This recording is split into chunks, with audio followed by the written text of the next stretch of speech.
microphone. Oops. How's it going? Hey there. Oh, you want to come in, do you? Let me think about that for a second. Should I let you guys in? Well, okay. We're doing another fucking Halo game. Another one. There's no end to these fucking Halo games. Just another one, and another one, and another one. And now we're playing Halo 3 ODST. It's actually an acronym. It stands for Other Dimensional Stormtrooper. We play as one of the many stormtroopers in this game. Looking forward to this one. Because I have beaten it before, but it was a long ass time ago. And I think I wasn't really assessing it fairly the first time I played it. I think it was just sort of a turbulent time for me, like I talked about with Halo 3. Like just having to go to college and stuff, and then also the knowledge that this was an expansion and not like a full-on thing. And so I might have just come at it from an underappreciative perspective. It should have stuck with me more than it did. And so I'm quite happy to play through this again and reassess it all. And maybe I'll like it. And you know what? I actually, like, even just sitting in the menu where you listen to the music, it reminds me a lot of Resident Evil. The way it uses piano. Like, it's smart, because like in Halo 3, there's a particular use of piano all of a sudden. And then that carries over to ODST. But it's like there's tracks that sound eerily like the safe rooms in old Resident Evil games, which I'm positive is like a... If that wasn't an inspiration, Resident Evil, for this, like, I would be surprised, because it actually does, other than the music, there is, I think, some overlap with the sense of isolation. You've got flood in place of zombies. I'm liking the music just from what I'm hearing and remembering from the main menu, so looking forward to it. I hope you are too, you guys. Thanks for tuning in. I appreciate it. Watching my stupid ass. Let's look at some chat. Bring him to me. Yes, I am here. It is I, Johnny Rings. And then John was an alien. I summon you, John. Yes, I am here. I have been summoned. I summon John in attack mode. Yeah. It's my attack mode.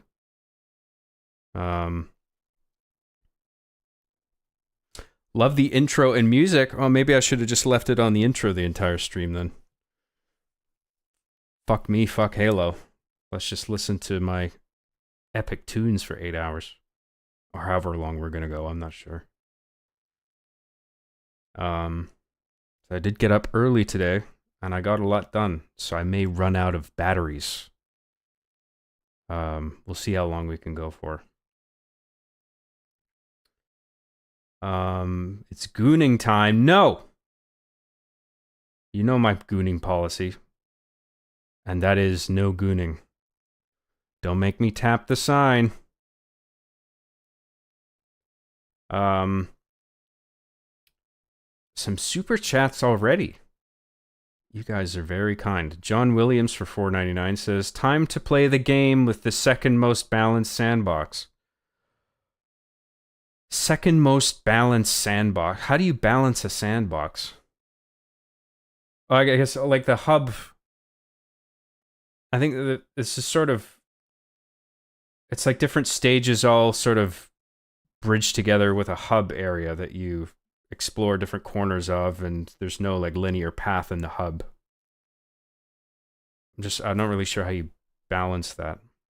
But anyway, I guess in terms of fighting enemies in the hub, I don't know. Thank you, John Williams. I appreciate that. That's awesome.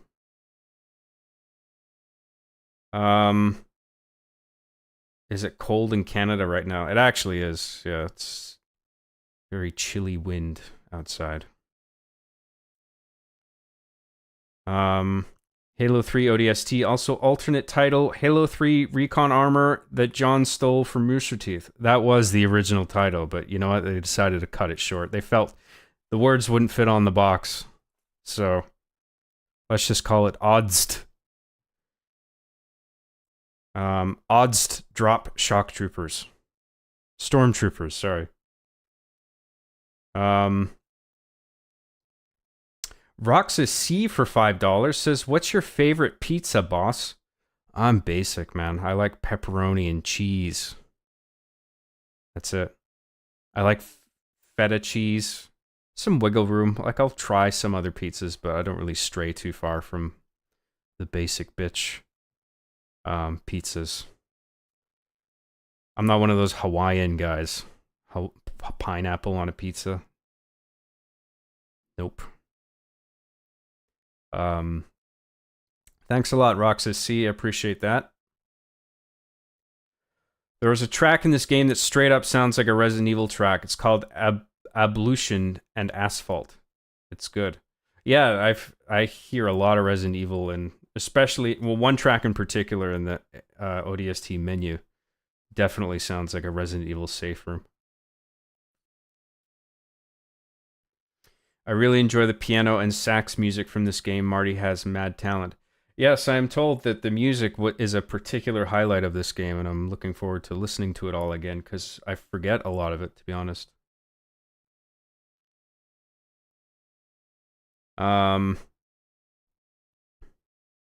Thanks for ruining my life. What happened? What did I do? I'm just about to play Halo. That's all I'm doing. I'm not trying to ruin lives. Come on now. But we must goon. Otherwise, what's the point? The point is you get to watch me play fucking Halo and not goon, is the point. You don't have to goon. Okay? You can do one without the other. Believe it or not. You mean I can watch John without gooning? Yes, it's true. True story. Where was I?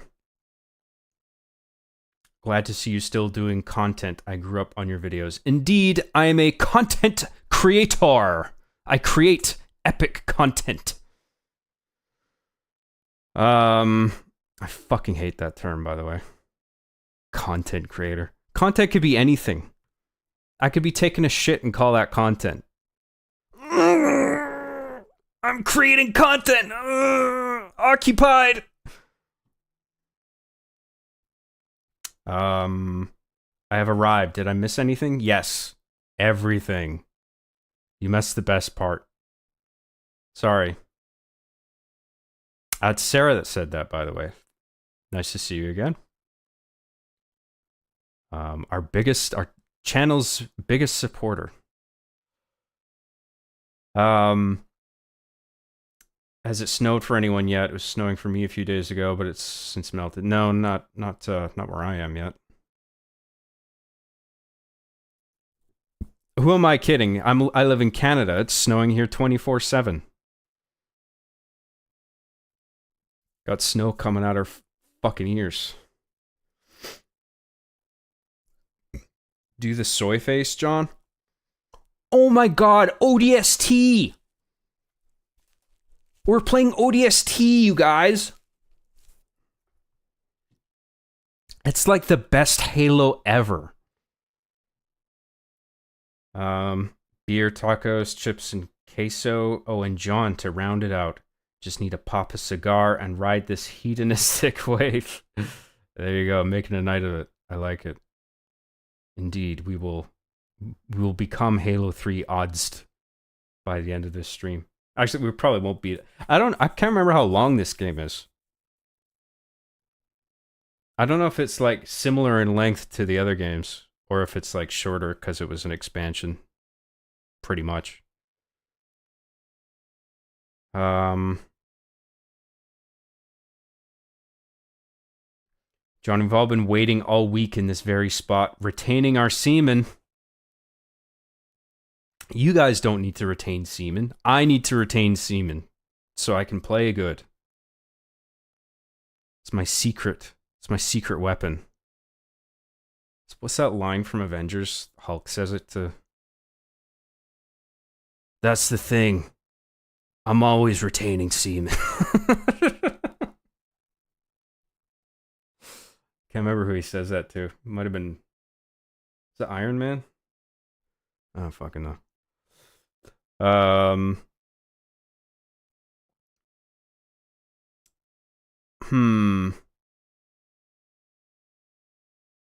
John, where did you park your moose? Oh, it's hitched outside. It's like Red Dead Redemption. You tie it to a log outside.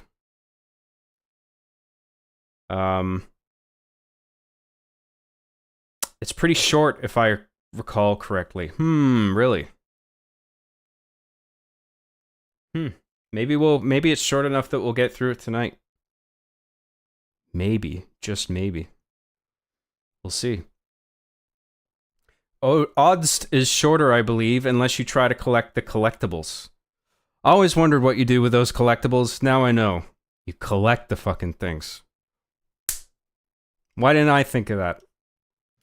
I don't know. I mean, I'll grab anything I find, but like, I'm gonna miss a bunch of shit. 'Cause I don't know all the super secret areas in this game. I don't know them all. I don't know any of them.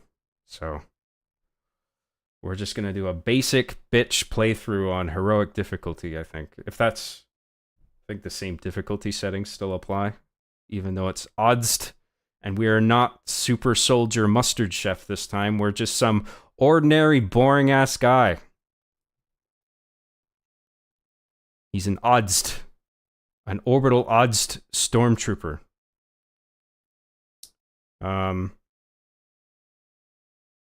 Where was I? Sorry.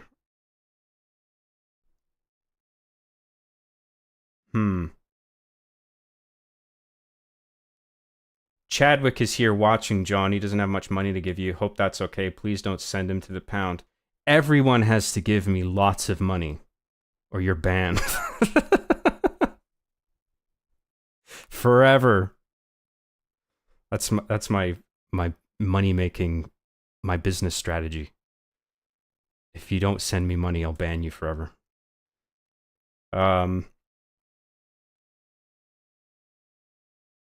I had a dream last night that I was in middle school, and for some reason the arbiter was giving out the announcements for some godforsaken reason.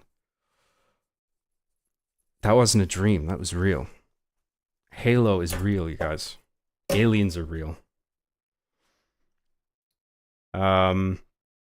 Should do a Legend of Zelda Majora's Mask gameplay. Oh, I'd love to do that, man. It's on my list. It's high on my list, too. And I got a big list. But I think we'll do this Reach. I'm still debating even going on to the 343 games. But maybe. Otherwise, I think I'm moving on to the old Sonic games. We'll do Sonic Origins for Sonic 1 and 2. And then we'll go to Sonic 3 Air, Angel Island Revisited for 3, and Knuckles.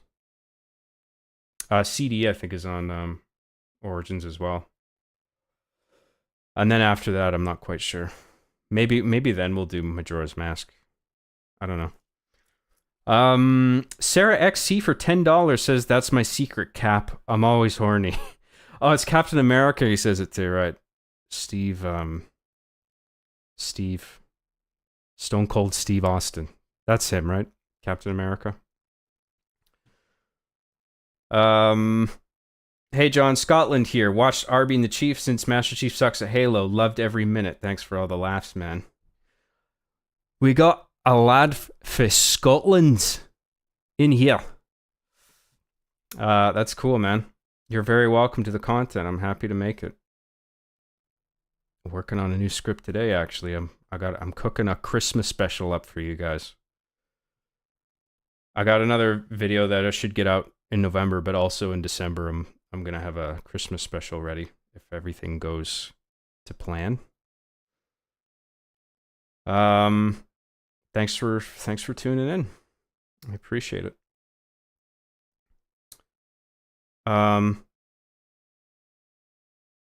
It's Orbital Drop Shock Trooper. What a mouthful. It's Stormtrooper. Get it right. Call yourself a Halo fan. I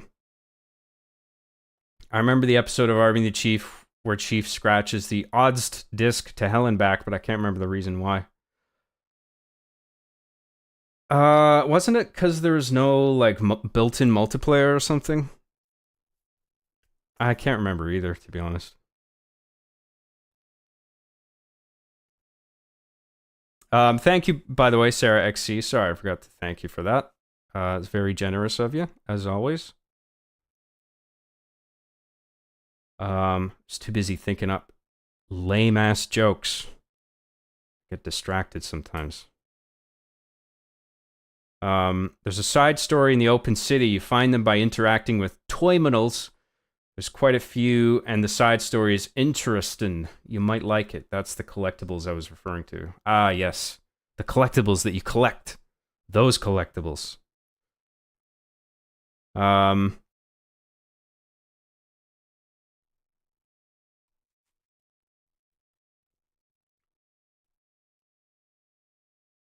John, when are we getting a Feel My Ass Guy Hard Justice spinoff for Amazon Prime? Yeah, I'm still working it out with Amazon. We're about to ink a deal pretty soon, I think. It's a hot property. Amazon is keen on buying the idea, and I'm reeling them in.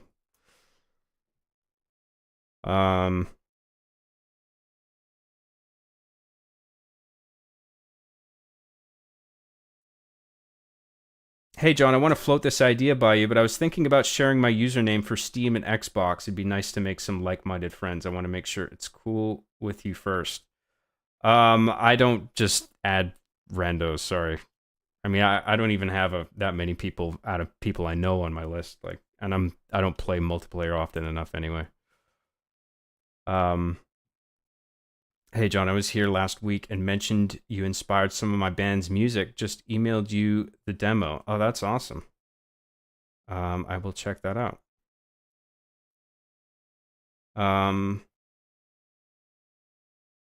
Actually, I might have checked. I can't remember if you're the person who... Because someone sent me a bunch of tracks they made, and they were really good. I don't know. I can't remember if that was you. I don't think so. Username isn't familiar. Maybe I'm wrong.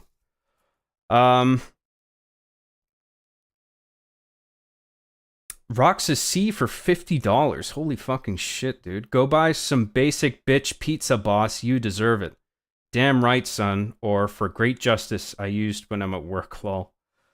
That's awesome. Thank you very much for that. Epic $50 super chat.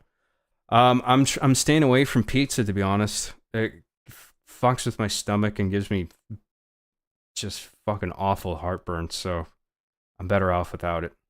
Plus, it makes you fat. Trying to get in shape. Trying to get fit. You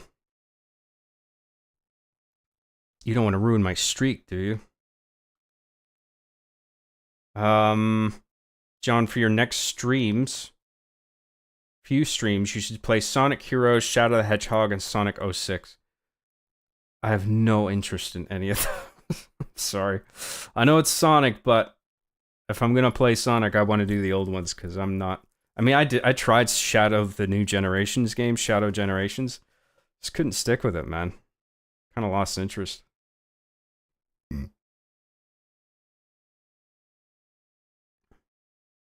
John,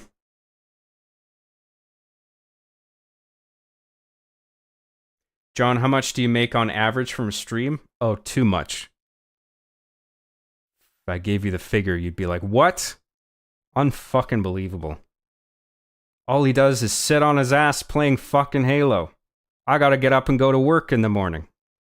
This fucking prick. I don't want you guys to dislike me. How many stomach crunches can you do? I can do 1,000 now. Fuck, no, I can't do 1,000 stomach crunches. I don't know. I do like 3 sets of like, not every day, by the way, but when I do them, like 3 sets of 30, 40. It's not that much. But it's enough to get the blood flowing and keep the weight off, you know? Maybe even lose some weight slowly, which is nice.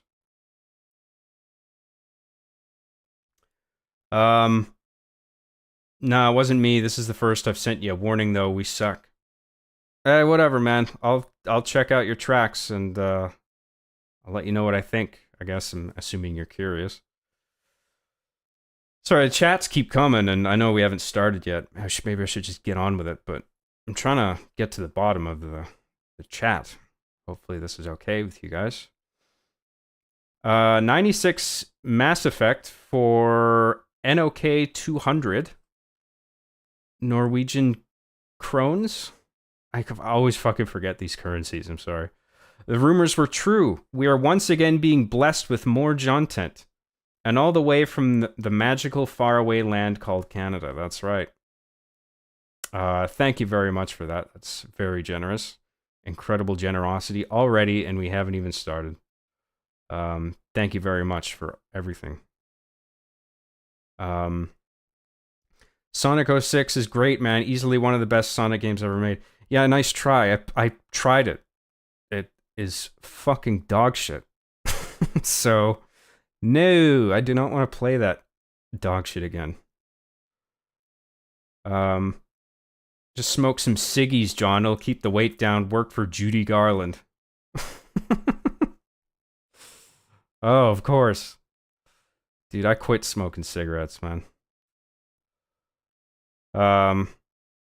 My stomach crunch comment was an American Psycho reference, sorry. Oh, I should have known that. My bad. I forgot he did 1,000 crunches every morning. Ha ha ha, we're here for you, not odds.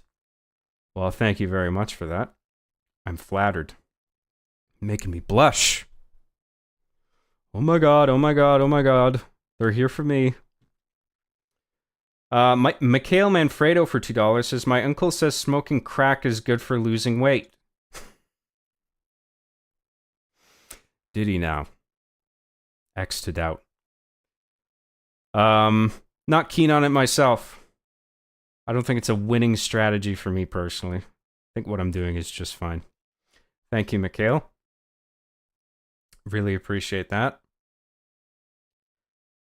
Roxas C for $5 says, use the money for whey protein. Include those BCAA.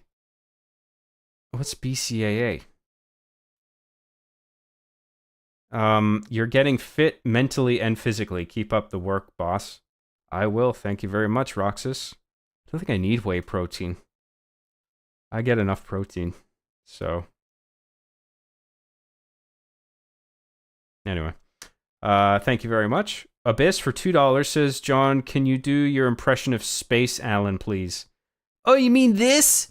This Alan voice, where we all sound the fucking same? Hey, look at me. Listen to me. It's Alan. Remember me, guys? Remember me, that one Alan who's called Alan? Who's super distinct? Hey, this is me. This is my voice. There you go. Thank you, Abyss. Appreciate that. When it comes to the music, ODST is the most Halo of all time. Yes, I have heard that this game contains some of the tracks ever made. I'm not so sure, but we'll see about that. Maybe it is true. Jelly Stash Studios for £1.99 says, just played 4 Residue Evil. Epic game. Hashtag Chip Gay Man. Yes. 4 Residue Evil is definitely... There's a lot of residue in that game. If you can put up with the residue, it's worth playing. Thank you, Jelly Stash Studios. I really appreciate that. 1,000 crunches a day is a really ineffective, inefficient workout. Yeah, I mean, I'd figure there would be a diminishing returns on that. Like, if you don't have proper form and you wreck your body exercising too much, then ultimately it's not serving you, right? Um, I may be a Sonic fan, but even I can admit that '06 sucks ass. I pretty much gave up on it 4 levels in. I don't think I even played it that long. I think I made it like, I mean, 1 level in, I was like, this sucks. In fact, I don't even know if I made it to one stage. I was probably still in the overworld, and I was, or whatever. I'm pretty sure there's like a overworld, hub world sort of thing.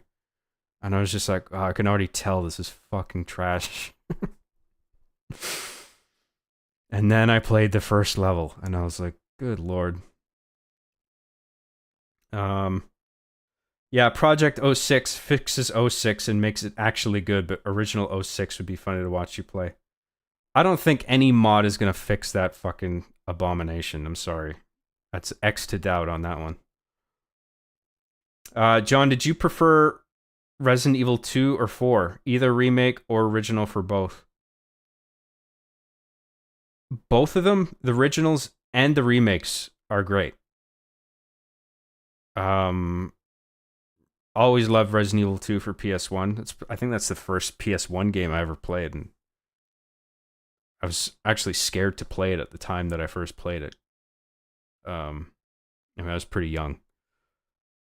But great memories of that. Resident Evil 4 original is like top tier, and both remakes are like incredibly good. So, yeah, I like all 4 of them. The remakes for 2 and 4 I already did. I already have streams for those. Um, the originals, no, but playing through the original Resident Evils is actually another thing I forgot to mention. That is quite high on my list as well. It's just starting from the first one on PS1 because I have a builds on good old games of Resident Evil 1, 2, and 3, and they all run on Windows, so I can get those going pretty easily. And I would really like to play through those again because it would be funny too. Like with the voice acting in the first game, it's just like atrocious. It's like super funny. It'd be funny, like I feel like I get a lot of laughs out of that. Turbo Chief for $4.99 says watching the Cowboy Bebop movie will come here when done. Keep chasing that rainbow job. Thank you very much, Turbo Chief. I don't know if I saw the movie. The Cowboy Bebop movie? How many did that had like? Did it only have like 2 seasons? Maybe 3 or 4? I didn't know there was like a movie that. I don't know where the movie fits in. That's interesting. Well, I hope you enjoy it. Thank you, Turbo Chief. A Canadian Gamer for $6.99 says, "Hey John, have you seen the Cornetto films? You know, Shaun of the Dead. I know what the Cornetto films are. You know, Shaun of the Dead, Hot Fuzz, and The World's End. Fucking hilarious films. Yeah, they're all terrific. Really. Thank you very much, A Canadian Gamer. Yes, I am indeed a fan of that trilogy and also Edgar Wright's filmmaking broadly. The only movie of his I didn't like was Last Night in Soho. I liked the first half of it, and then it just fell apart. And I was like, what the fuck? Edgar Wright has done way better work than this. But that's the only one that I can think of. Everything else, like Baby Driver, that was really good.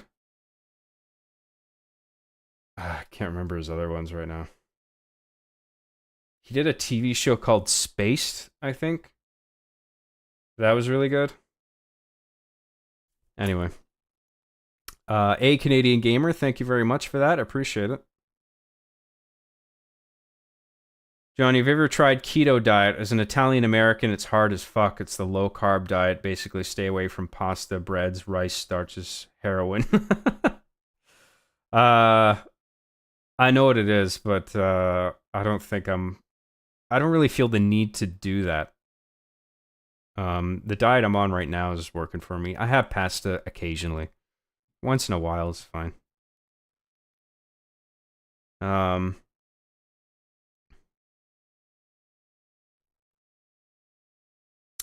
Nah, John, I'd normally agree with you that a mod probably wouldn't do it justice, but this mod actually really made 06 a top tier game somehow. I suggest you check it out. Really? Well, I'll look into it because you got me curious at the very least. Because I don't know how the fuck you can fix that game. Because even if you do manage to make it play well, it's just got all these aesthetic clashes, like assets and character models pulled from seemingly other Sega games, and it's just a bunch of shit that feels like it doesn't mesh in that game. Like the problems go beyond just it not playing that good.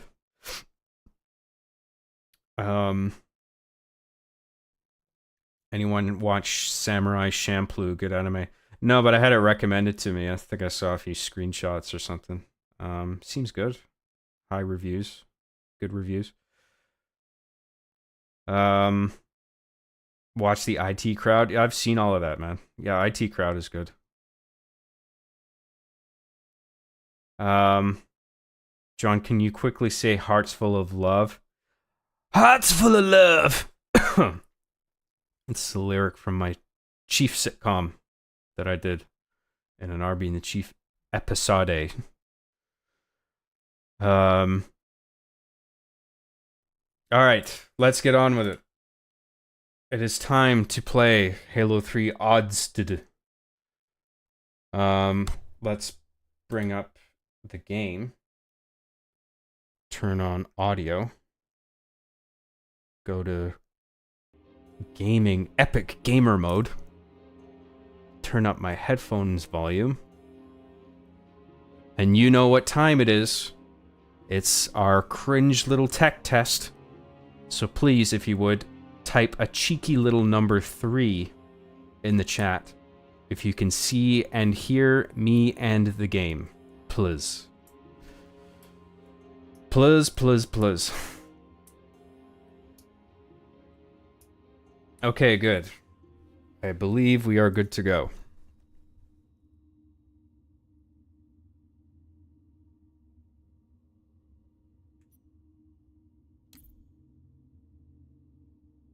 Oh no. I installed this shit. I swear to God I did. I don't know what the fuck happened. Okay, we may have to install this fucking thing. I can't believe it's not installed. Fuck me, dude. I did it, okay? And now it's not here. Just relax. It's not gonna take long. It's a small download. I think it's only like 9 gigs or something. I fucking hate how flaky that thing is. That system for like uninstalling and reinstalling the Halo games. Like sometimes it works, sometimes it doesn't.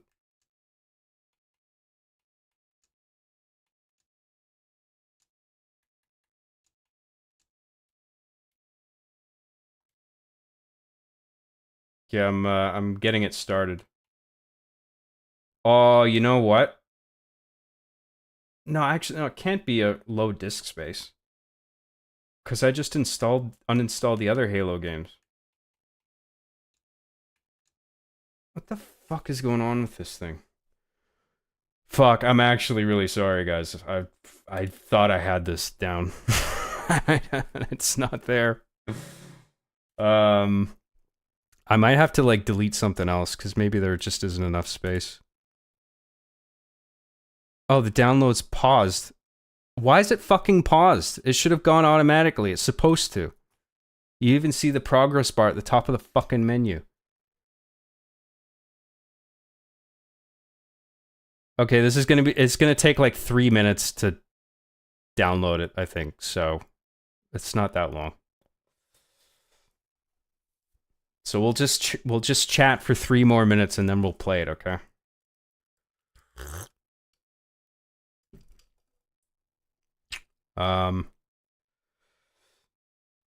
Here we go. Everybody calling me fucking names.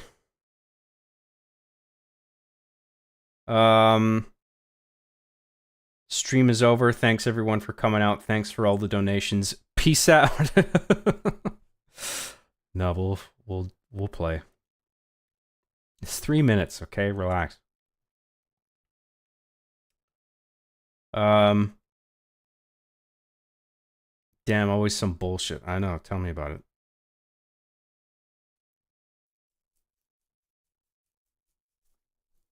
You know what really annoys me? Like, I went in that menu, I checked ODST, I clicked accept, and I saw the progress bar at the top of the menu, and I left it. It was minimized to the tray. But then maybe Steam got confused and paused the download on its own. I don't know, but it just... I fucking did it. And now it's not there. Your download is going slower than a slow turtle that's dead from turtle cancer. I remember that line. I mean, it's not a big download, but I mean, we got just over a minute left to go, so we're at 52%. It's going. Okay. Solitaire time. Does Windows 10 even have solitaire? Hang on, let me check. It does too.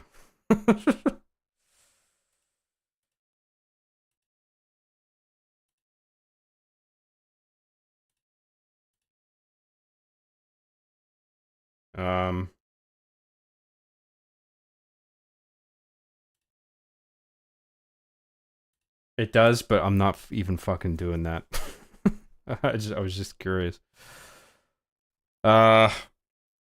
Use a super Ethernet cable for faster downloads. I should have thought of that. Yeah, I should have made a super internet cable. That was Ethernet cable.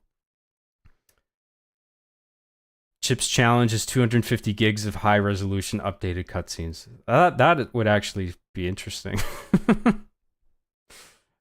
That if Chips challenge, if there was a version that was 250 gigs, I mean, normally I hate bloated file sizes, but that would make me laugh if I saw that.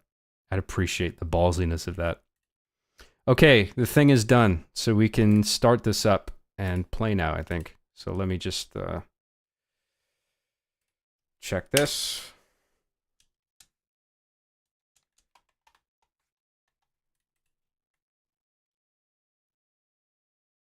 Moment of truth. All right, we're good. Sorry about that, guys.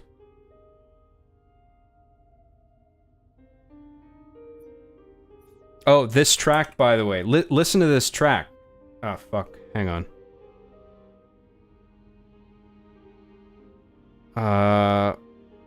What the fuck am I doing?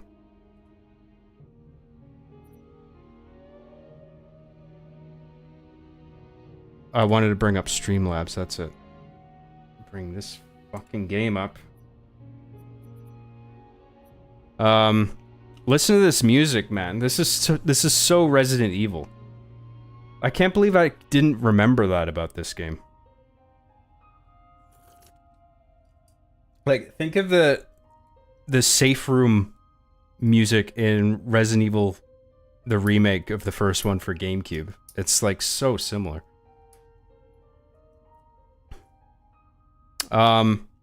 Okay. Let's do this. Oh, we got some new super chats, Pipples. Let's quickly do the super chats and then we'll get started. Rio for $2 says, I got you for 3 minutes. Bonesaw is ready. Thank you, Rio. I appreciate it. Double Dweeb for $1.99 says, delete System 32 or for faster download speed. I am a trained computer and network technician, okay? You can't fool me that easily. Thank you, Double Dweeb. I appreciate that. Where was I? Hey, John, have you tried the Grimace Shake? I don't think I ever have. I know what it is, but nope. It sounds like a save room theme, lol. Yeah, that's what I'm saying.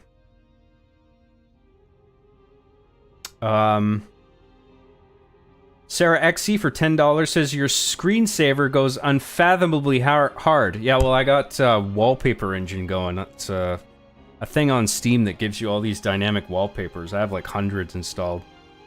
I have fucking sick wallpapers, man. Thank you very much, Sarah XE. I appreciate your super chat. Brendan McBride for $5 says, since the regular streams are making a comeback, I'm eagerly awaiting the return of the late-night Penis Parker binge sessions. Penis Parker? When did we do Penis Parker binge sessions?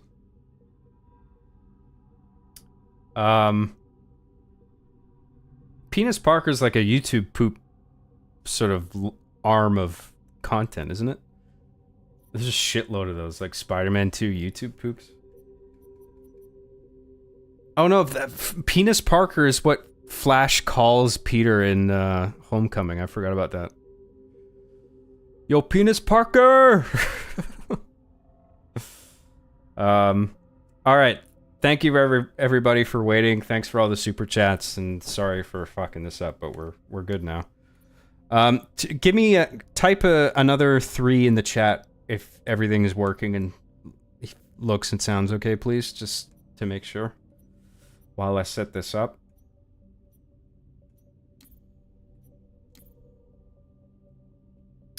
Should we turn on skulls? Maybe a little bit of I Would Have Been Your Daddy.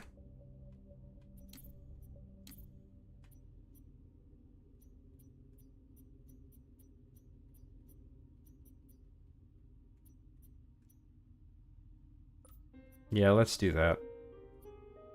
Everything else we don't need. 3. Okay, we're good. Let's do this. Let's do this. It is time to become Halo ODST. Halo 3 ODST. Let's go. Let's go. Let's go. Let's fucking go.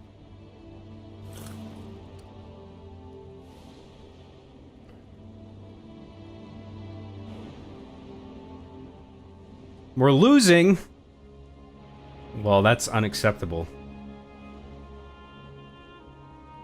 We gotta kick their ass. This is the Covenant. This is the Covenant's face. We're gonna do that to their faces. That's their asses. This is the Covenant's ass. Spanking for the Covenant. That's what you get. We gotta take this more seriously. This is somber and sad. The Convenient, that's right. Those damn Convenient. They show up at the most inconvenient time.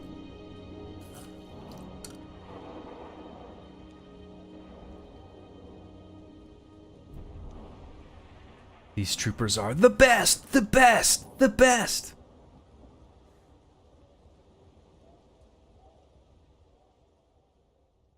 Come on, let's kill some aliens already. 0 out of 10. Too slow. The Navy put up a good fight. Of course they did. Shh. It's Earth. Better late than never. How about you show some respect, Romeo? Just saying, Dutch. They missed one. No. They left it for us.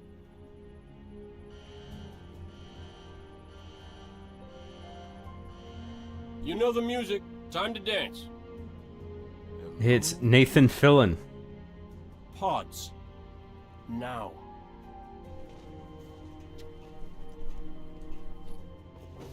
Replacements? This many years into the war? Who isn't? At least they listen. To me. And they're not gonna like what they hear. Orders are orders. Come on, Veronica. What could be more important than that carrier? My orders. And Buck, call me Captain. I'll pass on that dance. But you can show me where to sit. That's Captain Lady. What kind of armor was she wearing? Dunno, Mickey. I wasn't looking at her gear. Captain some lady. Seriously? Well, gotta be close quarters. Exactly. Second to last. Right next to mine. Cozy. You gonna tell us her name, Gunny? Ms. Naval Intelligence. Our new boss. Oh, brother. So check your mouth. Oh, that's her name. Mind your Miss chairs. Naval Intelligence. And get set for a combat drop. What the hell am I supposed to do with this inside a Covenant ship?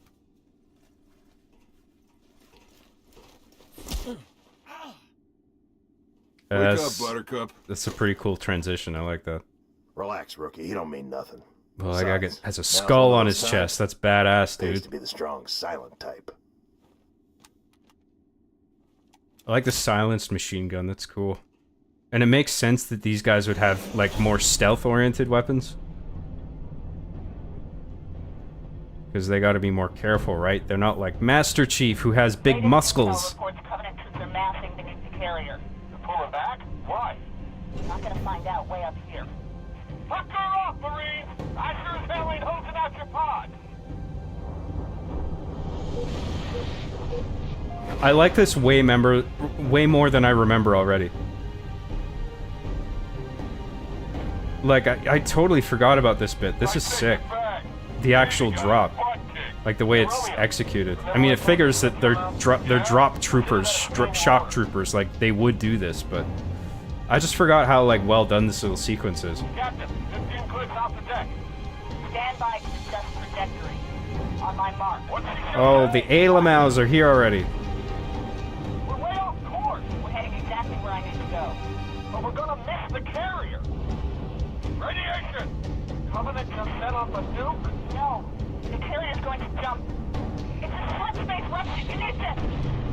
EMP, losing power! They blocked your ship! Oh no, the circle. Stay away from the big circle. Big glowy space circle.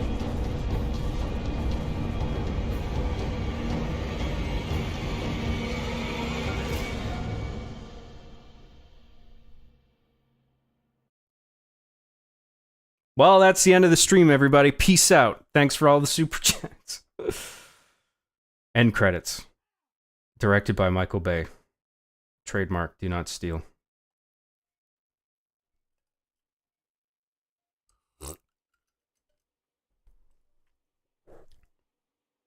Use of subtitles is pretty cool.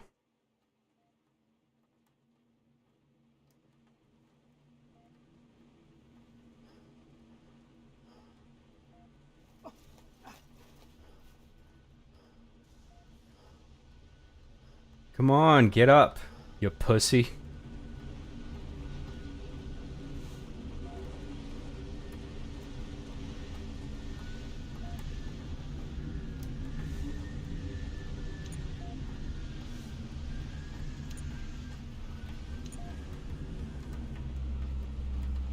Let me out of here.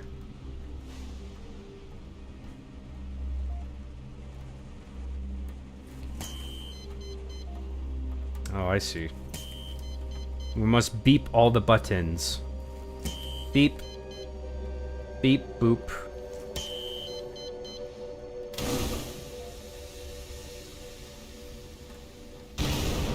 It's actually a clever little integration of, like, the old calibration routine.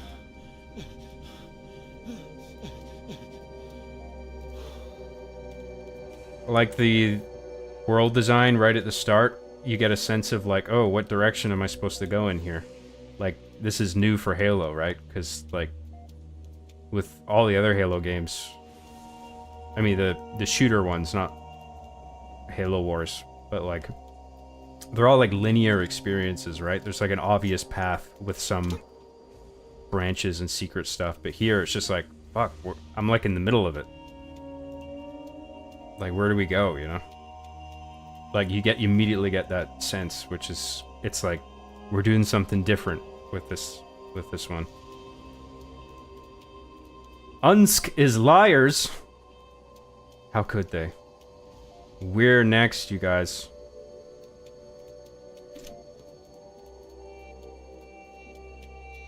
When in doubt, hug the walls. Hug the walls. Need immediate medical assistance? Choose Optican. Oh yeah, this is back to the med packs again. Repeat health training? Yeah, I would like that repeated, please. How do I do this? How do I pick up health packs again?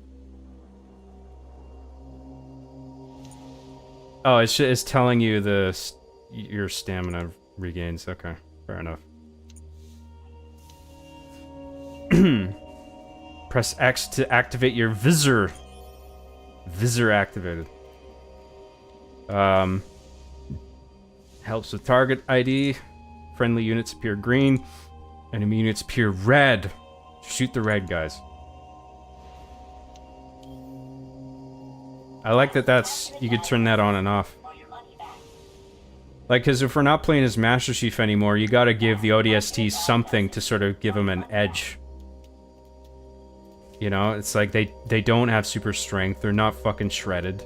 They're not, like, 20 feet tall because of bone augmentation and whatever the fuck else they had done to them. So you gotta give them a few little extra perks. And, this is pretty cool.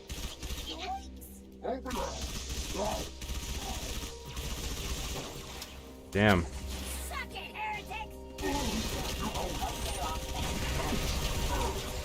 Jesus.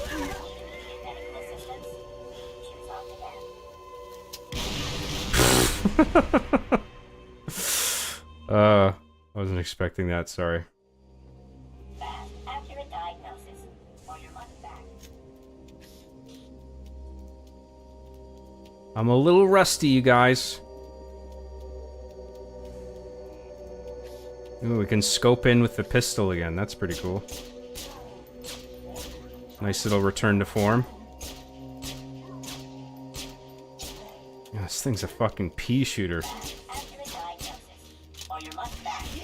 Yeah, no thanks.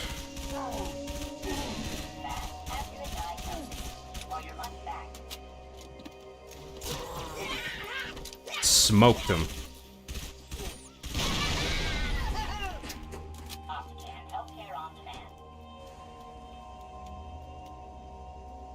Can we dual wield in this one? No, they took that out. Whatevs. Guess the weapons would be too heavy for ODSTs to dual wield.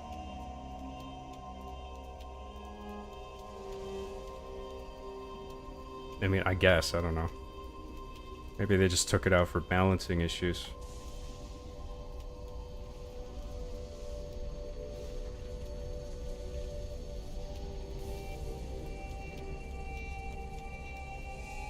Yeah, the mood in this is pretty unique and cool.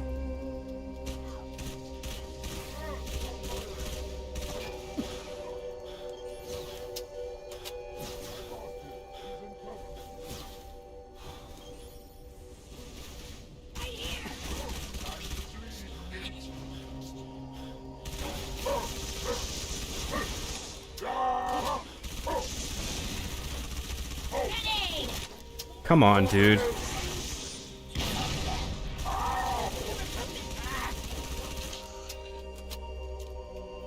So that's the secret number. They take 100 bullets in the brain to kill them.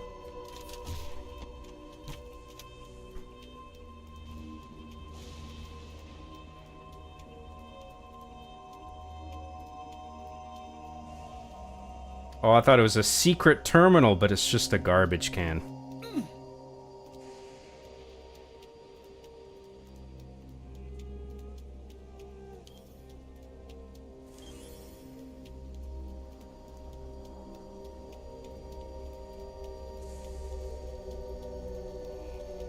I like how the visor option is basically just the accessibility mode in every game now, where you can, like, highlight all the enemies and increase the contrast to, like, crazy levels.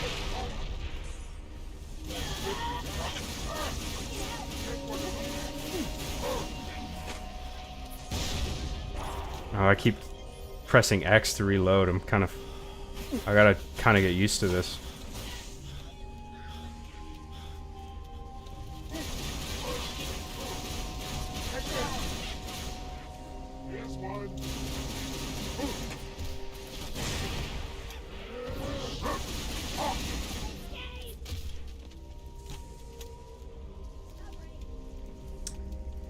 So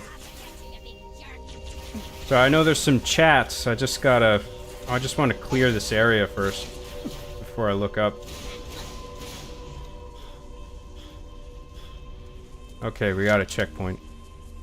Filthy Casual for $5 says, John looking like he's going to do the new haircut video from really old YouTube. I respect it. The new haircut video from really old YouTube? What's that? I don't know. I mean, if it's old YouTube, I'd probably recognize it, but I just can't remember. Is that a good thing? I respect it. I guess it must be a good thing. Thank you very much, Filthy Casual. I really appreciate your super duper chat. Really appreciate all of them, as a matter of fact. Ooh, somebody be calling. Who's phoning at this time of night? Where's the fucking phone? Oh, there it is. Who is it?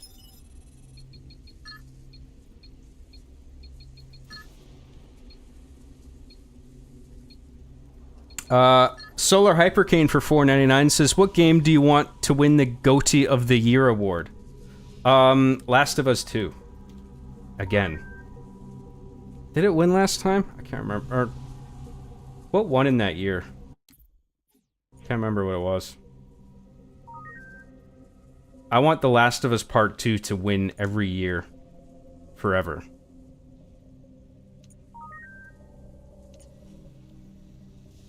Okay, we got a little map action. Oh, look at that. It's 3D. That's cool.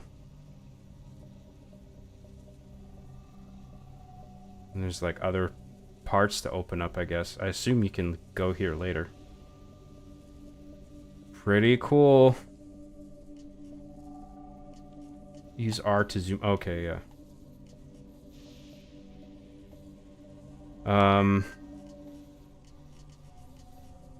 Okay, well, I don't know where I'm going yet, so...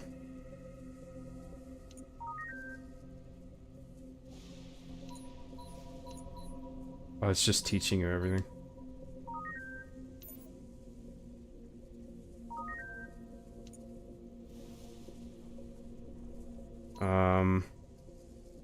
Tayari Plaza. Last known location of an ODST squad mate. Note the beacon marker in your compass, right. Nice little concise, straightforward instruction, let you know the way the new shit works. That's pretty cool. Mission data.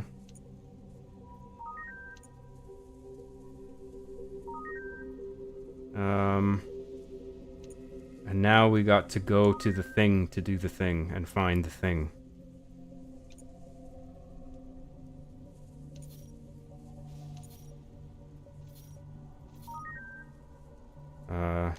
No, I do not want to fucking do all of that again. It'd be hilarious if I picked yes accidentally.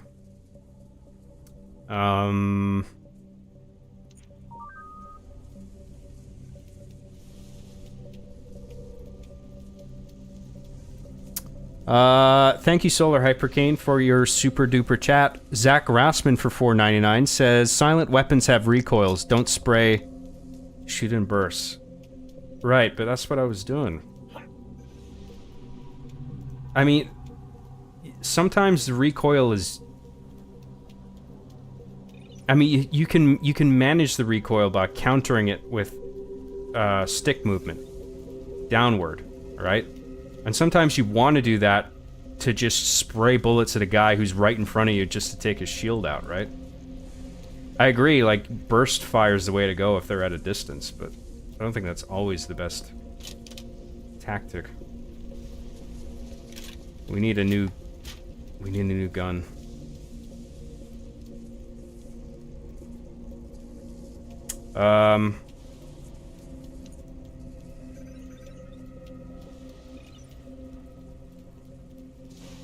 Okay, I think this is a dead end. Why don't we check our super duper map. Let's go there.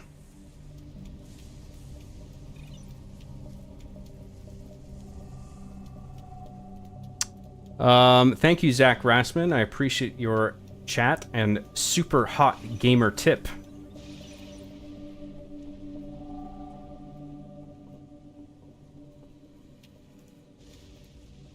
Let's go in here. Blast this. That's pretty cool. Okay, so the visor doubles as a flashlight. That's interesting. So it's kind of night vision as well.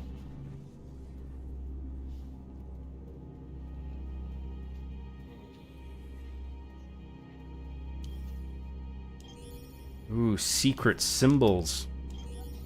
But what do they mean? Kind of makes you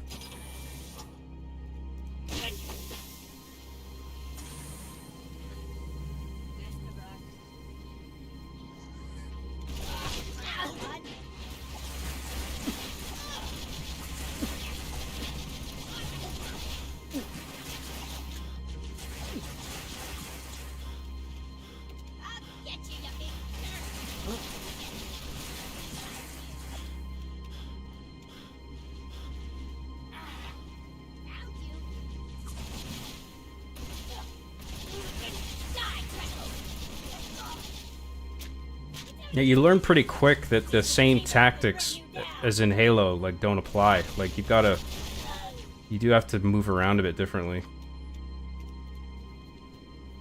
Approach enemies differently, which is cool. Like, it's a good thing. It should be a bit different.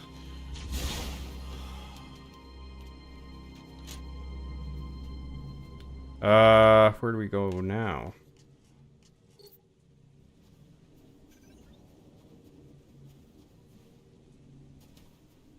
Let's get another gun.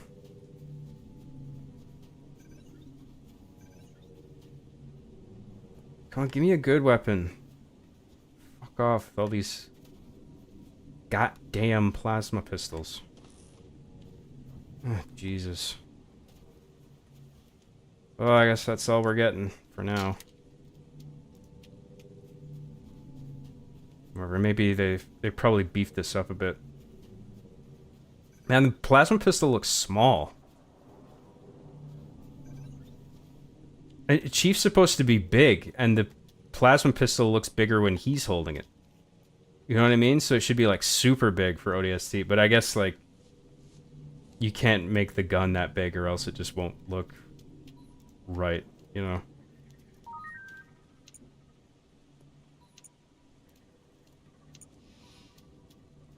I guess I don't go that way.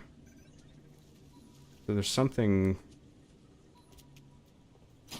Oh, because I couldn't see the text because it was so bright.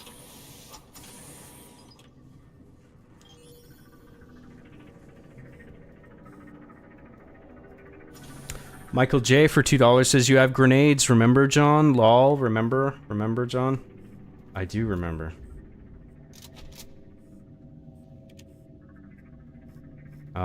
Thank you, Michael J. Guess we go this way. Assault rifle is good to have.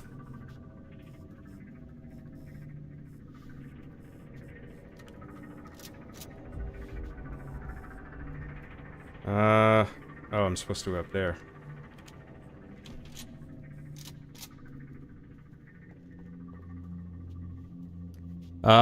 John Williams for $1.99 says, wait until John sees how tiny the needler is. Lots of tiny weapons in this game. It's good thing we have all the miniature versions of the weapons are available to the ODST.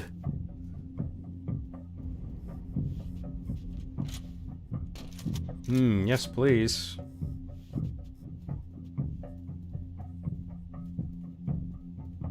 This is pretty cool, like all the... it's like a bit claustrophobic, like cramped quarters, cluttered hallways and shit. Definitely a different vibe to this game.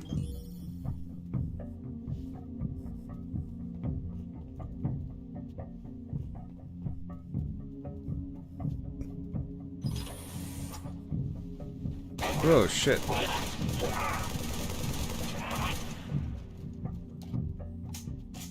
Oh, no way. Sick. Yeah, dude. Now let's stick with the assault rifle for that one. But beam rifle? Hell yes.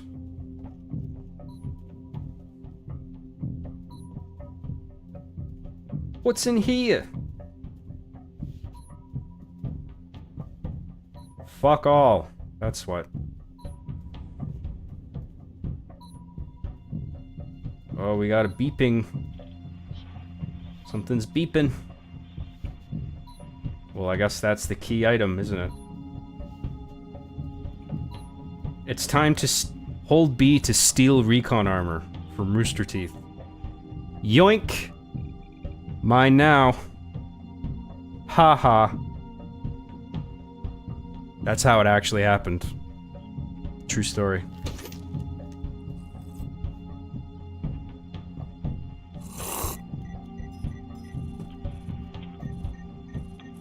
You gonna tell us her name, Gunny?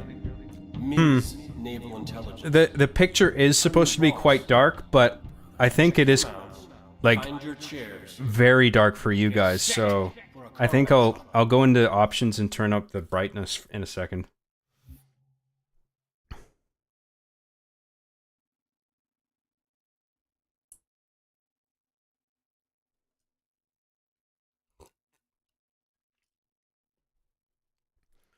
Sarah XE for $10 says there's a shotgun lying around somewhere, I think. I know, I got it, Sarah. I very much appreciate the advice, though. Glad I found it. Although, I do prefer the beam rifle. If I had to pick. Like, even at close range, I can work with a sniper rifle, so... I'm not too bad with it. What's your status? You still with me, Buck? Yeah. Give me a sec. I hit pretty hard. My hatch won't open. How about yours? Works great. Right.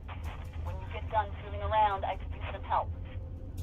Did I do something wrong? Thank you very much, Anything Sarah. I can't remember regret if I thanked you doing there. that? Not knowing you were a spook when we first met. I would have been a lot less charming. That's what I missed most about you, Buck. Where your mouth was always moving faster than your brain. Look, don't start about my job. We both agreed to end it. That was years. I like ago. that the guy's helmet was like buried in the screen. Like, I'm curious as to how the fuck that would happen. Must have met a lot of other saps Like, since then. he's What probably the caught in an movies? explosion or something. First, you're the best soldier I know, and second, I don't remember that night. What you asked me in the morning? I remember not getting an answer. Say again, Buck. You're breaking up. I said, stay put. I'm on my way. We missed our LZ. This grid is packed with Covenant. Be careful. I appreciate the concern. Won't be much of a rescue if you're dead.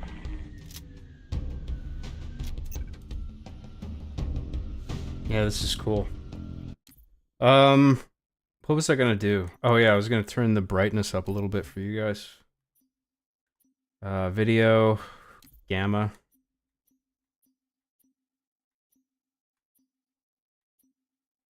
I think that should be good for you guys.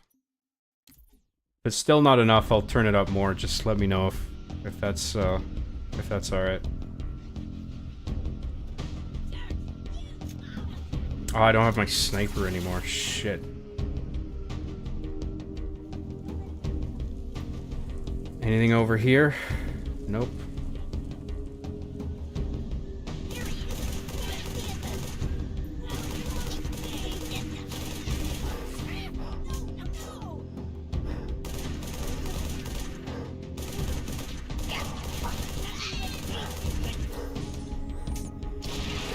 Nice little touches, like the static when you get hit, and the breathing in the helmet when you're like low on health,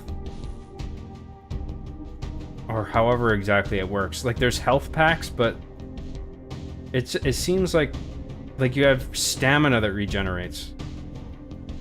I'm not quite sure of the relationship between stamina and health, if they're the same thing or different values.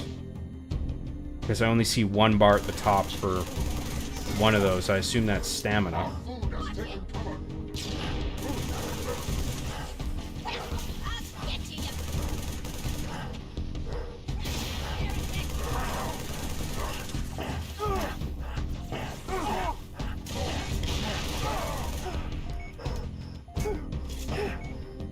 Oh no, now it's, Wait, so is that health, or... Oh, it is health. Yeah, that's not gonna regenerate.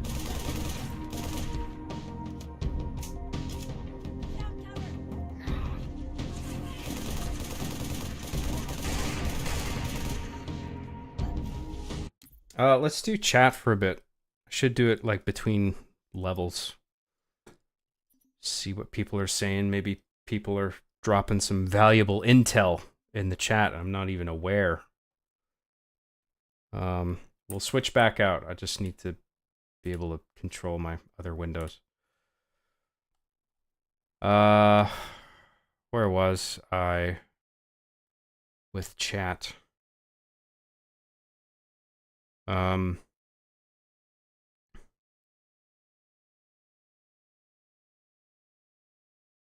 You know, I do have one criticism of ODST, and I remember it was a complaint I had at the time, is that I really think this game would have benefited more from using motion capture for the cutscenes and character animations, because it has this sort of phony, kind of too exaggerated bounce to it.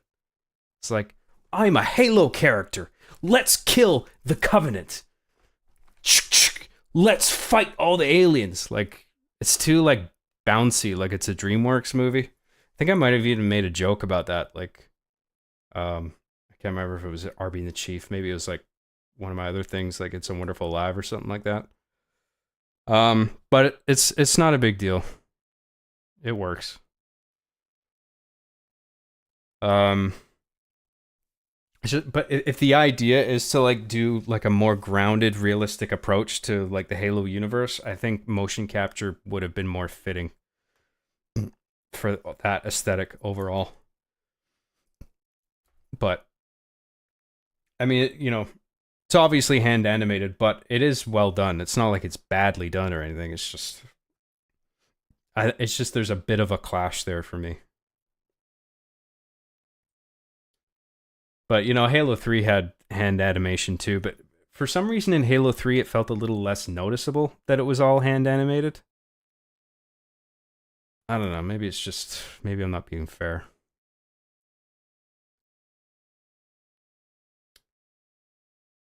John, did you know that ODST originally started as a gritty Super Mario spin-off where the convenient were supposed to be Coopers? X to doubt. Doubting a lot today. Doubting a lot of what you guys are saying. What are we drinking tonight, Job? Just my usual whiskey mixed with a bit of... I got some orange this time, like triple sec. Just to sweeten the deal a little bit. Your infant tree. You have small baby hands. Yeah, but they shrunk the weapons down too, so it wouldn't look weird like you were holding oversized guns. That's interesting choice, but it's probably the best option, I suppose. I mean, they can't wear giant Mickey Mouse gloves or whatever, you know. So like the gun's got to be able to fit in their tiny human hands. So I guess it makes sense.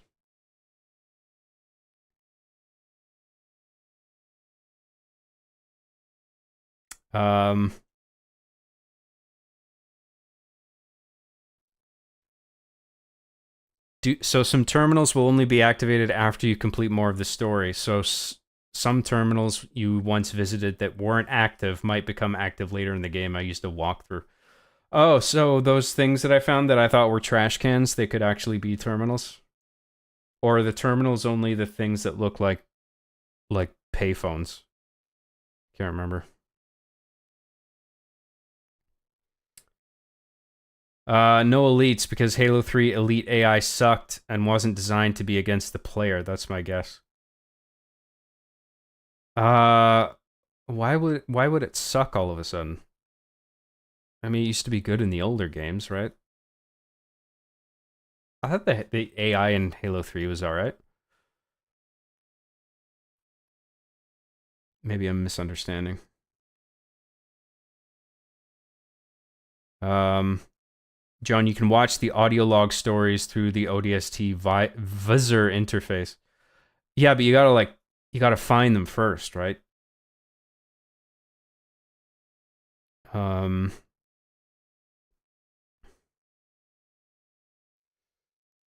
John, do the audio logs. They somewhat change how the last mission plays out if you collect them all. Yeah, but I'm not gonna collect them all. I mean, I'm bound to miss one or two at least. And so, whatever. I'll grab any that I come across.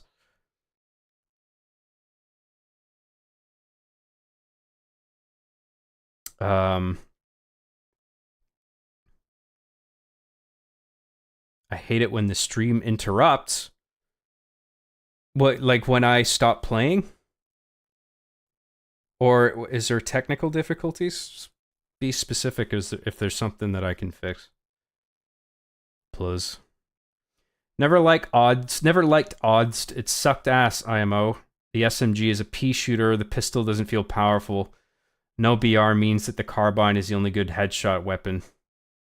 It was by far the worst weapon sandbox. I do agree. I mean, part of the point is to make you feel weaker as a player. That is sort of like the theme it's going for, is like you're just an ordinary dude in a suit of armor. And you're not meant to play like Chief, as if you're playing as Chief. So like I understand that aspect of the game, what it's trying to do, but I do agree that I think the weapons could have been balanced a little bit better. Like the pistol does feel too weak, where it's like I don't even want to use this. It's good for like headshotting grunts, I guess. I mean, even brutes, but like you got either shield needs to be down first, and like you just got to like spray bullets to like get the shields down. I think the pistol could have been made a little bit more powerful, and the SMG as well, but whatever. I'm not one of the devs. I don't know all the factors that went into it.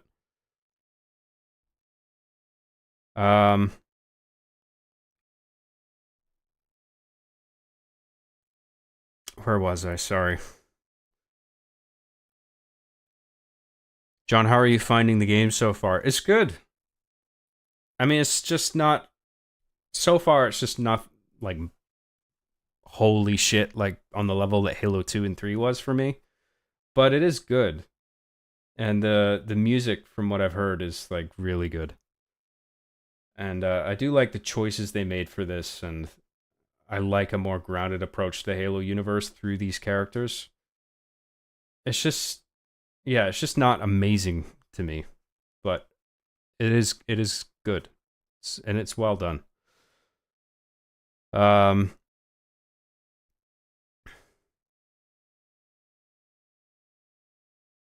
Watching Arcane, John. No, I haven't even seen the first season, but I hear nothing but praise for that show. I don't know, maybe not so much the second season. I've heard it's like okay or even good, but like just I don't think it's as good as the first season according to what I've read and heard so far. But I'm definitely interested in checking out the first season when I get a chance, because I heard it's awesome.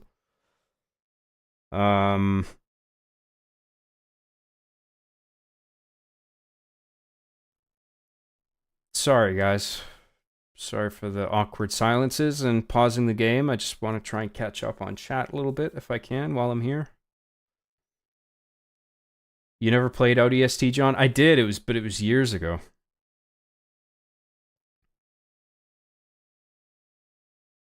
John did play Halo 3 ODST, even wrote a blog post about how it reminded him of Chicken Run. Oh, it's like the bouncy animation I was describing. That's funny. I forgot about that.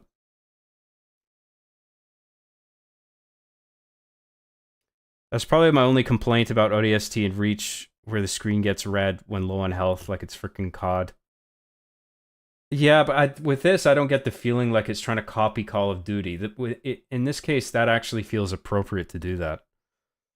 So that doesn't bother me. Anyway, they made this game in a year, kind of rushed. Yeah, I know they were under pressure trying to get this out, and Microsoft they had to deal with a bunch of bullshit from them in regard to like how to market and release this game. But given all those problems and restrictions, I thought it turned out pretty well. They did good.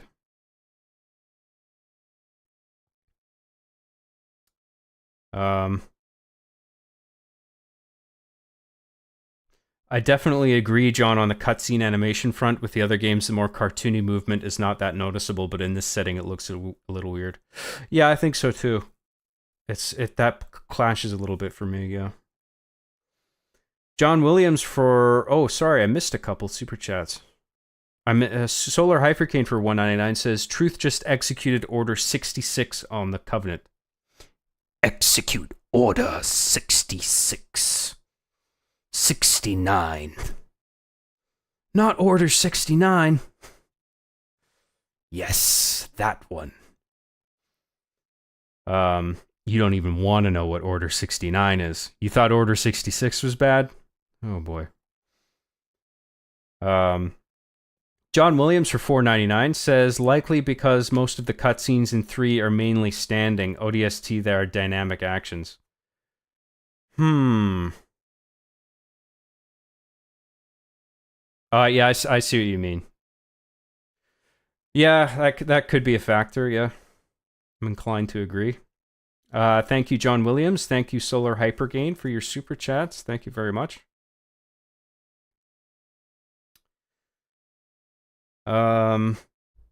Is Job playing Halo 3 Reach next? I think we just might. Yeah, I would like to do that one. We demand Halo 3 Reach. Well, we got to do this first, okay? I won't pressure you any further about the audio logs, just a thing that's interesting. No pressure, bro. No pressure. Yeah, I mean, I'll grab them if I see them, but I'm probably not going to collect them all. Biggest problem, the silenced pistol and the silenced SMG don't do anything to behave like enemies can't hear it. Yeah. In terms of, like, aggroing enemies, they seem to behave just like the other Halo weapons do. You know, the fact that they're silenced doesn't seem to have actually any gameplay effect, which, yeah, it should. If you're using silenced weapons, you should be able to, like, sneak around more. But maybe that is how it works. I just haven't noticed it. Or maybe the difference in gameplay is so minor that I just didn't notice it.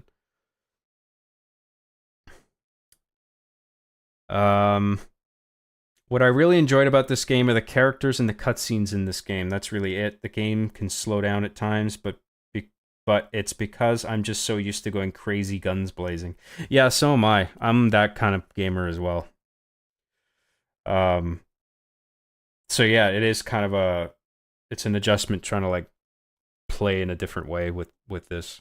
I have to be a little more strategic, but I do appreciate that because it makes sense. Like it fits for what this game's trying to do.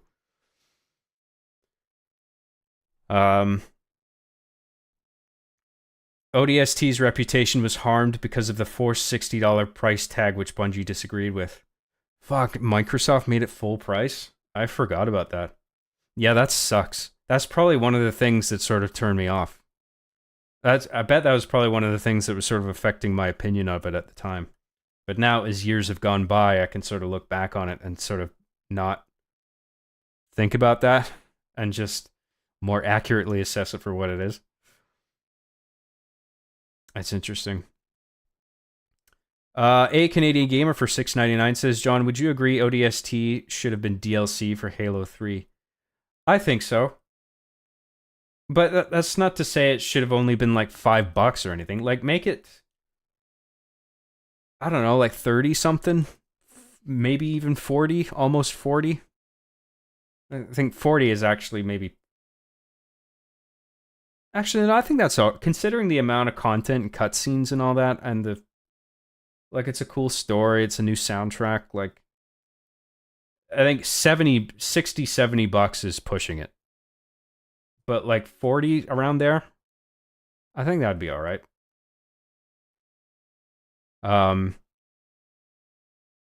And I don't think, as long as they brought the price point down, I don't think it would need to be. You could still release it as its own individual thing. You know what I mean? Just bring the cost down, and that'll make people happy. Like, who cares if it's like it's a disc on its own, or like a thing that you download in association with Halo 3, if it's the same price either way, you know? Thank you, A Canadian Gamer. Really appreciate that super chat. If you skip all the audio logs, you unlock deleted super secret scene from Marty O'Donnell's favorite show, Corey in the House. It's another X to doubt. Mikhail Manfredo for $1.99 says, "Hey J-Man, we love you. Hope you're feeling fly like a G6. I guess. Thank you very much. I hope you're enjoying the stream so far. I'm sorry we haven't done a lot of gameplay, but I hope you're all enjoying the stream and the questions and answers. I haven't come across that con artist in a long time. If I do, I'll kick his ass again and get more money back job. Oh, thank you for that. The game should have been $20, $30, and that is pushing it. Yeah, I mean, yeah. I think 35 is probably like the line. I would actually say 40, considering everything that's in here. Like the whole cast, unique cutscenes, some new gameplay, new stages, new music, original music. And it's all like high quality and fits together really well. Like, I would be okay spending like 40. But more than that, I'd have to like start like, nah. So that, yeah, I think that probably soured me a little bit back when this came out. Soured me on it.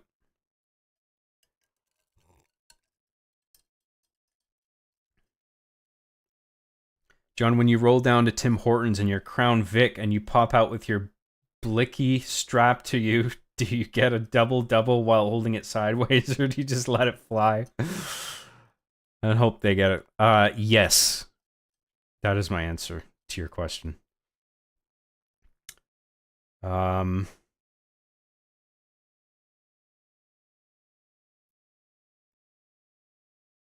got ODST for $60 and never felt regret. No, that's fair.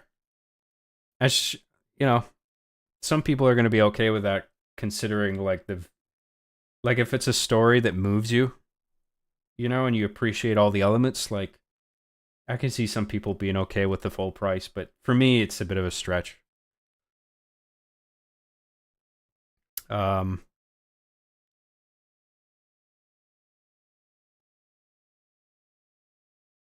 I think ODST was supposed to be DLC originally, but I heard Microsoft mandated it as a separate release. Yeah, fucking Microsoft's fucking publishers stepping in and making developers do things that they shouldn't. It sucks.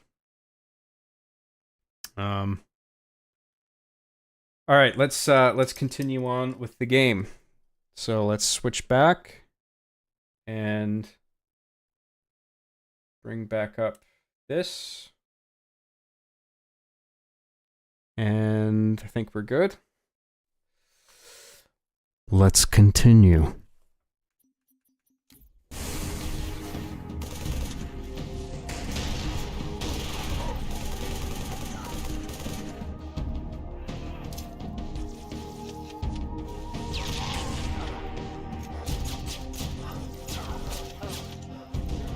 But even the pistol, like, sounds like a pea shooter.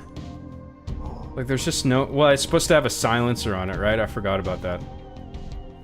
But I feel like they still could have given it a bit more punch.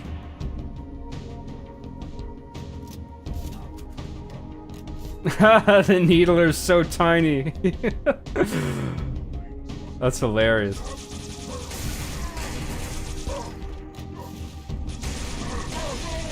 It's a little cute mini needler. That's adorable. Yeah, all the weapons are like shrunk down hilariously. Whatever, it's not a big deal. Fan for 199 says, PP poo poo, happy face. That's money well spent right there. Thank you for that very important message, fan. See any more? Appreciate that. Negative. I agree. PP poo poo. It's hard to argue with that. Some of these buildings are open. Should be able to get inside. Flank the Covenant on the streets. Roger that. Thanks.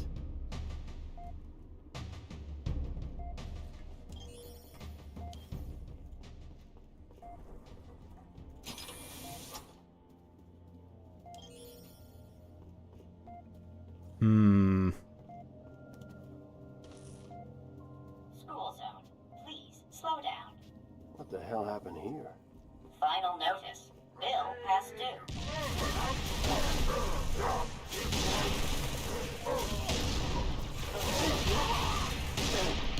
Oh boy. Fodge for £2 says, don't forget ODST added firefight, series staple. That's right, I forgot about that. That was a pretty cool thing for ODST to include. That's a good point. It was better that we were on that we had the high ground. Let's go back up. Yeah, firefight was good.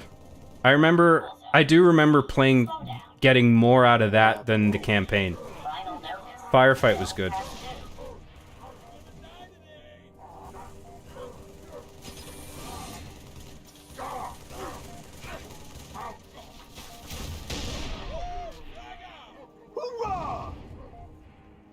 Hoorah! Fan for 199 says, you didn't laugh at my super chat. Angry face. What the fuck? Oh, they can't all be gold. You're not always gonna get a laugh. But pee-pee poo-poo is funny. Don't be sad, fan. Don't be angry. Don't be angry face. Thanks a lot, fan. I appreciate it.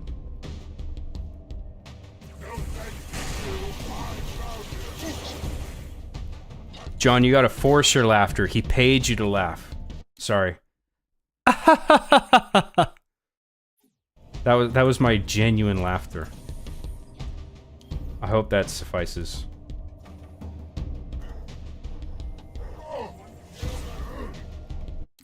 Pee-pee poo-poo! Classic.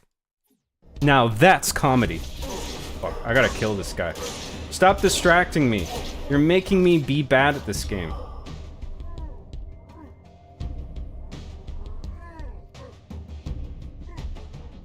Where the fuck are we going? Where do we gots to go, you guys?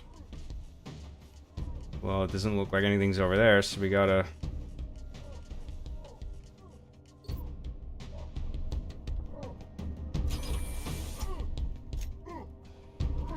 Fuck this stupid pea shooter. No spank you.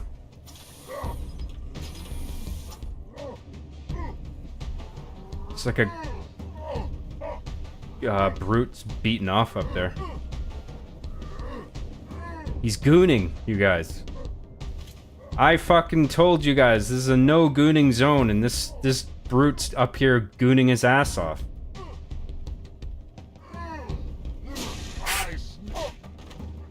Damn, melee is pretty good. He probably had his health brought down already quite a bit. Oh shit! This is pretty effective. I like this.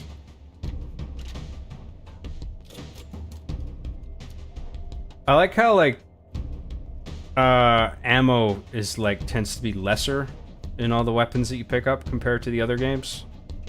Like, you're sort of forced to scavenge a bit more as well, which is also thematically fitting for what they're trying to accomplish with this.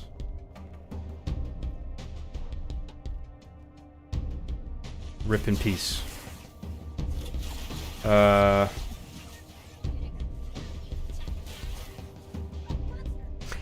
A Canadian Gamer for $6.99 says, "Hey, when you take a whiz, do you get a sense of Khalifa?" What the fuck does that even mean, dude? Why would you spend money on that? I have no idea what that means.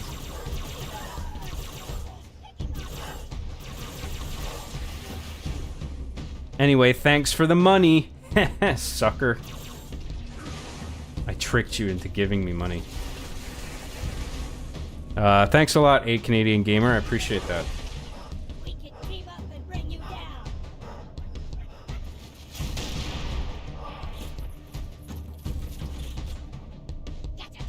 My answer to your question is, sure, maybe, or something.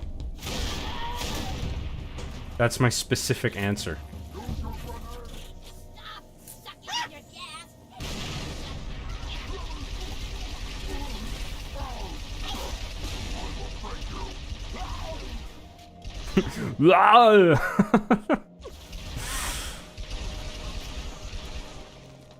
Guest starring Arnold Schwarzenegger. Yeah. The ODST are here. Yeah.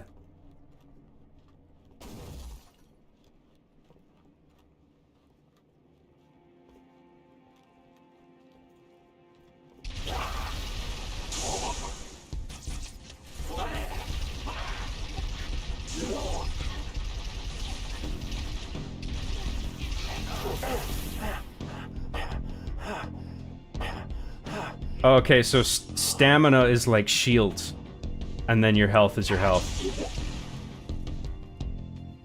And the bar at the top is health. Stamina is the thing that you can't see. So that makes sense now.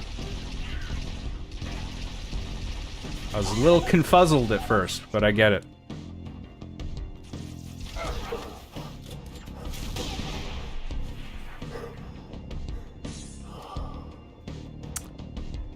Sarah XE for $10 says, Schwartz, what? Let's not do that. You know what I said. I was just saying the dude's name. Thank you, Sarah. Very generous super chat. As always. Very much appreciated.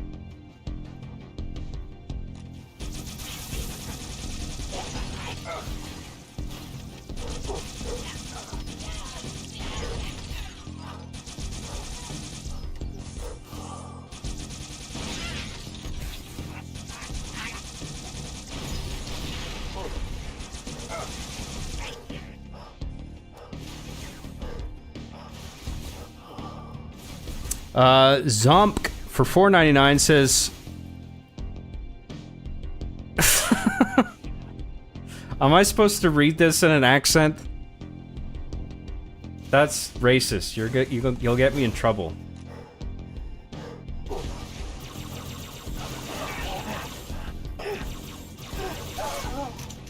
Fuck. Wagwan me brudda job. You doing nice tings and all. One love from Jamaica, mon. It's the best you're gonna get out of me. I'm not leaning into that. Thank you, Zomp. Appreciate it, man.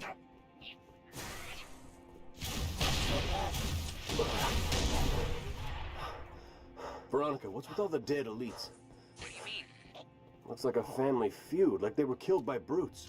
Is there something I should know? It's classified. Ah, some things never change.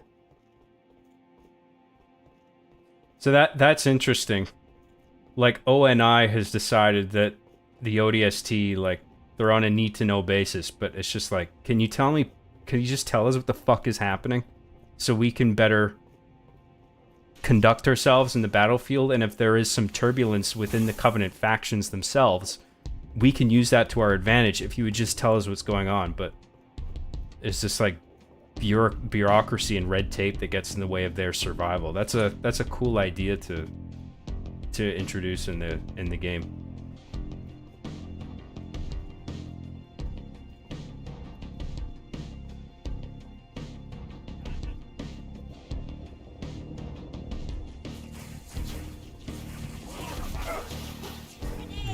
Jesus Christ, dude.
Okay, are we clear? Fuck me.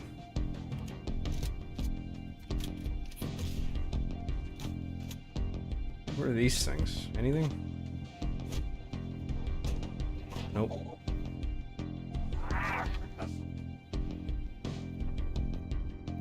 Oh, is there someone up here? Oh, yes, please. Give me that. Yes. Alright, now where do we go? I guess... Do you guys think this is the way to go?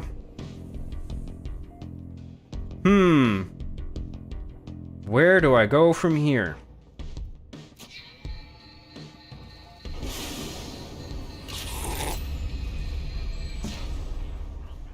Ah, yes, the meme rifle. The epic meme rifle.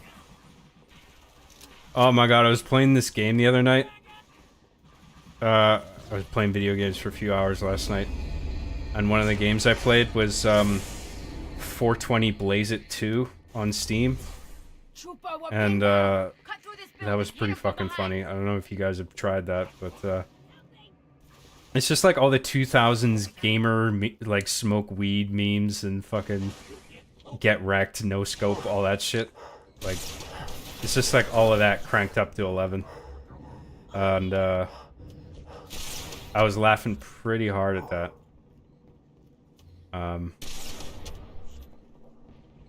Maybe that's a game I should stream, because I was quite enjoying that, and that would actually be pretty funny, I think, too. Should we go out there? You're sure it's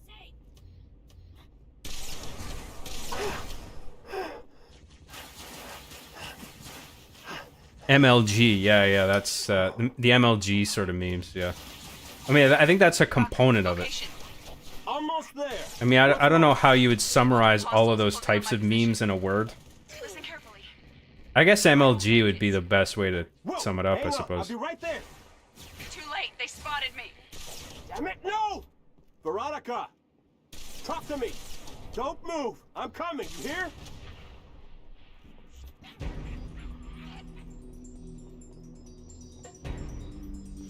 Sarah XE for $5 sends me a noob emoji.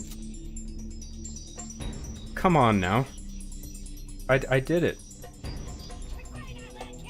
I got through it. I killed all the enemas.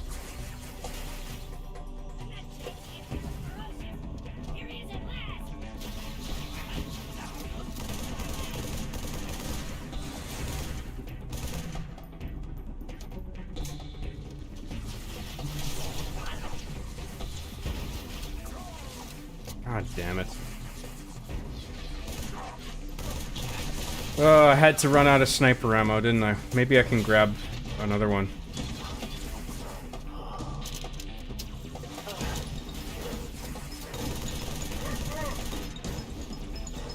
Damn it, there's a hell of an arc on the grenades that you throw in this game.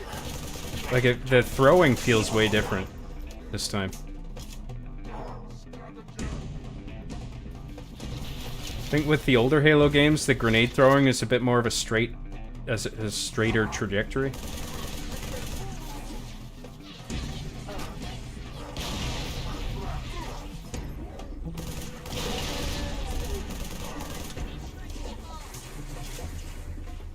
See if we can find that other rifle.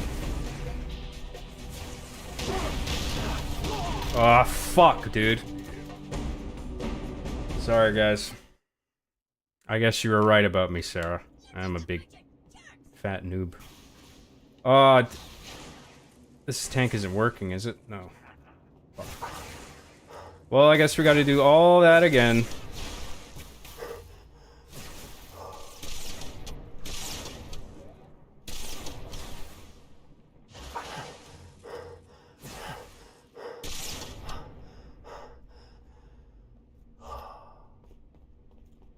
Save our ammo for all the brutes that show up.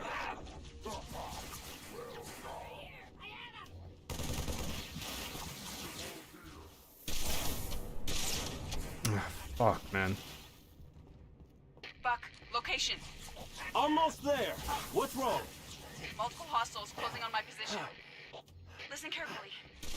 If I don't make it... Shit, Whoa, dude. hang on. I'll be right there. Oh, come on. Too late. They spotted me. Fuck me. No! Veronica! Talk to me. Don't move. I'm coming. You hear? Well, that guy went down fast.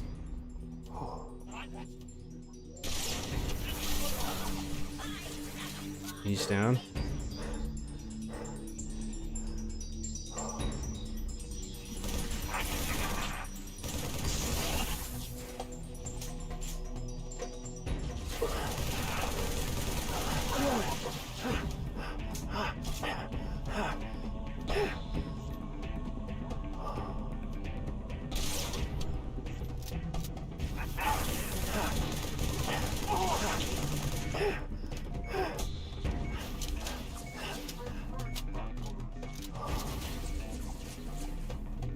I think the breathing, the acting is well done. Like, it's a very panicked, low health breathing, which I like.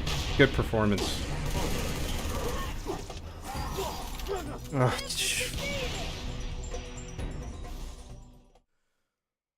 Fuck, dude.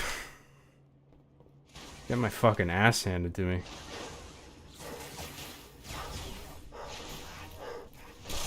Sorry, guys. I'll do my best. Why are you hiding? You know I'm gonna find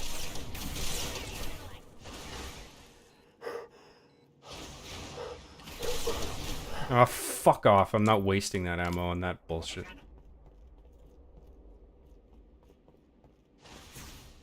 It's nice that we found that shotgun. That's good. Off. Cocksucker.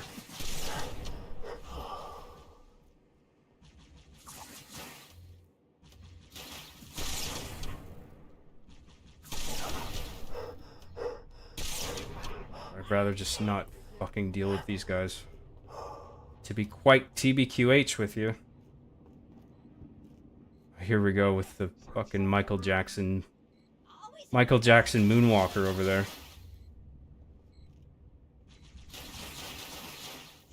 Stop there. Buck, location. Almost there. What's wrong? Multiple hostiles closing on my position. Listen carefully. If I don't make it... Whoa, hang on. I'll be right there. Too late. They spotted me. Damn it, no! Veronica! Talk to me! Don't move! I'm coming, you hear? I'm coming.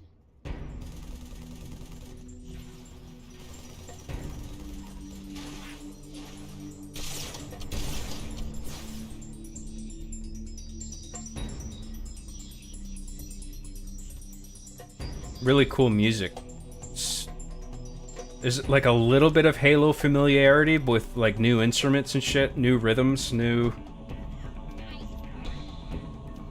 It's just got like a new vibe that really works quite well.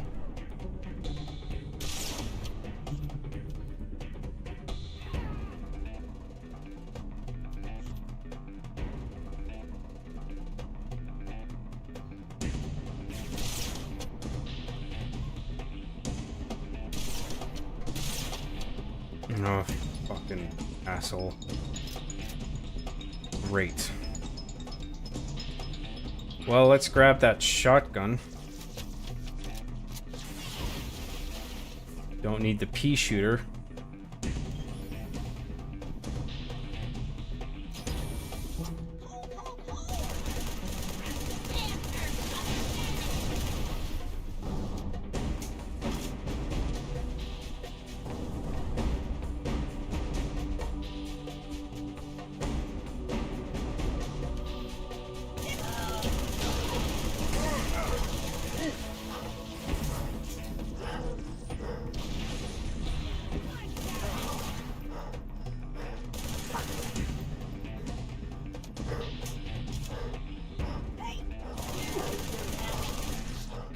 I think back when this came out, it was just harder to appreciate, like, paying full price for a game, and then at the same time, it's, like, not Master Chief.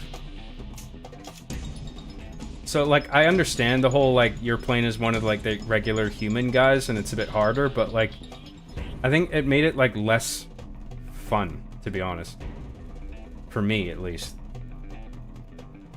And then, like, that on top of the full price tag for something that should have stayed as, like, DLC, it's just, like, it was a little too rich. Whoa, what the fuck?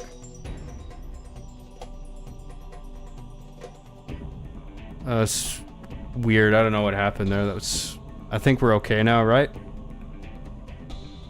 I don't know what happened there. It's, type a number 0 in the chat, please, if everything is looking and sounding okay.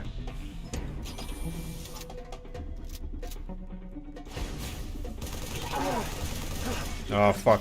Oh, there's a sniper up here. But I can't... I gotta take cover. I need that sniper. If we get that, we might be good. We might be good. We better be good.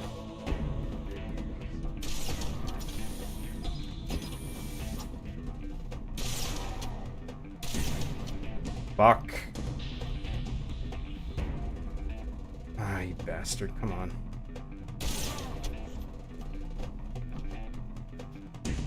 Where's the rest of ya? There we go. Whoa. Okay, he's down.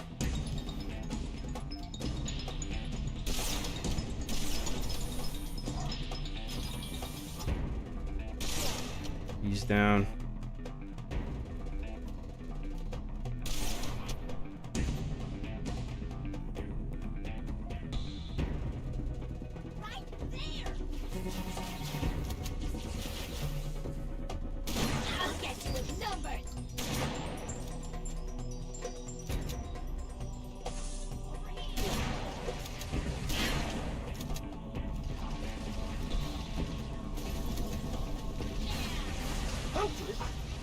No, I do not have time for this. Oh, fuck, dude. Ah! Go away! Ah, you guys. Ah! A.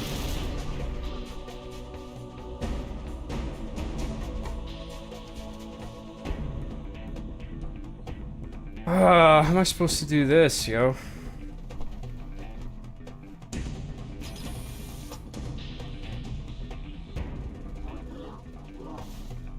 Whoa, shit. That was pretty cool.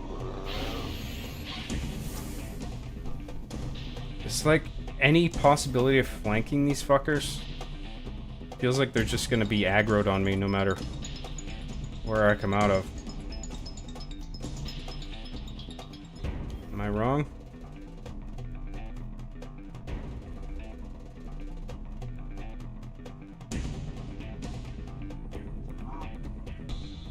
Ah, shit.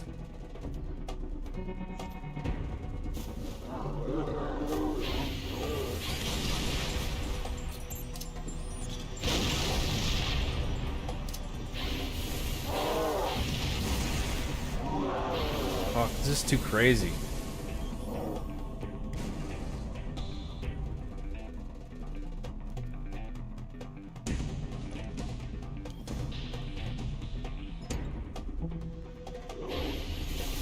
So they just always know where I am. Well, I gotta go close range on these fuckers, I guess.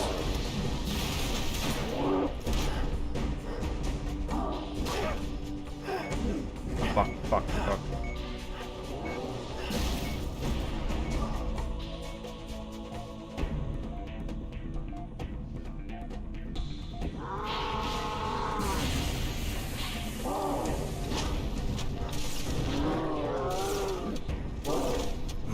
Fuck, dude.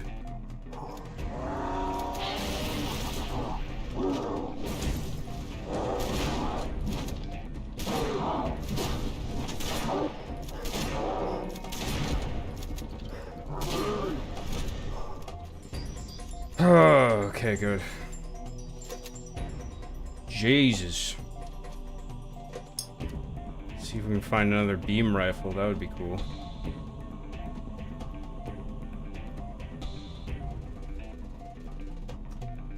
Probably not. How many bullets are in this? Yeah, that's pretty good. This is better. And then this. Maybe we'll switch this out for the carbine. Not a lot of ammo. I'd rather have a headshot weapon. Although, what about this? Nah. Okay, where are we going? Over there.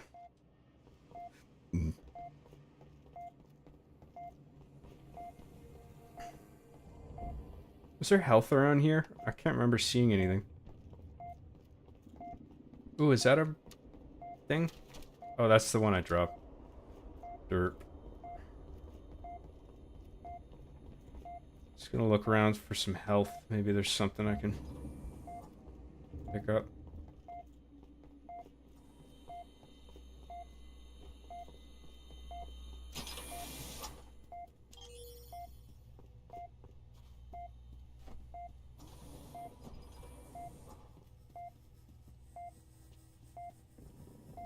I like that the low health noise isn't like too annoying. Oh, there's the thing I picked up. That's good.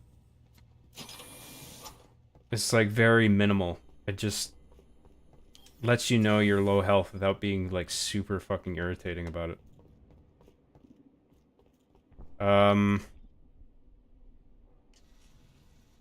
Yeah, we're going up there. So that means... Okay, I guess we go this way. Oh, the color green is a good sign. Got a checkpoint, that's good. Attention, travelers. Let's do some more chat for a bit. My ear itches.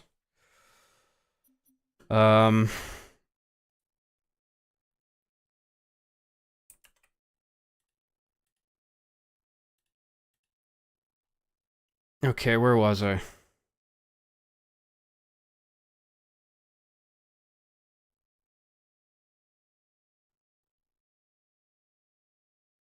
I'll try not to hang out too long here, because I do want to get on with the game, as I'm sure you guys do, but see what I can pick out from the chat here. John is so baby girl coded, ooh woo. What the fuck does that mean? Baby girl coded?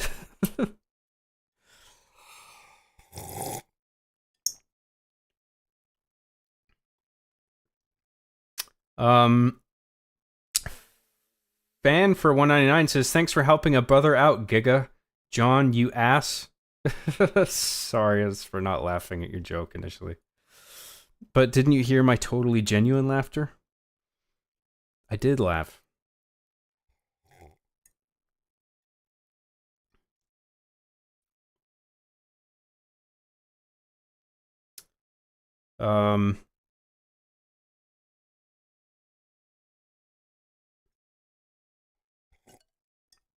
It's funny because with how health works, you're actually tougher in ODST than normal Halo 3. I know what you mean, yeah. But it's still Overall, it just feels less fun to play than the other Halo games, which is unfortunate. Despite that, I understand what ODST is trying to do, and I respect it.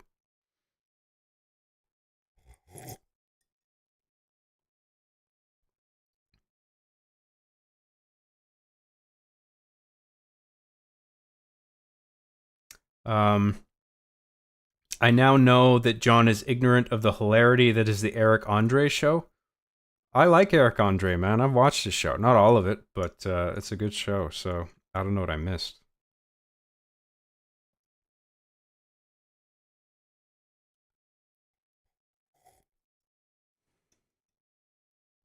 He's not ready for the Golden Hunters, lol. Yeah, well, I creamed their asses. So there's probably a better phrase to use than that. I sure love creaming ass. Where was I? Nah, stream that game on 420. Oh, yes, I should stream 420 Blaze It on 420, of course. MLG memes were early 2010s, dubstep, Doritos, Illuminati triangles, good shit. Yeah. So yeah, I guess that was a bit later than the 2000s. 2000s was like Rage Comics and Advice Dog and shit like that, I think.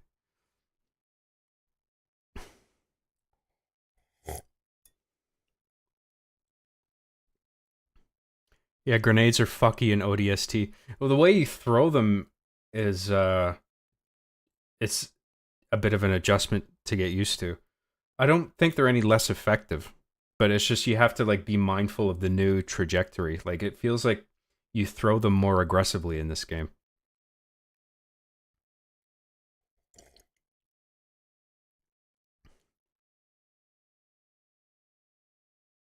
It's okay, John. We don't actually come here to see you play. Cuz it's so shit. Sorry about that. Do you think we should get another ODST game? Maybe. I don't know. There might be a way to make it work, make it more fun.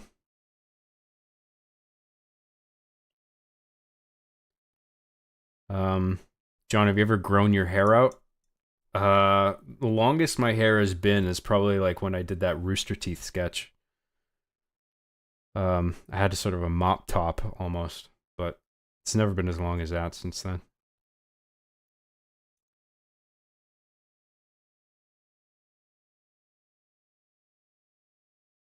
Oh, thanks for the zeros in the chat. I appreciate you guys letting me know that stream is okay. Sarah XC for $10 says, use the shoddy and go all Leroy Jenkins on those convenient. I can't remember if I read that one out already. Maybe I didn't. But, yeah, the shoddy in that area, I mean, there's too many, like, jackals and people shooting from long distance. Like, if I go out there trying to shoddy everyone, I would have gotten wrecked.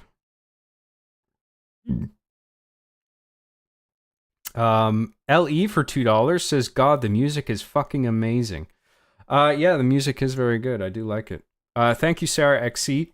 Thank you, LE. I really appreciate the super chats from both of you. Mikhail Manfredo for $1.99 says, you never had the makings of a varsity shock trooper. It's true. It's the Sopranos reference, if you guys don't know. Thank you, Mikhail. I appreciate your super duper chat.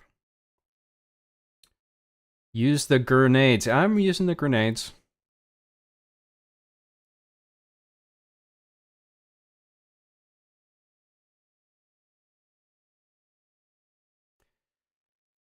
In Combat Evolved, did you notice there was a subtle heartbeat when your health was low? Was there? I don't actually remember that. And I played the whole fucking thing. How do I not remember that? Fan for $4.99 says, I forgives you, Job, but next times when I put the pee-pee poo-poo joke, you better be laughing so hard you're gripping your stomach.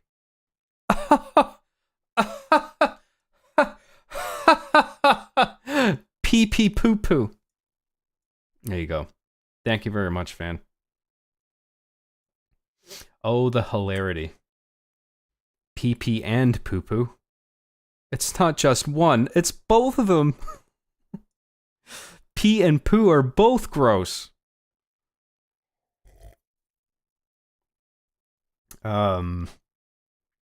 That hypothetical flood game you talked about would make a great ODST game, in my opinion. You could make mechanics around the fact that you don't have shield or much armor like Chief. Yeah, I think that would be a good idea. You could still do like an ODST kind of thing in the modern day, and that would work. Something needs to happen with the gameplay, though, to like make it as fun as playing as Master Chief. I don't know what it is, but it needs a little extra something than what's here in ODST. I don't know quite what it is.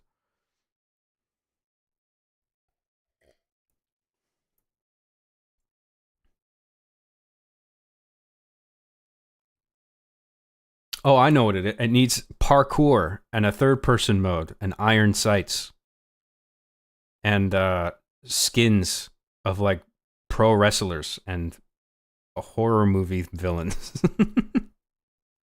That's the secret ingredient. Can confirm Heartbeat and Halo 1 is real. Yeah, it must have been super quiet or subtle then, because I don't remember it. Have you ever heard of the poo-poo that could pee-pee? I thought not. It's not a tale the Jedi would tell you. I have heard the legends of the poo-poo that could pee-pee. Brand damage is most likely behind us, I reckon. Halo Infinite wasn't perfect, but it was a massive step in the right direction. After the cancer that was Halo 5, ODST 2 would for sure sell. Yeah, Infinite was a step in the right direction, but you'd think they would have taken a few more correct steps in that direction, given that this is like the 6th Halo game. Overall, but even for just 343, it was the 3rd. So it's just like, for Halo Infinite to flatline halfway through the way it did, it's like, come on, guys, like you know, you've done better work. Well, fuck, I keep thinking Bungie is like them, but it's a different team. I don't fucking know, man. I think even they would know that Halo Infinite needed to be better than it was.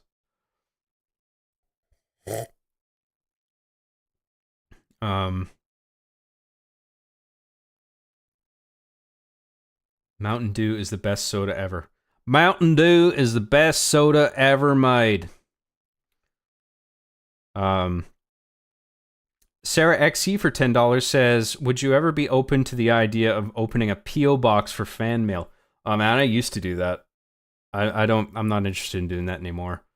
I had a P.O. box open and I got a few things sent to me that were really nice, but like it costs money to maintain that every month, and I just wasn't, eventually I wasn't getting anything coming in, and I just shut it down. So I'm not really interested in doing that again. Thank you very much, Sarah.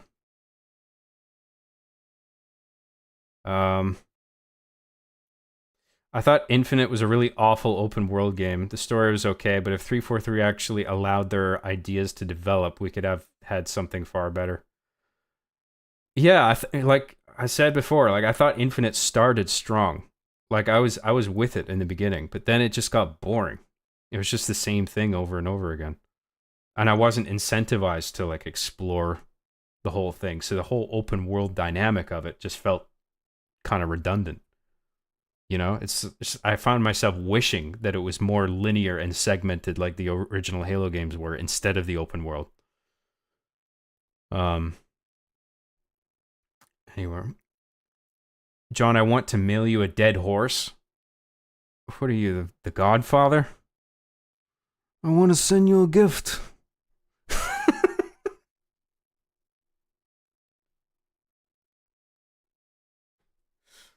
Just a little token of my appreciation.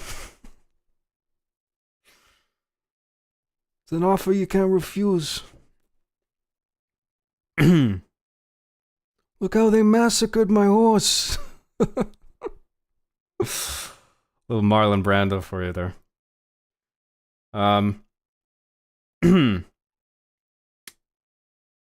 When you said that you thought you could steer Halo back in the right direction, do you have characters in mind that you would use for whatever general plot concept you could come up with?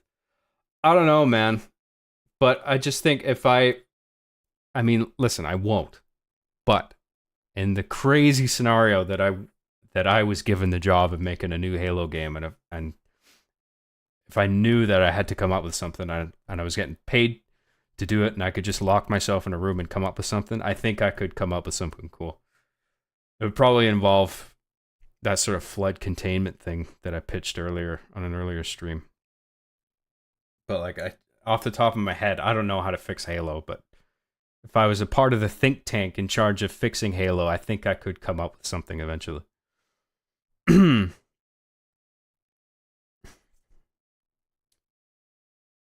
John, I laugh at my own impressions, Graham. That's on my birth certificate. That is my middle name. I think it was Tony Soprano who had a massacred horse. Well, no, it's, yeah,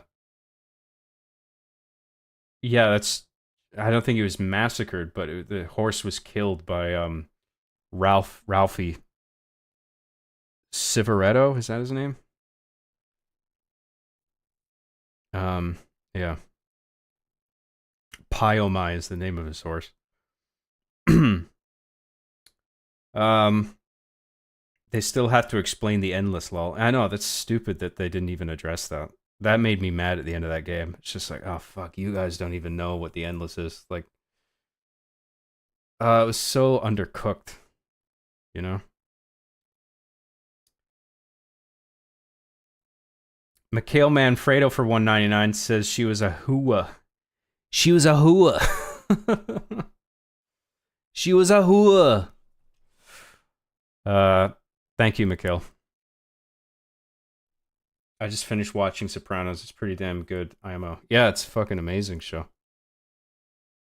Alright, let's continue on with the game. Thanks for your patience, everybody. I'm sorry this has taken us so long to get through this. Hopefully you guys don't mind too much.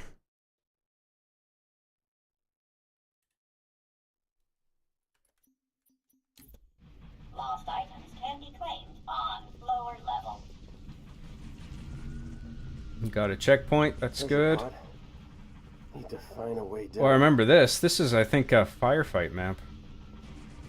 I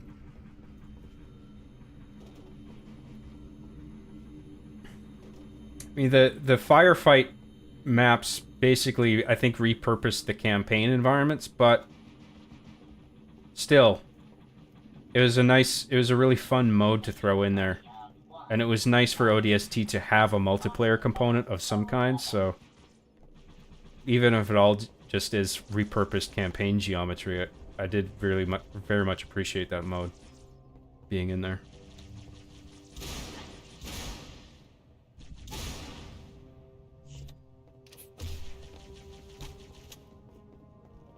Mikhail Manfredo for $1.99 says, you seen Boardwalk Empire, also amazing show.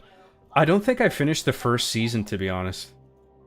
I liked it, but it just didn't, like, grab me as much as something like The Sopranos did. I really like Steve Buscemi. Like, there's some really strong performances in it. I know the pilot was made by Martin Scorsese, or, like, directed by him. I should give that show another chance. There's so many fucking shows that I gotta watch. And I've seen a lot of, like, I'm a film guy, right? I've seen a lot of movies and shows, but it's just like, even still, there's so much that I haven't seen because there's just a fire hose of content out there. It's just like you can't consume it all. It's hard to know when to start or where to start. Paradox of choice, they call that. Where the fuck am I going? Oh, I gotta investigate like a pod thingy, right?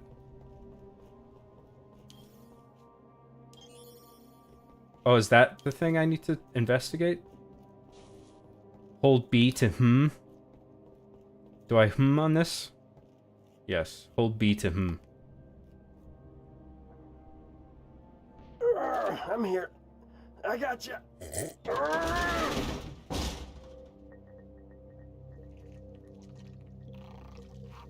Oh, nuts. Whoa, whoa!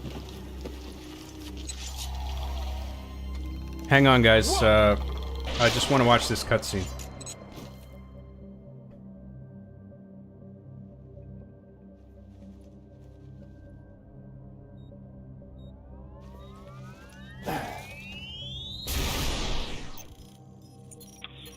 What the fuck are those things? Are those engineers? I didn't know they exploded like that. What the heck was that? You ever seen one before? Hey, Romeo, you got your ears on? Oh. The writing and the performances are quite good Permission to speak, in this. smartass. No, I don't know what it was. But it was gonna grease your ass good. Just like it did the captain. Yeah. Also, I don't know if they remastered the graphics at all. I think everything is just upscaled. Negative. The rookie. But it all looks good. Like, the faces are well The done. B-net. One of our drones must have seen where they hit. So we're popping smoke in the lady's mission? She ever tell you what she wanted? No. Never. Doesn't matter. All I care about now is getting my men out of this city. Even you.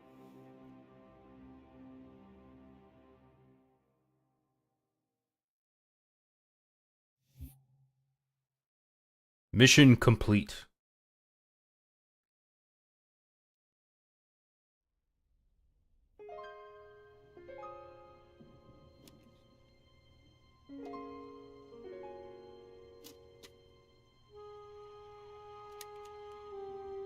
What's he flicking it for? I guess he's seeing if there's an electric current running through it or something. Why was it smashed into the screen? Did I miss something? I thought we were gonna see how that happened.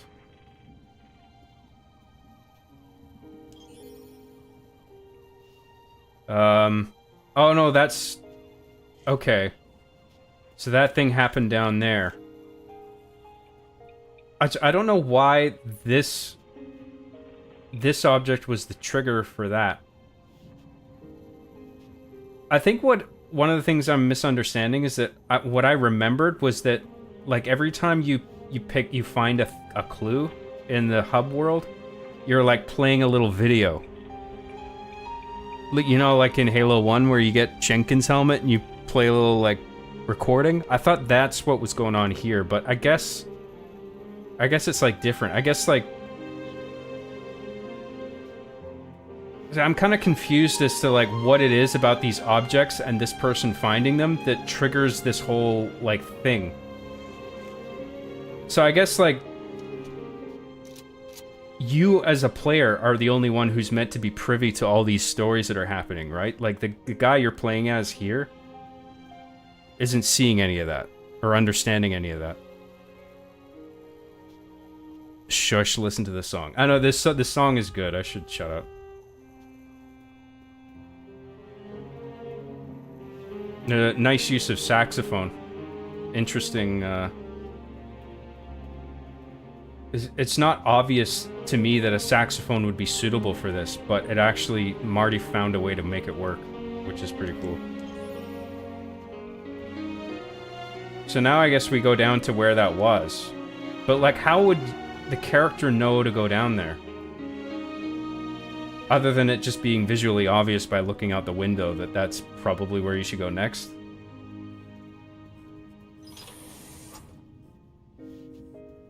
People are probably writing in chat, like, explaining it, but, like... I'm just a little bit distracted right now, hang on.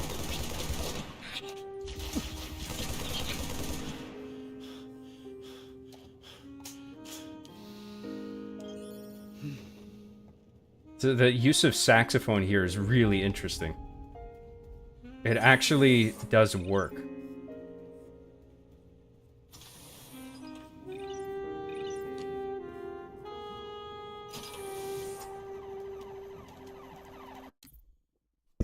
Let's try and stay on top of chat a little more regular. Just so I'm not just scrolling for fucking half an hour every time I do this.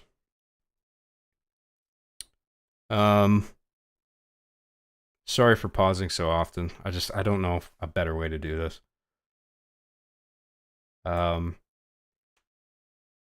You could argue that Bungie cut corners in that regard. Oh, I see what you did there.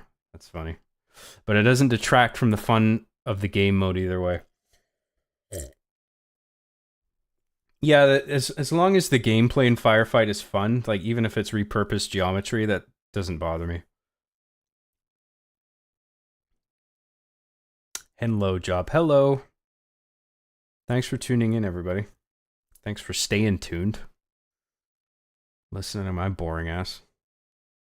You're going to the place that you're going. Oh, am I? Okay.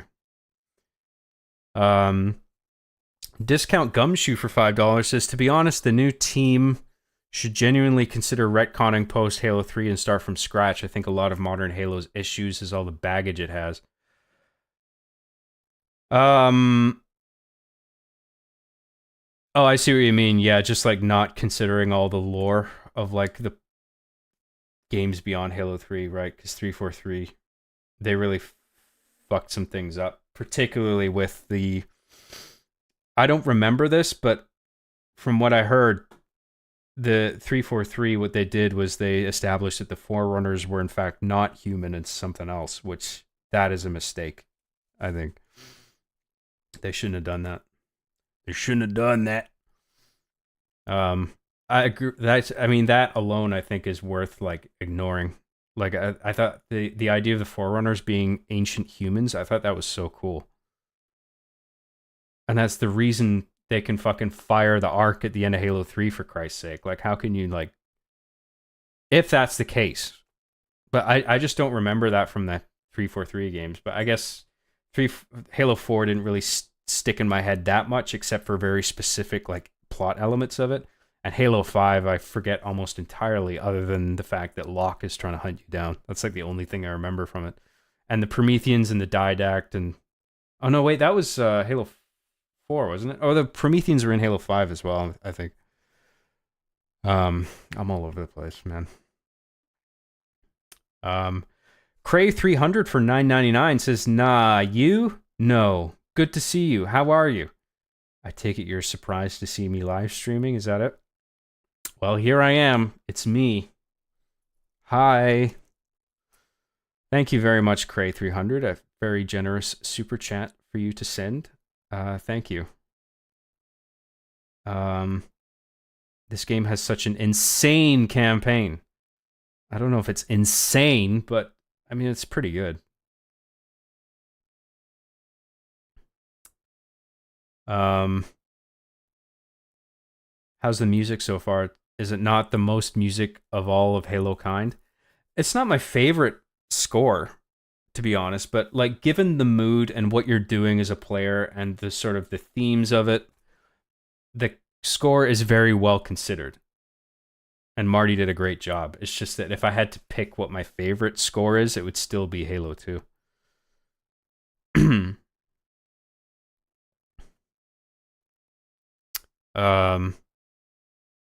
Turn up that jazz, John, lol. I can turn up the music for a bit if you want me to. But then you won't hear my sexy, incredible voice. What a pickle.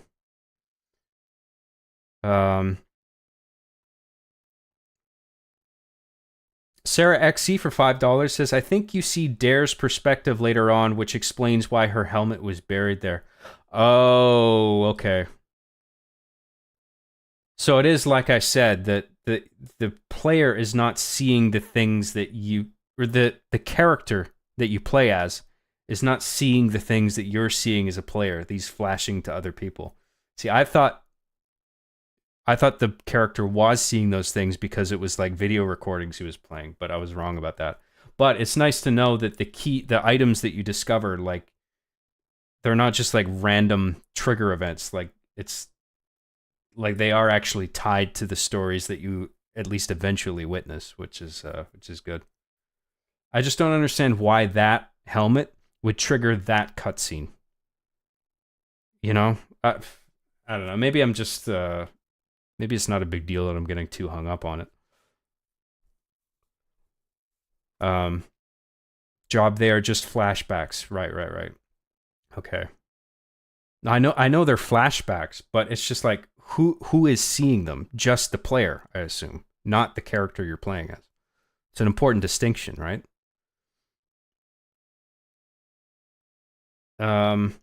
Is like Jenkins has to investigate where team went based off of nature and combat.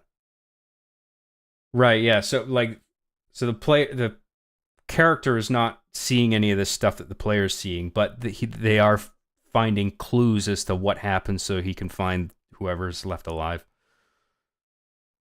Right.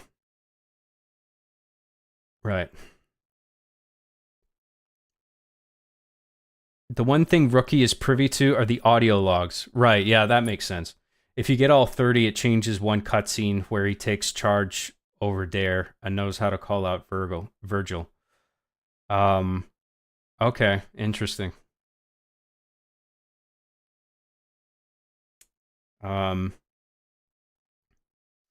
Is reading chat while playing difficult for you, Job, or is it more fun to pause and interact fully with chat?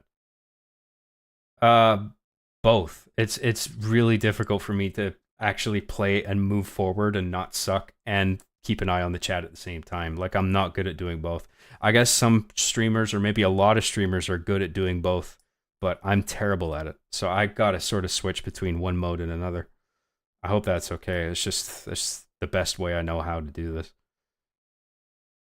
And it's also more fun to pause and just concentrate on chat. Like, I'd rather focus on one thing or another.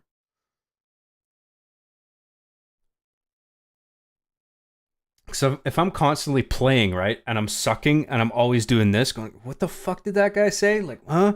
And then just dying over and over, like, that would fucking suck balls, right?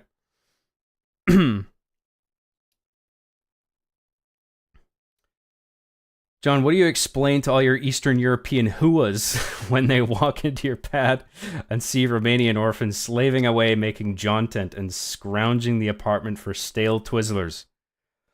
I don't have to explain shit, because I just threaten to hit them. And they do as they say. No questions asked. Where was I? I'm new to your chat. Oh, well, welcome to the brain rot. Fucking brace yourself. It's gonna get crazy.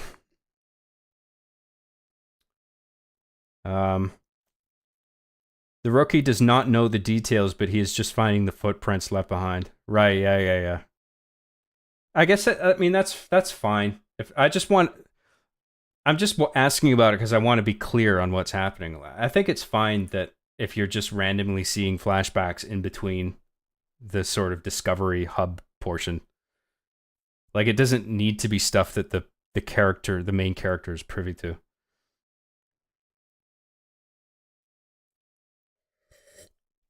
It's just an interesting storytelling decision, that's all. Yeah, a different character's perspective is not shared with AI or something.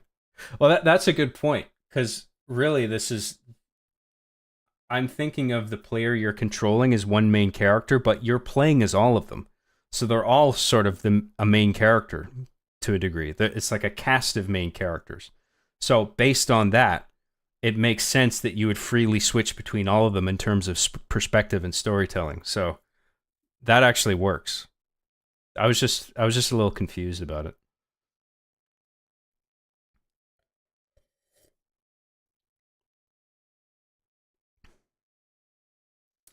John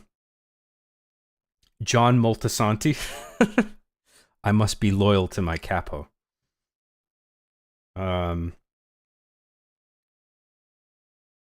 I take no part in this brain rot bullshit, lols. Good for you. I respect that. John, you are the main character. Ah, yes. And then John was an alien. I really do love the framing device in this game a lot. Yeah, it's good. It's interesting. I do like it. I mean, if you're gonna do a Halo expansion that sort of feels fresh and innovative, like sort of revamping the story structure and telling the story from the perspective of people that you have never played as before, it's just like a great way of fundamentally mixing things up, other than like beyond gameplay. You know, like mixing things up in terms of storytelling. I respect that. I think it's cool. Let's keep going. Let's try not waste too much time. Back to this. Appreciate everyone's patience. Thank you. I'm sorry if I'm going through this too slow. I guess, are we supposed to go down to that pit? Oh, it's like a whole... Oh, we're supposed to go all the way over there now.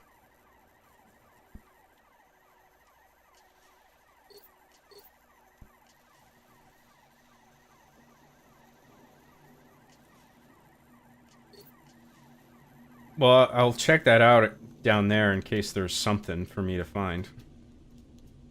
Because I imagine the game does want me to go down there for something.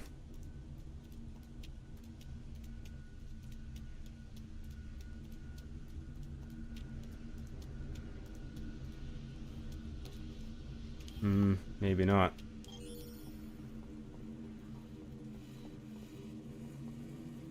Not even like a secret thingy?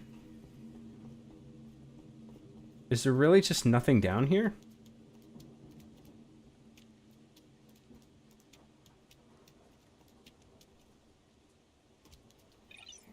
I mean, I suppose the geometry here just exists, so the same geometry can be loaded in the other instance when you're playing as Buck, right?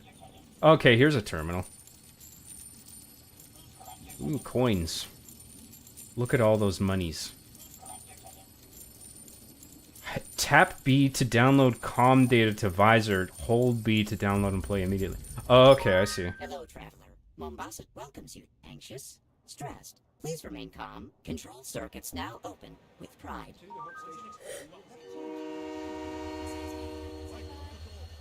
Hello, traveler. The Mombasa Transit Authority welcomes you to Kikowani Station. How may I serve? One ticket to Old Mombasa, please. Here's my card. Ooh, no, scrap that. Traceable. It's just some rando civilian using the train. Thank you. What is your final destination? Magongo. If I don't get caught, hell if I do. Thank you. Transport for 1, 2, Mogongo. Oh, let's go. Please collect your ticket. Wait! Hold the doors, please! All aboard. Train number 4. Oh, that was close. Center 2, Old Mombasa. Now departing. Next stop, Makupa, Nairobi Road, Hope Station, and Mogongo, end of the line. Almost there. Almost. Emergency stop. Please remain calm. Emergency stop. Please Damn remain it! calm. He found me. Are all the audio logs like that? Just like random civilians trying to get from A to B? I guess they would be if they're all like sort of payphones.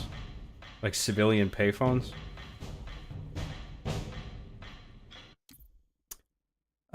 It's insane how good an idea ODST is for what to do and where to go next with this property, and 343 just didn't take notes from it, not to pick on them too much, Lamau.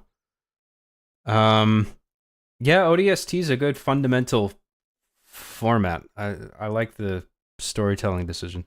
Mikhail Manfredo for 199 says, did Madeline have to sleep with you for the role? Madeline's a fictional character I made up for season 7, okay? But yes, the actress did have to sleep with me.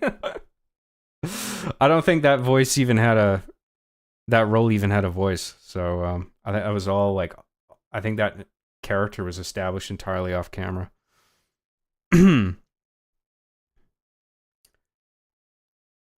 Whoa, is this Halo 3 ODST? Indeed, it is the ODST. You can open your visor to watch the video.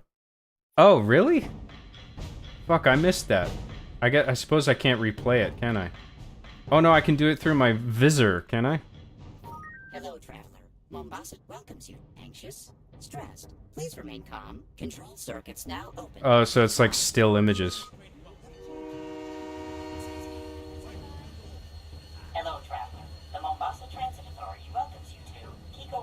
There's actually like well done graphics Old too. Mombasa, please. There's Here's my comic. card. It's Oof, like comic no, panels, scrap but that. they're decently illustrated. Coins. Need coins. Thank you. What is your final destination? Magongo. If I don't get caught, hell if I do. Thank you. Transport for... I bet they're we don't need to watch the whole thing. I think we get it. But like, Wait! I bet their Hold the concept door, artist. please! I bet their concept artist was happy to that was a thing, because that's probably all his work. And it's actually in the game, not just used as a concept art phase. You know what I mean? End of the line. Almost there. Almost. Emergency stop. Please remain calm. Emergency stop. Okay, how do we Damn it. stop this? He found me. Whatever, it's over.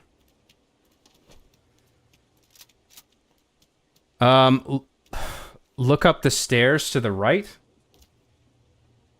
What, those stairs? The stairs. We're surrounded by fucking stairs, dude.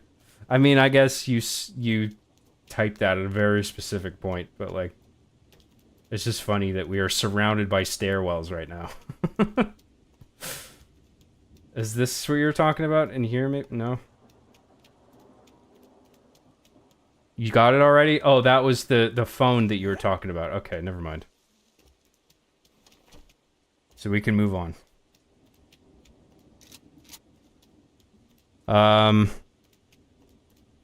See, during stretches like this, I'm trying to read a bit of chat so we don't have to pause as much.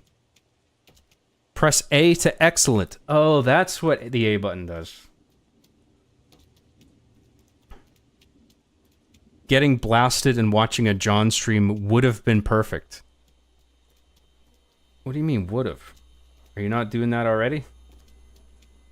Everyone should be blasted right now.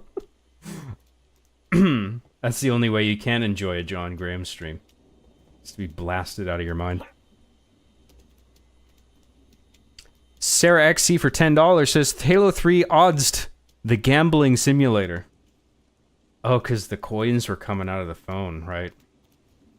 Well, I think there's more games to appropriately refer to as that. Like, Battlefront 2 with, or one of the Battlefront games. Whatever one had the egregious monetization practices. That's what made me, that's what you made me think of. I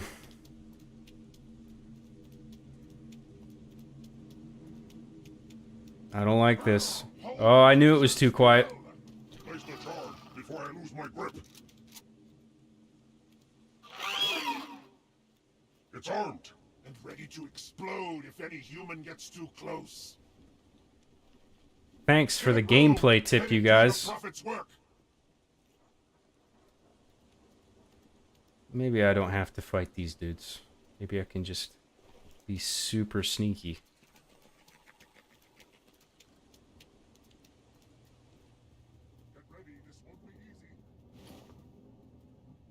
Thank you very much, Sarah XC.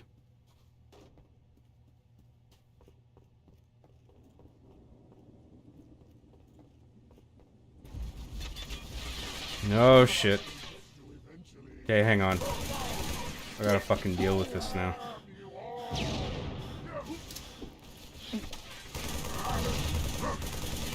Oh, I suck at throwing grenades, dude. Fuck.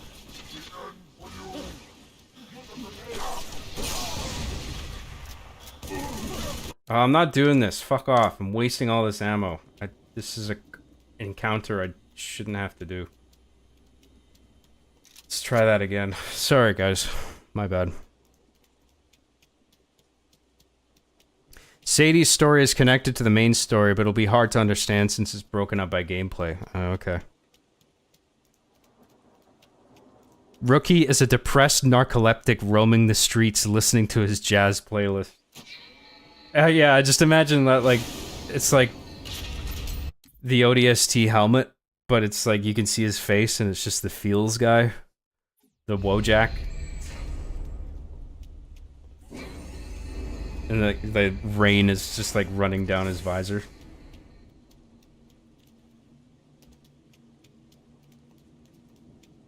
You gotta kill the NGs. I gotta kill them? It didn't seem like I had to. Before I lose my grip. No, save the NGs. Oh, okay.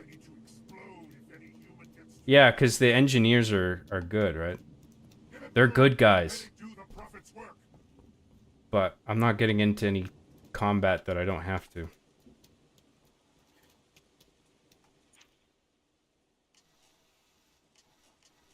Now, is that a solid wall or is that a bridge right there? It kind of looks like an elevated thing. So I'm guessing I can just walk right through that. Don't forget there are supply caches if you didn't already know. Oh, I haven't seen any yet. I'll keep an eye out.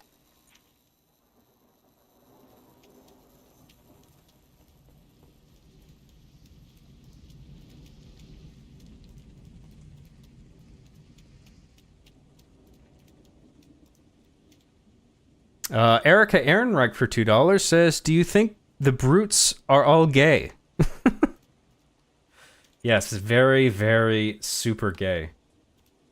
If they kill me in combat, they're gay. That's the rule. It's just like Halo multiplayer. Someone kills me, they're gay. That's the math of it. That's how it works. So, let that be a lesson. If you ever find me in Halo multiplayer, don't kill me, or you're gay. I don't make the rules. I don't make the rules. Thank you, Erica.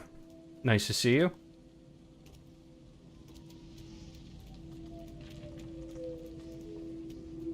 Save scumming? I looked up to you, John.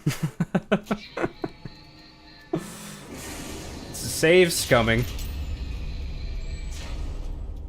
I guess that save scumming does apply. I was thinking maybe that only applied to save states, like in emulation or something, but I guess if you load any kind of checkpoint over and over, that's save scumming. Whatever, I don't give a fuck. Now, here we fucking go. Here he is.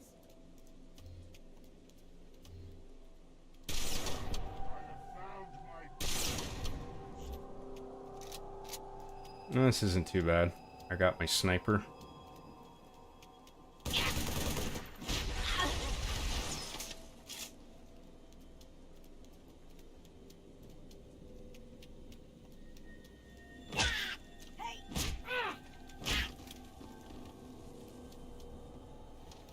Got me sniper. Got me beam rifle. Got me assault rifle. Simple as. I found the saboteur. He was eating up.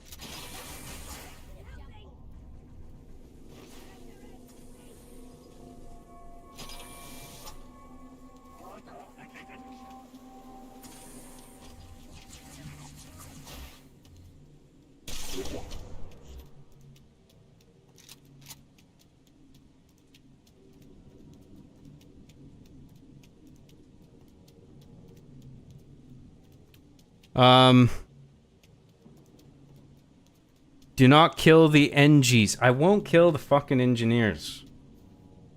Relax. You guys seem very concerned at the idea of me killing the engineers. I had no intention of killing them. I figured they were friendlies. That is something I'm aware of in the Halo lore, is that the engineers are cool guys.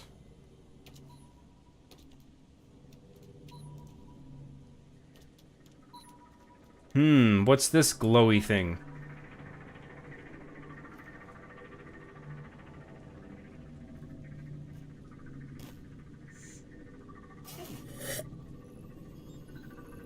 Okay, I want to watch this. Hang on. Hear from Mickey, Dutch?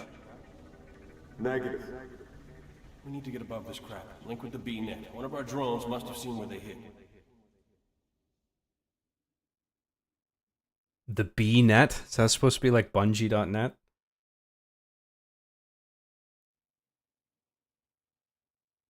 It ties into the I love bees thing as well.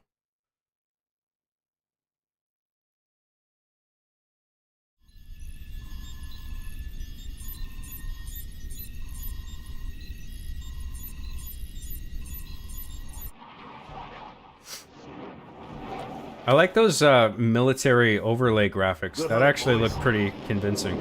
I'm keeping my boots on the ground.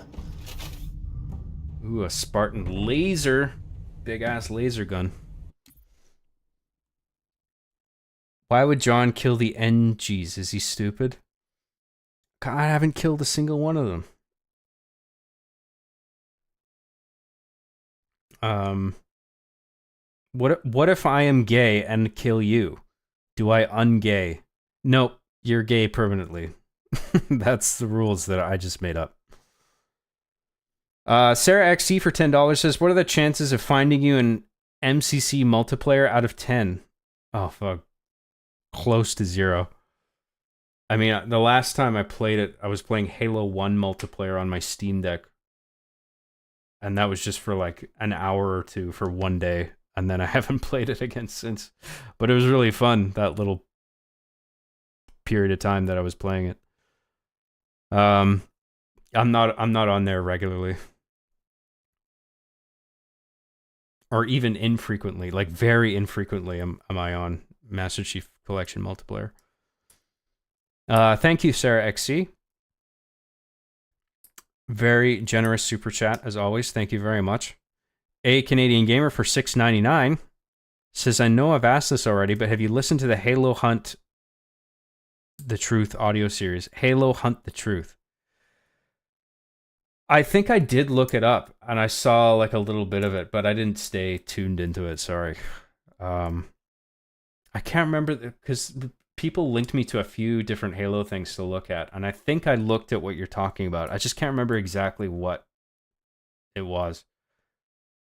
An audio series, so it wasn't, there was no video component then, it's like a podcast or something. I think I did look it up, whatever it is, but I was just like, I just skimmed it. Thank you, A Canadian Gamer, appreciate that. John, I just banged my knuckle against the edge of my desk and I only inhaled sharply for a few seconds. I hope you're proud of me.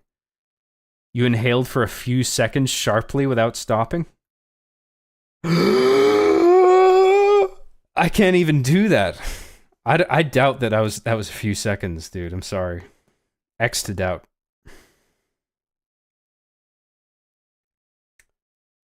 Ballsnet, like Skynet, but balls. Oh, okay. Makes sense.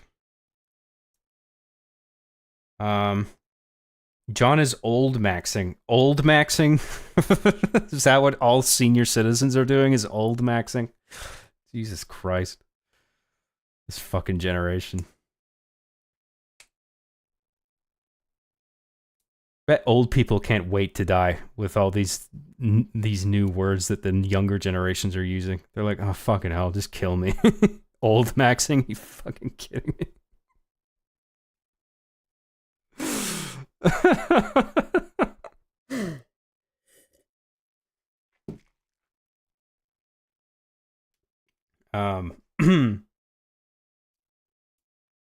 Anyone remember those RT shorts with John? Yeah, there's a couple of them.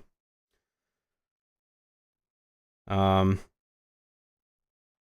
remember when Rooster Teeth existed.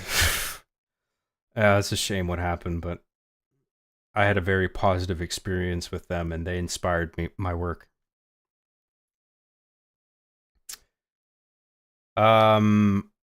Would you consider playing the Cut Arbiter mission Alpha Moon? Dig Site recovered that mission and added it to Halo 2 today. That's interesting. I'll have a look at it. I'll write that down actually. Hang on.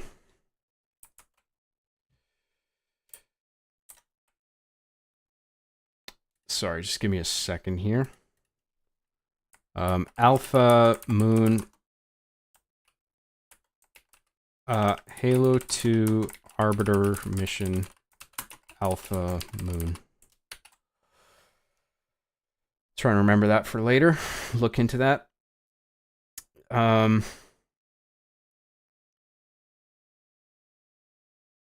Basically, I'm senior pilled. I'm in my geriatricell era. I'm old maxing. I'm in my retirement arc.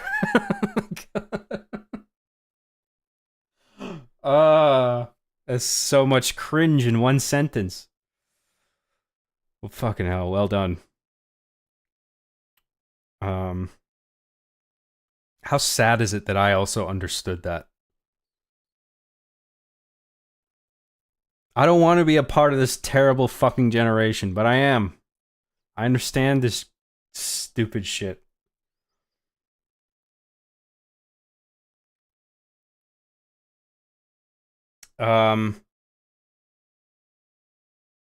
You're the type of guy to type with only one finger? I have a pretty good words per minute, actually, so there. And I use both hands when I'm not joiking off. Just dropping in to say hi, John, and everyone else. 4 a.m. here, and I got work tomorrow. Just finishing the night with a Guardian 1v1 with a friend right now. Good luck with ODST, John. It's great, IMO. Thank you very much. It's Guardian 1 versus 1. That's cool.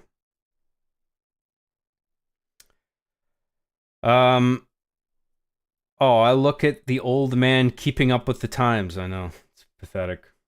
All right, let us continue the Vigigam. We need to do more Halo 3 odds stuff.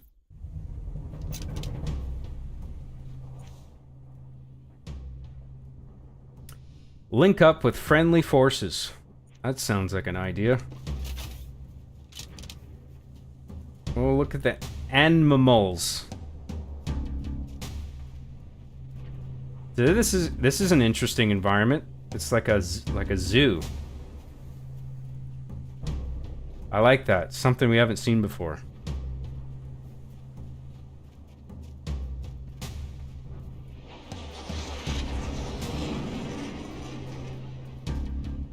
Trooper, over here. Help us secure this vehicle.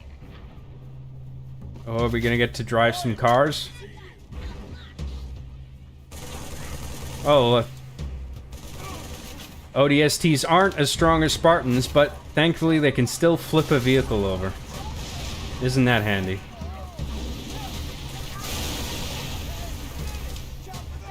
Oh, did they keep hijacking in this? I should have tried that before I shot that thing. I imagine you probably can't hijack the vehicles as an ODST guy, but I could be wrong. Thanks for the assist, Trooper. Get this warthog moving. Our CO needs us to clear this sector. Affirmative. Sorry, my chat window is underneath some other crap.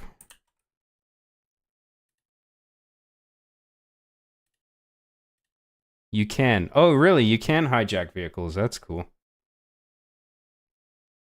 Little Sanic the Hodgepodge wallpaper for you there.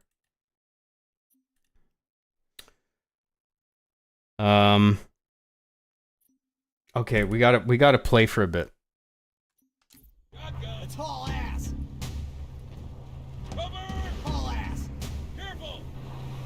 Watch that chopper. Hit it head on and it'll tear us to pieces.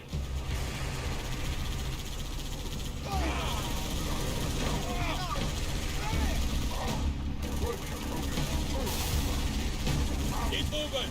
Don't let that wraith take a shot at us.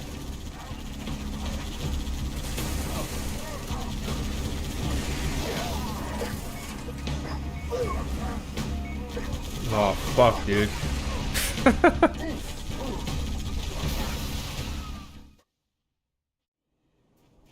Charged and ready.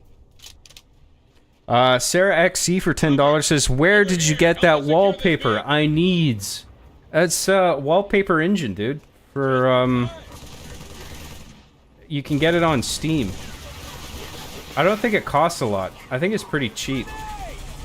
And it just lets you install, like, you select from a whole... It has its own little interface, and people are making new wallpapers all the time, so... You can search based on certain keywords and just find wallpapers for whatever franchise that you want. I think over 50% of it is like anime, and it's so funny. There's an option to turn it off. You can set an option where it's like no anime wallpapers, please, because there's just so fucking much of it.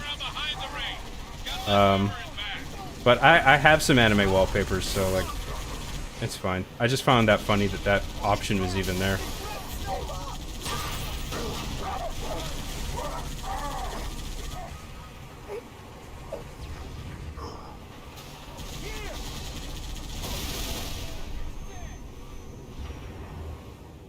Thank you very much, Sarah XE. Yeah, wallpaper engine on Steam if you want the same thing that I have.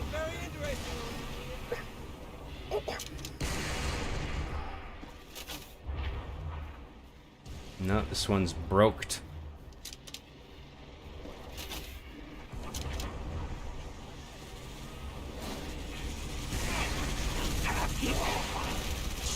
Dropping bags.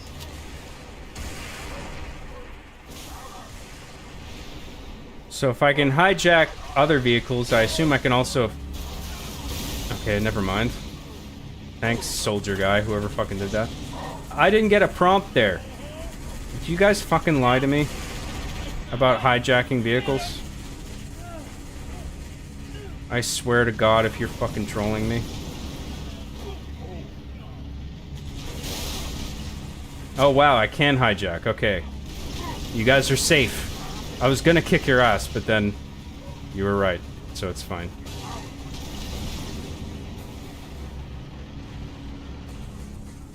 I think the radius for getting the hijack to work is probably narrower in this game.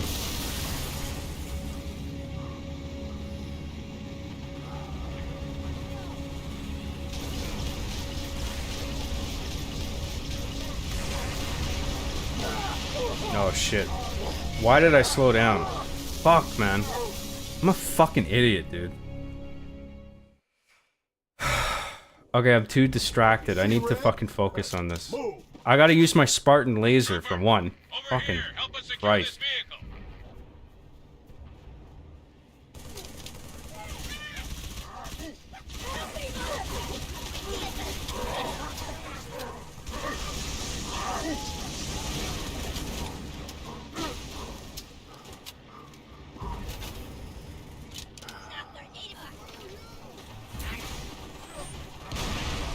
Okay, just give me a minute to get through this little part, and then I'll do some more chat. Thanks for the assist, Trooper. Get this warthog moving. Our CO needs us to clear this sector. Affirmative. Careful! Help! I got shotgun.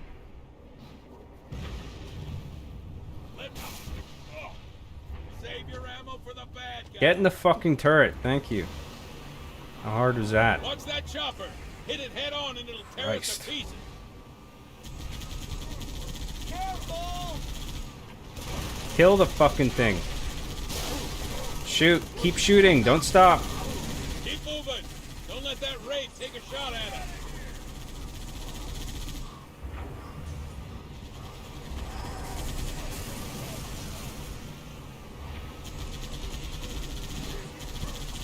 Swing around behind the raid. He's got less armor in back.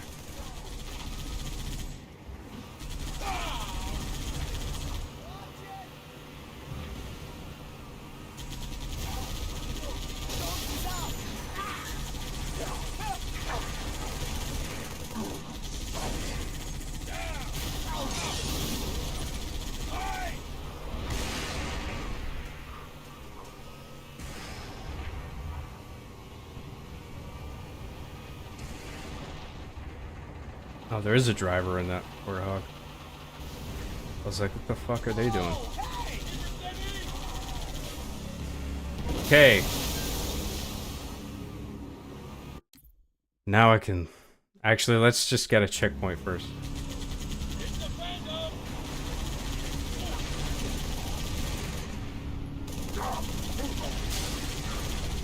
Maybe that's how I should break it up, is by checkpoints. That seems like the best way to do this.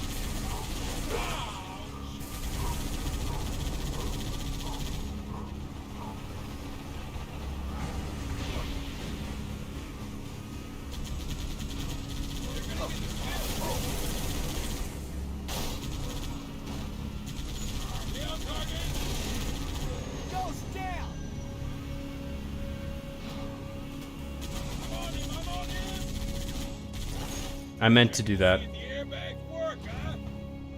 Did you guys see that sick flip that I did deliberately? Wow.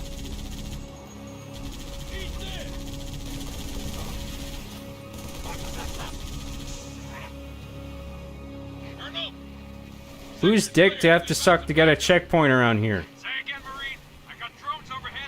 Come on, give me that dick. ODST reporting for Checkpoint, duty, please. Checkpoint, checkpoint, checkpoint, checkpoint, checkpoint, checkpoint. Thank you. Fuck's sake. How hard was that? Let's look at chat. Some more chat. Oh my god, chat. Chat. Hello, chat.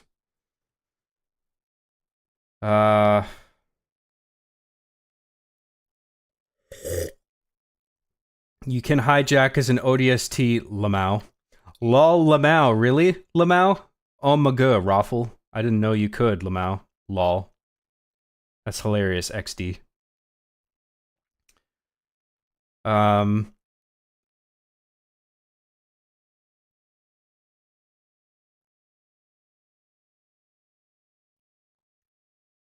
Sarah can't afford wallpaper engine after these super chats.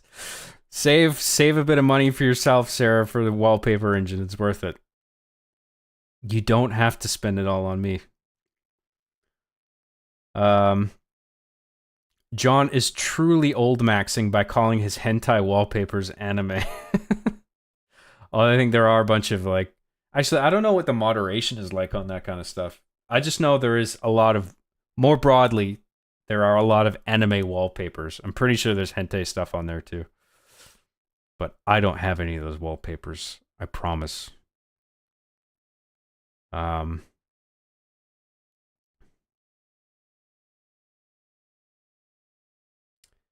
Marine who just saved his whole squad from death, being a hero and taking out a Wraith, listening to John tell him off for not letting him steal it. Yes, I am a jerk.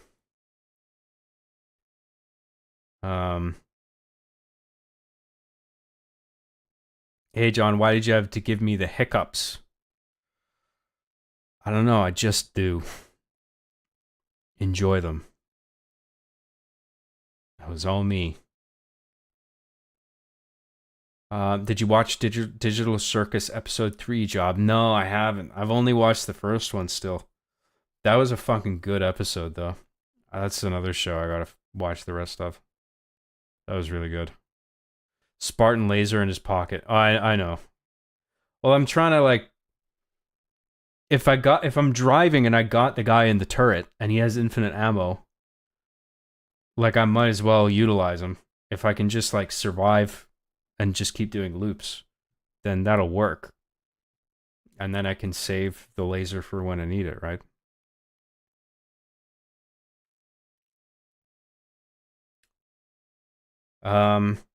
John, when you get pulled over and they ask for your ID, do you go, don't you know who the fuck I am? Yeah, it's like the FBI where I'm a machinima director and I have a machinima ID that I show to the police. And I hold it up like an FBI agent does in every movie. Like, look at my ID. Don't you know who the fuck I am? I'm a machinima director. I made Arbin the chief, goddammit. Oh, sorry, sir. Please, move along. Sorry we wasted your time.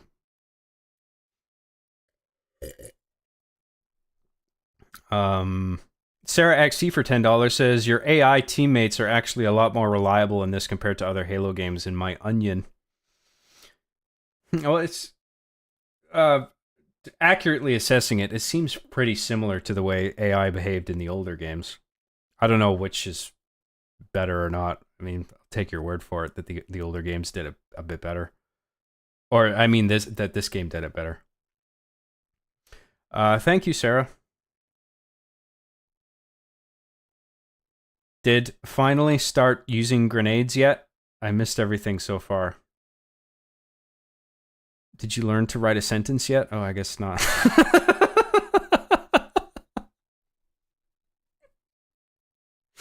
Sorry, that was mean.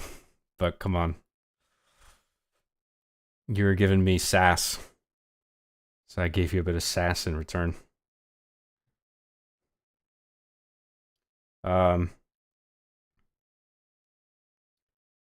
Serious question, John. How do you keep your skin looking so flawless? Is it your Scottish genes? Is it the semen retention? I don't know, man, because I don't even get that much sunlight, so... I think I'm under a tungsten light, so that helps. Gives my skin a warm, glowy effect than if I were just under regular ass fluorescent bulbs.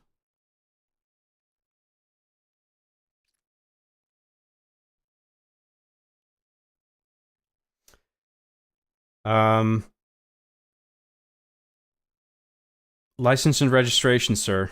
Did you happen to be into Halo 3 Machinima in around 2007, 2009? Yeah, that works every time. The cop's like, oh, you're the Army and the Chief guy. Sorry. Just keep going. My bad. He immediately pulls his service weapon out and shoots himself in the head.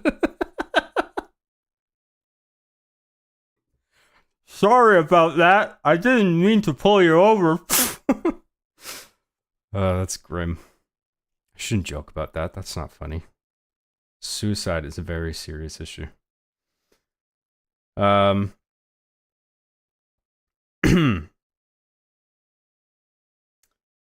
Look out, here he comes. Semen Man catches STDs just like flies.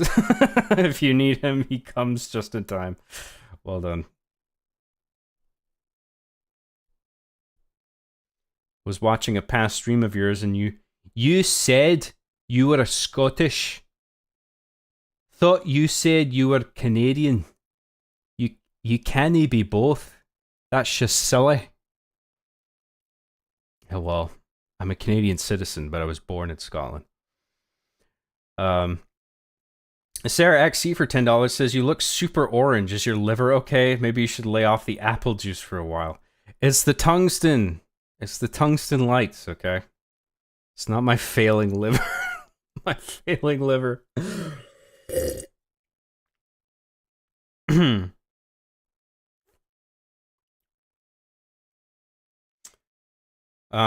Remember, guys, don't commit suicide. That shit kills you. That's a true story.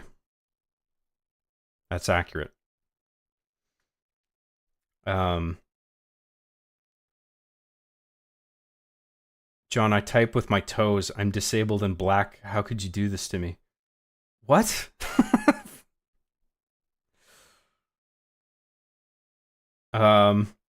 Suicide is no joke, John. It's a very serious problem. Most of it is caused by watching Arby and the Chief in LA.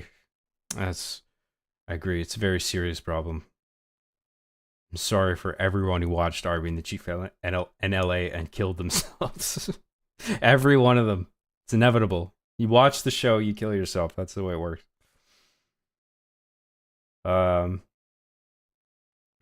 Also, greetings from Sober Living. Been good so far. Rewatching Arby and the Chief to keep me occupied, and I also enjoyed Hard Justice. Can't wait for more. Hey, good for you, man. Yeah, nice to see you. I hope you don't mind my drinking. I shouldn't have taken a sip there. What the fuck was I thinking? But you made me think, like, oh yeah, alcohol. Sorry. Congratulations on your sobriety, man. That's awesome. If I'm ever really mad at someone and want them taken care of, I send them a link to Arby and the Chief in LA. Oh my god, that's a fate worse than death. Don't do that. I would wish that on my worst enemy.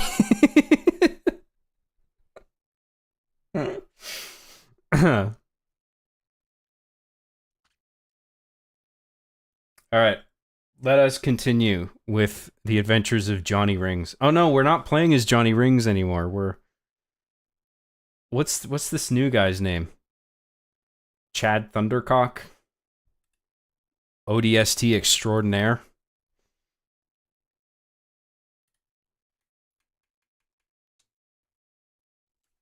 Oh, almost did it again. Don't worry. We switched it. Immediate assistance. Roger that. I'm Oscar Mike.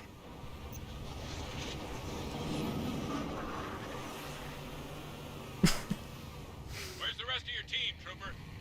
Scattered, Oscar Mike. Dead. I don't know. It reminds me of that, you guys remember that Family Guy episode, Saving Private Brian?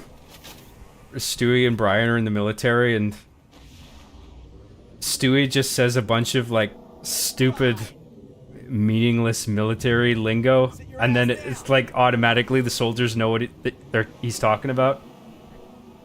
He's just like, Charlie Tango, Foxtrot, whatever. And the guy's like, Roger, we're coming to your position. I just thought that was great.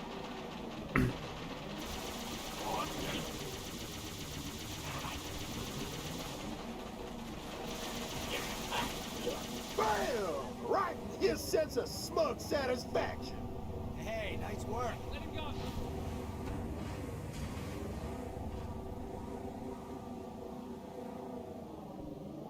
Sarah XC for $10 says, hope you don't mind my drinking.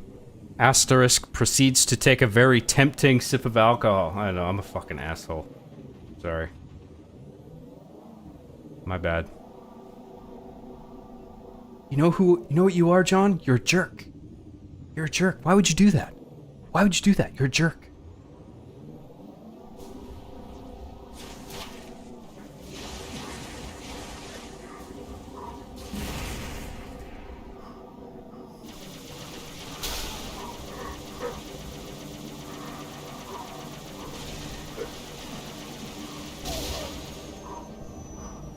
Wow, I can't believe my health didn't even come down.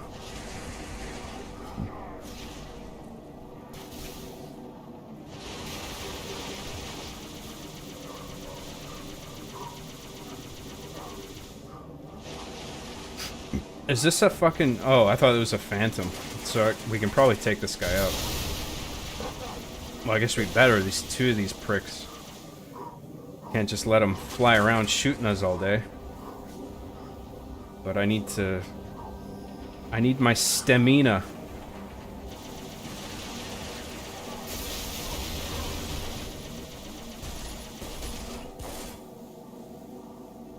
The stamina system is interesting. Because they don't actually have shields, but stamina behaves mechanically as if they were shields.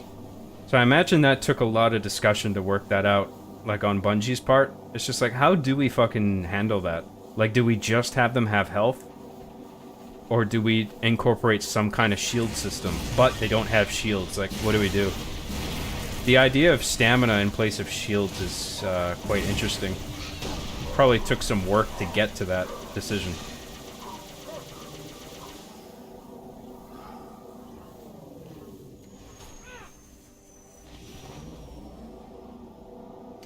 Nate F for $2 says you should play God of War PS3. That game is sick. God of War 3 is awesome, man. But all of them are, man. Like the new ones are good. Although I actually prefer the older ones, the original trilogy on PlayStation 2 and 3. I think they're all good, but that original trilogy is, like, I prefer it. I just love all the, like, Kratos' insane fucking rage. It's hilarious. And they were just really fun games. And for the time, really technically sophisticated. Like, with all the big set pieces that they would do. Especially in the third one. Like, it was just really, really well done. God of War is a good choice for streaming, actually. I'm glad you brought that up. That's a good idea. Maybe I will get to that eventually. Like the original God of War trilogy.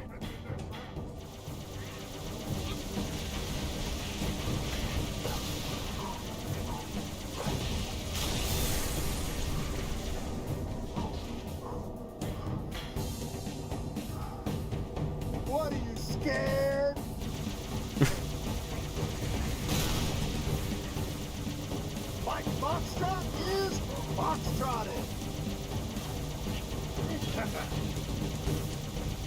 Oh yeah, I said I was gonna stop every checkpoint so we could get to the chat more regularly and then hopefully make it more brief as well every time we do it. Alright, next checkpoint. I'll take a breather.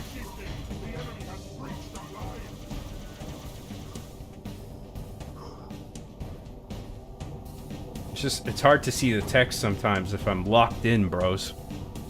You know how it is, gamers. Right, gamers? When you're locked in. There's a checkpoint. Alright. What's the brain rot this chunk of time? What's everybody saying? Let's get a healthy dose of brain rot, shall we?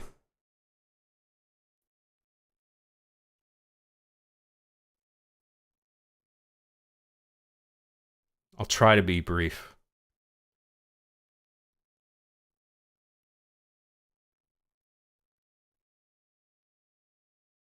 We need a 2-hour video essay explaining why Arby and the Chief in LA is a misunderstood masterpiece.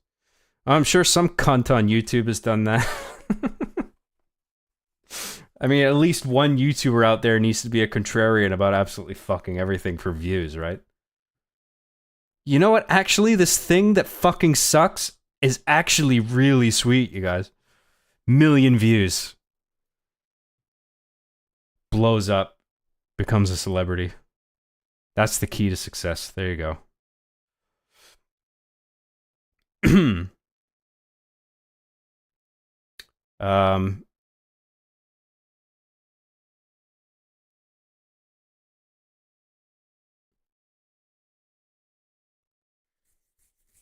Halo 3 ODST is literally the greatest hits of Halo levels, and that's objective fact. I don't know, the environments seem fairly, like, new.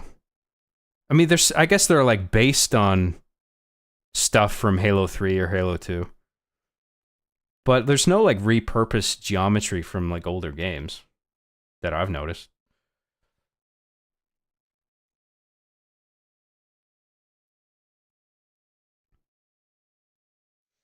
How are you supposed to get drunk if you quit drinking?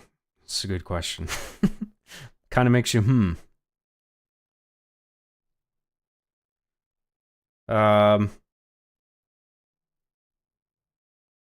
John, I'm getting spicy salmon burgers for tonight. Good keto post-workout protein. One day I'll be a superior human like you. No, never. I will always be the superior specimen. Don't even try to get fit. You'll never be as cool as me. I'm just kidding, dude. Well done. Nate F for $2 says you should... Oh, sorry. I read out that one. God of War 3. Right. Yeah. Good, God of War trilogy, the original one. Yeah, that's a good... That's a good streaming pick. I like that idea. I'll write that down. It's not hot. It's not super high on my list, but I do like the idea of that.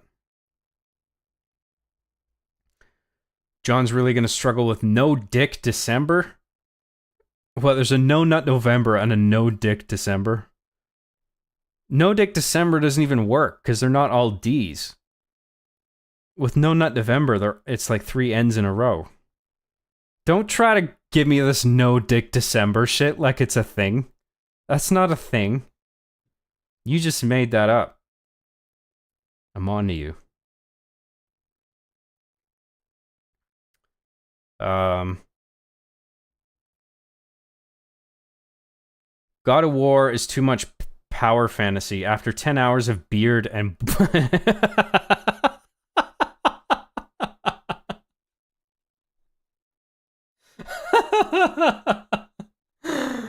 After 10 hours of beard and boy, it gets kinda meh. Only GOW is Gears of War. That's a fucking hilarious reduction of God of War. That's funny, dude. 10 hours of beard and boy. Why even bother playing? That's all it is. Fuck it.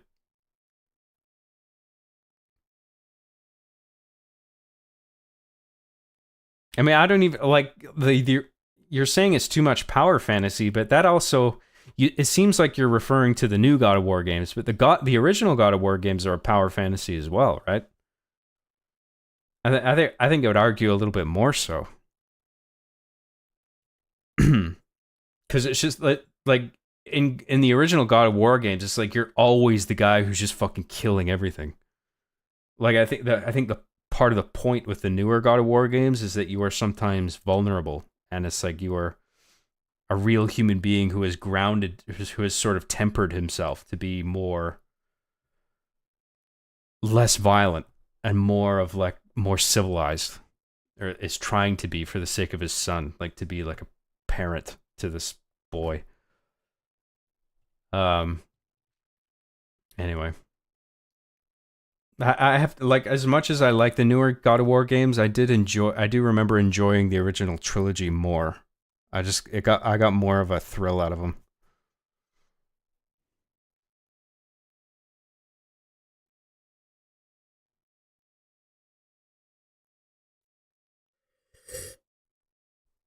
If that's how you get views, then I'm about to make an hour-long essay on Shadow the Hedgehog. Yeah, like whatever game is dog shit, just say it's fucking awesome. And if a game's fucking awesome, just say this fucking thing sucks actually. Like that meme where you have the hot dog is riding on a skateboard. The guy in the foreground is like, this thing fucking sucks actually. There's like an arrow pointing to the hot dog. It's like literal coolest thing ever. Just be that person, like contrarian, just for clicks. That's the key to success.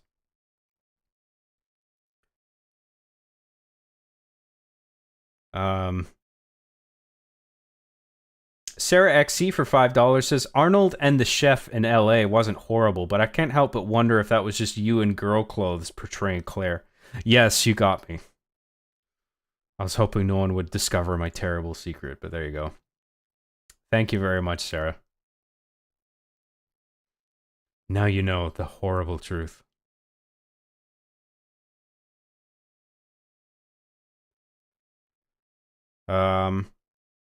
It's no wipe November now. Don't worry about the alliteration or however you spell that shit. No wipe November? Come on, you gotta wipe. You're supposed to sit there with your shitty ass? Nah, dude. The monkey that does your job better for $1.99 says Dickless December. I assume that means you're not taking any dick in your mouth or ass. But I'm not sure. Thank you, the monkey that does your job better. Let's look into this. We need to run some tests. Let's figure this out. It's very important. I don't know, John. You're quite the contrarian yourself for liking Last of Us 2 and being lukewarm about Shadow Generations. Oh, Sonic fans are so desperate for a win that anything that comes out that's Sonic that's okay, it's just like overwhelmingly positive reviews. I'm grounded in the real world, okay? I'm a Sonic fan too, but I can look at Shadow Generations or Sonic Frontiers and be like, you know what? I think Shadow Generations is better than Sonic Frontiers, but Sonic Frontiers also got overwhelmingly positive reviews on Steam. And I'm like, give me a fucking break. No. I'm sorry. I mean, I want a W as much as any other Sonic fan, but it's just like, you gotta be real about it, man.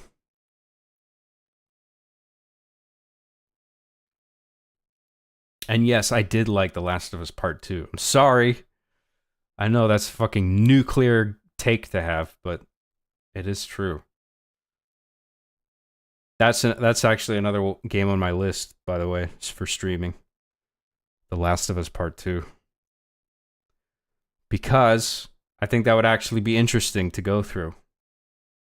Because maybe there'd be things that I got wrong about it, and I'd be like, oh, maybe that actually does suck. Or if there's something that I actually think is cool about it, I'd be like, this is why I like this part, you know? Anyway.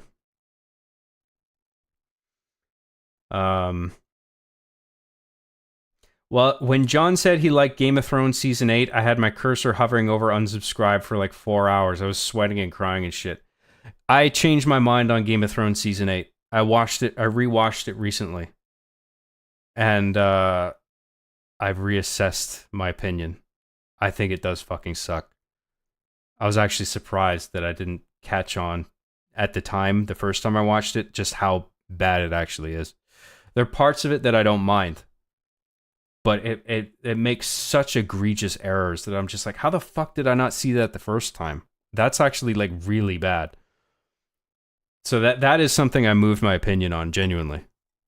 I was just like, fuck, dude.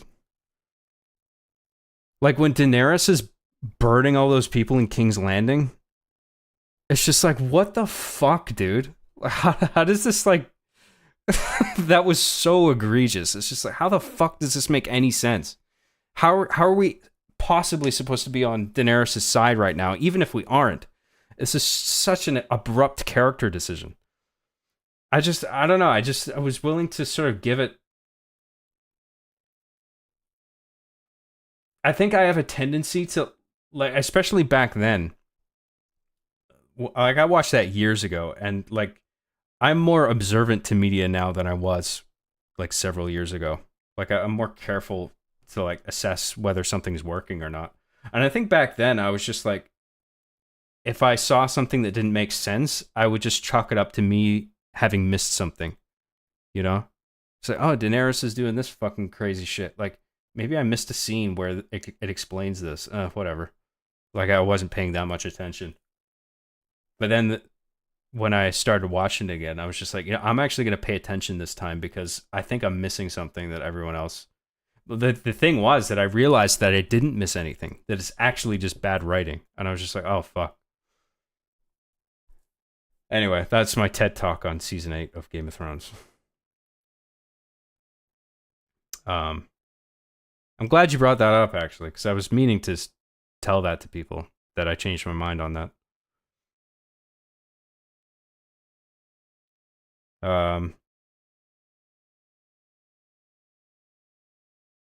It's not contrarian to like a game, it's contrarian to hate it.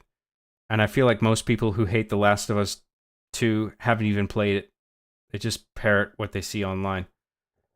No, that's not true, dude. I don't think you're joking. Like, to be contrarian is to have the opposite opinion of what the consensus is.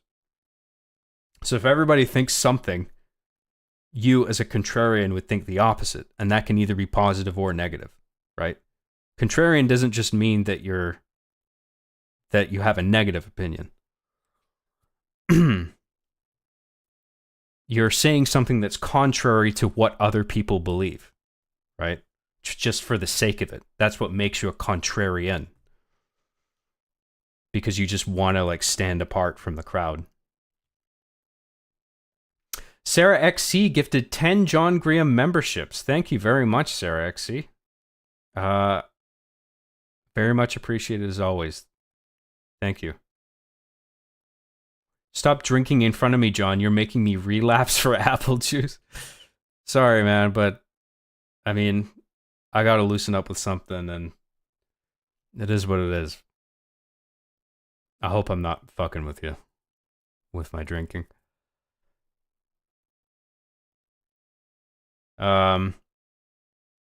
So what if he likes The Last of Us Part 2? Yeah, I still like The Last of Us Part 2. Game of Thrones I changed my opinion on, but Last of Us I still actually like. But maybe if I play that again, like nowadays, I'll have a different opinion of it. I'm not sure.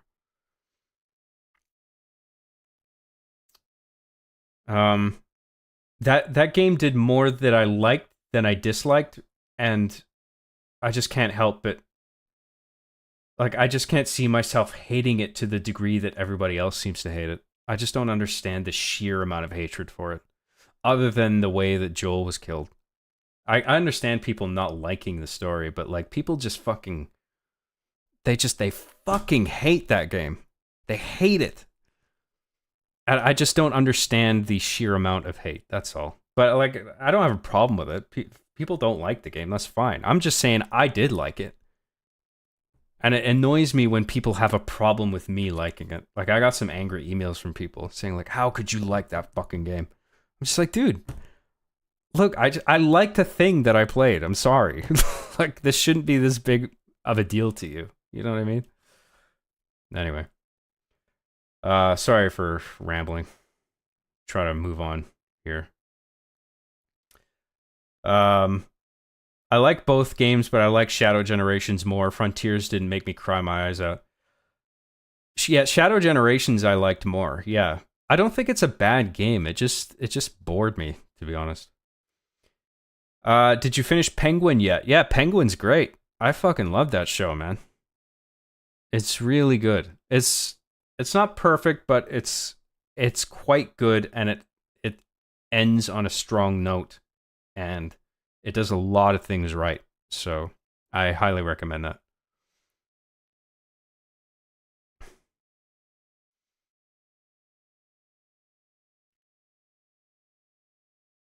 What else did you notice about season 8 of Game of Thrones now that you didn't? I don't want to talk anymore about Game of Thrones. I feel like I've gone on too much about it. I can't even remember exactly off the top of my head what else there would be that I didn't like. Because there was quite a few things. Honestly, it's just foggy. I remember the Daenerys burning everybody at King's Landing was a huge what the fuck moment. That was like the moment that's like, I'm sorry, no. I mean, the teleporting thing I was aware of in the beginning, but like people all of a sudden traveling huge distances in the span of a single episode or between one episode and another when that would have taken a whole season beforehand. Like, that's a problem. But that's something I was aware of in the beginning, but it just didn't bother me because I was willing to accept that, I guess, because I knew it was like the last season. But now, like, watching it again, I was just like, that really doesn't work, does it? Like, you can't just make your characters do that all of a sudden. Like, this show really did deserve at least like a 2 or 3 more seasons to sort of button things up, but they just wanted to get everything done in the one season. I think that was just a thing I was willing to accept back then because I was just like, whatever. But now it's just like, yeah, you really can't do that. That was one other thing. There's a few other things, but I honestly can't remember, and I don't want to drone on about Game of Thrones for too much. Zier for £2 says, when is Chemotherapy Season 4 coming out? Season 4? Where'd you get that number from? I think I only did the one episode. Yeah, that's not coming back, okay? I'm sorry to let you down, but...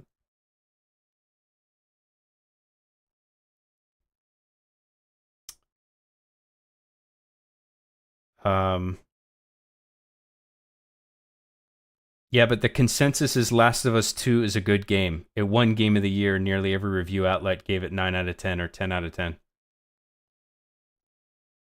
Well, I actually think that's quite interesting that you say that, because it depends what side of it that you're on. Because I would say that the consensus is that Last of Us 2 is shit, and that the fact that the game was brought down radically in shelf price so quickly after its release is an indicator that most people weren't liking that game and it wasn't selling well as a result. But I understand, like, you would think that most people like it because of the awards, you know, the praise that it's getting online from Access Media. Like, it depends what sort of fence you're looking at it from, what side of the fence you're looking at it from. But like, I think you can say either or. Like, either most people like it or most people hate it. It feels sort of evenly split to me. But I see what you mean about what you're talking about contrarianism. Like, if you're talking about contrarianism in relation to this specific game, then yeah, it would only go one way. But like I was saying, like, I feel like it could actually go both ways. Because there's an interesting and fairly even split between the people that like it and the people that hate it. It seems like.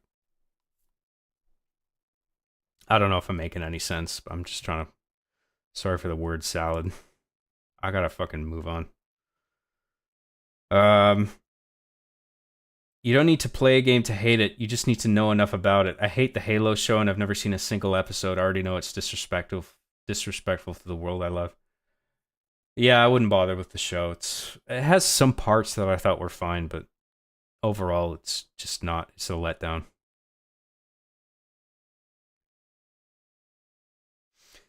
The Last of Us 2 was better on my second playthrough because I understood Abby more. I can get more into her storyline. On the first playthrough, you can't help but dislike her. Yes, I was for some reason able to get on board with Abby's storyline like in the first playthrough. Don't ask me how. I mean, I get it. Like, people hate Abby because she kills Joel the way that she does, and people are just like, you want me to play as Abby now? I fucking hate this character. Like, I understand why people don't like it, but it actually worked for me. And I feel like I can't explain it unless I actually were to play through that again. So that's why I have it on my list as a streaming option. But I don't know how many people would be willing to watch me fucking play all that, because it's a long ass fucking game.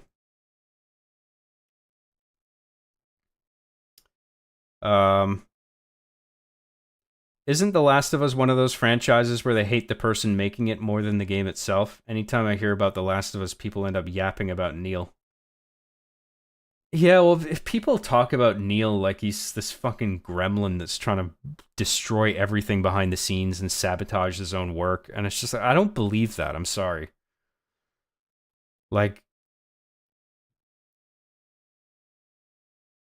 I don't know, man. I don't want to get into it. It's too broad a topic.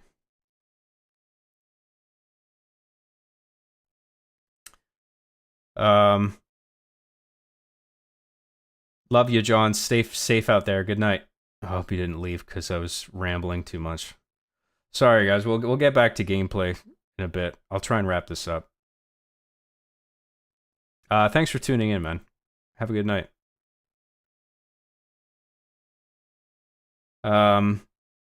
Littlefinger having a helicopter never really bothered me that much. What the fuck? What? It took them until season 8 to unlock fast travel. You have the fast travels. That's funny. A Canadian Gamer for 279 says, "What's your favorite Beatles song?" Oh man.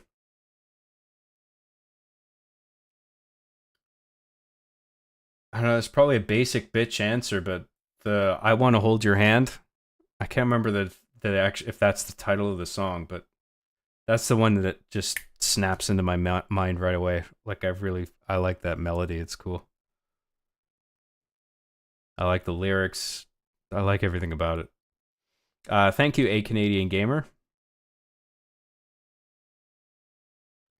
Sarah XC for $10 says, "You've actually gotten people pulling up your email and angrily writing letters to hate on you for liking it. In order for them to do that, you've really pissed them off."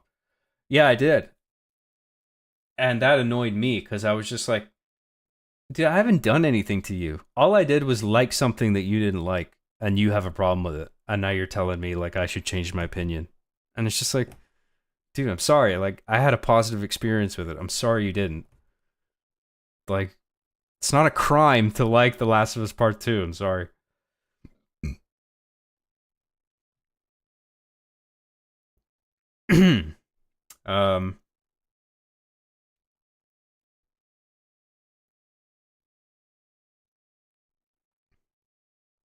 John, do you ever stop yapping? Nope. Too bad for you, Lamau. Lol. Raffle. Bruh, I keep dropping my phone. Are you really that heavy, John? It's probably all the muscles that I'm building. That's it.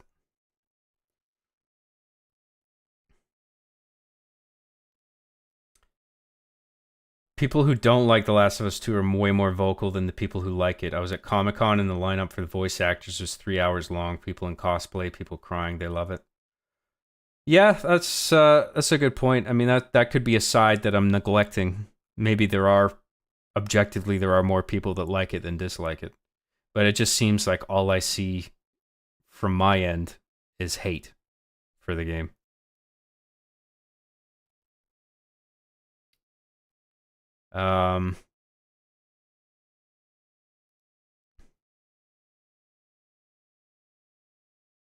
Nobody will even react to my comment because you're all too busy yapping.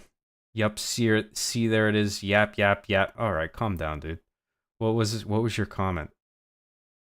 John, I miss See Me After Class. Back then you had interesting stuff to talk about. Now it's just a bunch of nonsense? Come on, dude. I'm talking about video games. Like, if you don't like it, it's fine. But, like, now you're just, like, spamming all this yap, yap, yap stuff, dude. That's cringe. But a game with great gameplay and an awful story will keep people away from it, just like a game with vice versa would. Even if The Last of Us 2 has good gameplay, it doesn't make up for the deficit story. I mean, if people don't like the story, that's fine, but it actually worked for me. So I don't think I don't consider it objectively bad. I'm sorry. There are problems with it. And there are a few issues with it that didn't come to my realization until later. Like, I had to think about it, and people had to, like, point it out to me, and I'd be like, oh, yeah, you know what? You are right about that. But I didn't have a negative experience in my first playthrough. I actually genuinely enjoyed my first playthrough of the whole thing. The only negative thing that I felt was that it was a bit long. And I was just like, fuck, when does this game fucking end? But then it was hard to complain about that because I felt like I was getting a lot of value for money, you know, because it was such a long campaign, and it felt really interesting to, like, always be moving forward and finding out the next thing that happens. So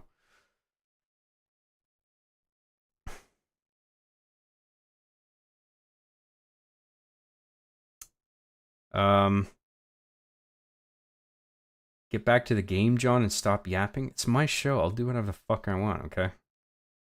Got a problem with that? You come over and we can fight. We'll fight on camera and everybody can watch. Okay.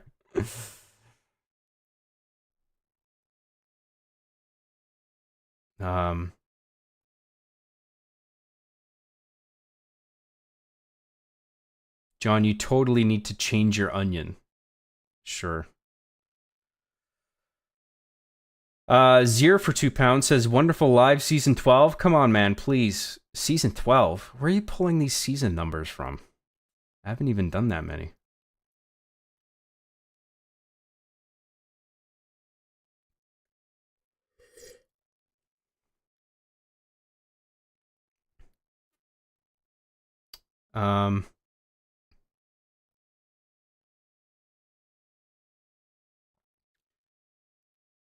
The ending of Last of Us 2 felt like a middle finger. I mean, I get people not liking it. I'm just saying that it worked for me. Because I kind of I got what it was doing. And I did appreciate it to a degree, even if the execution it had problems with it. Pretty severe problems, to be honest, but it just honestly didn't bother me that much, at least not in my first playthrough. Roxas C for $2 says, are you trying to grow a wizard beard? I don't know, I've been trimming my beard lately, so I don't know what you're saying that for, but I have been thinking lately that I would like to grow my beard back out. I go through phases, you know? Sometimes I like to grow it out. But it's just my beard, if I let it grow too long, it gets a bit mangy and ugly looking. So, like, I feel like I keep feeling like it gets, at a point, it's just like, oh, fuck, this would look better if it was shorter. And then it's short for a while, and I'm just like, I should try growing it long again. It's so stupid. Stupid man shit. Thank you, Roxas C. I appreciate that. Sorry I'm still getting through chat, but I'm doing my best.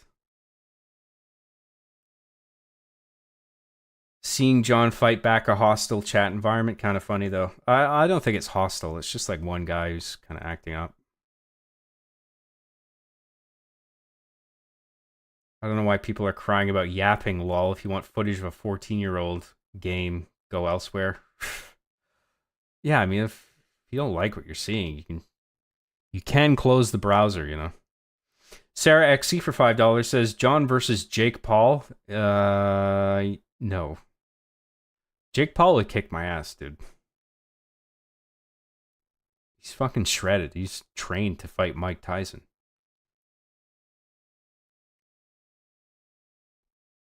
Um,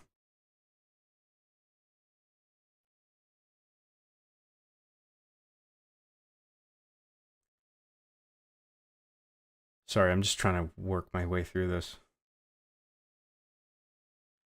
Mr. Bad Guy for $2 says, can't wait for more commentaries. Love the John tent. Oh, thank you very much. I'm glad you're enjoying them. Appreciate that, Mr. Bad Guy. Thank you.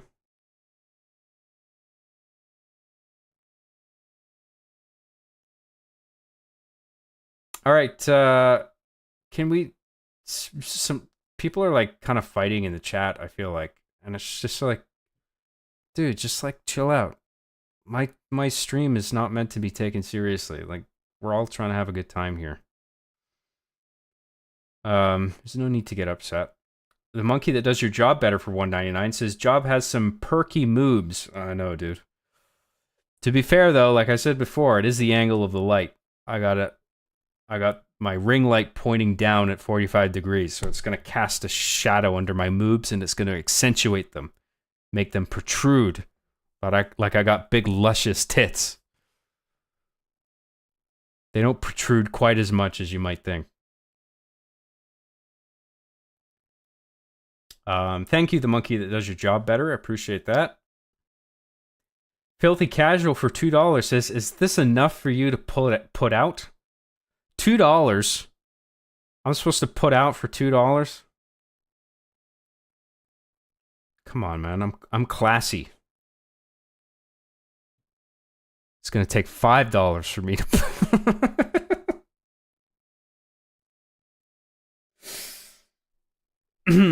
I won't even finish that sentence. All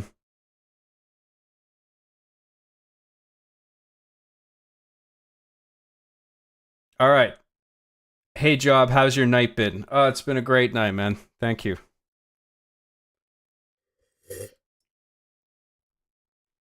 Let's continue. I'm sorry for taking so long. I was doing my best. You know I do my best on these guys. Sometimes I take too long on one thing or another. But I hope you're just along for the ride and enjoying it anyway. Oh, got no audio. Hang on.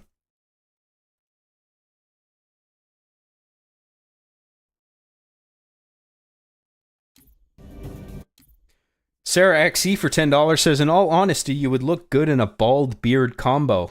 Well, like Walter White. Oh no, Walter White doesn't have the full on. He has just like the goatee, basically. Yeah, I don't think I can do a goatee, but the full beard, like it gets really mangy around the sides. So I got like a beard straightener, like it gets ultra hot and you can just like comb the hairs down and make it sort of make them all go in one direction, but I feel like it doesn't really help me because there is not enough density in my facial hair to make that work. Whatever. So I think I suit like just a trimmed beard. It's like the best I can do. People have said they don't like my face clean shaven. They're like, you need a little something there. You can't just clean shave. And I said, who the fuck asked you? And I slapped him.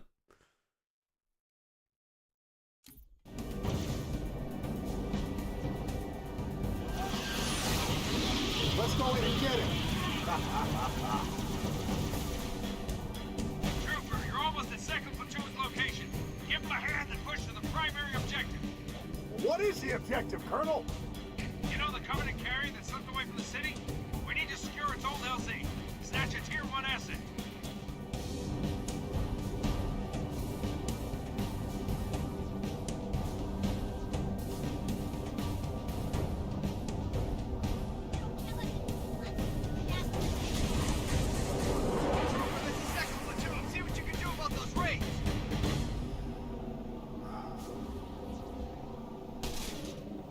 Where's the colonel?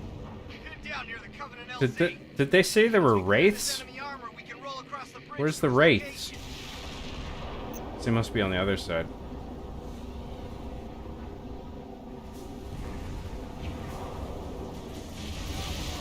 Oh boy. Oh jeez.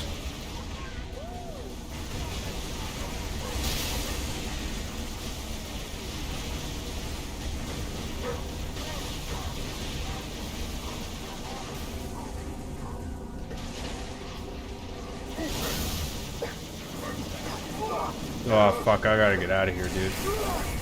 Oh, this is not good. Shit. Sorry, guys. A Canadian Gamer for $2.79 says, "Oh no, I accidentally donated more money to John." Yoink. Mine now, no refunds. Too bad for you, Lamau. Now you're poor. You can't afford stuff. Haha. Thanks a lot, A Canadian Gamer. I'm sorry that you sent that by accident. I'm sure that was my fault.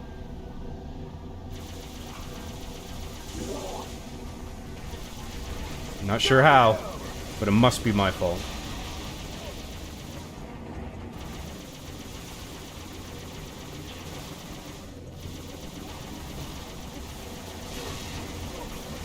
Target down!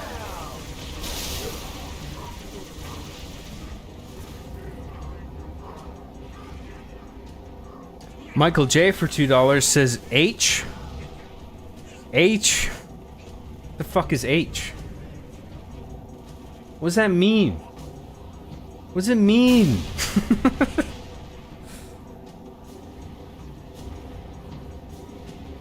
Is that a Sesame Street joke? This super chat was brought to you by the letter H.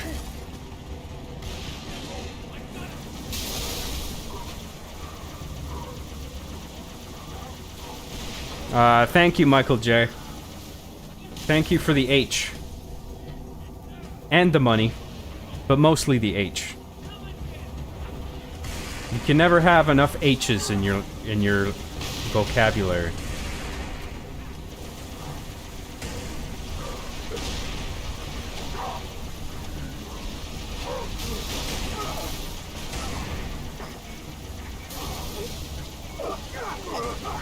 Oh fuck, fuck, fuck, fuck, fuck, fuck.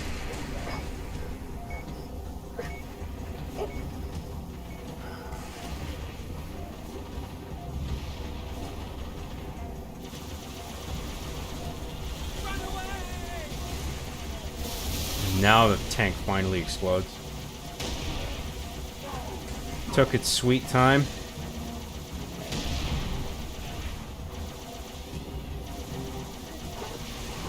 Oh god, here we go again.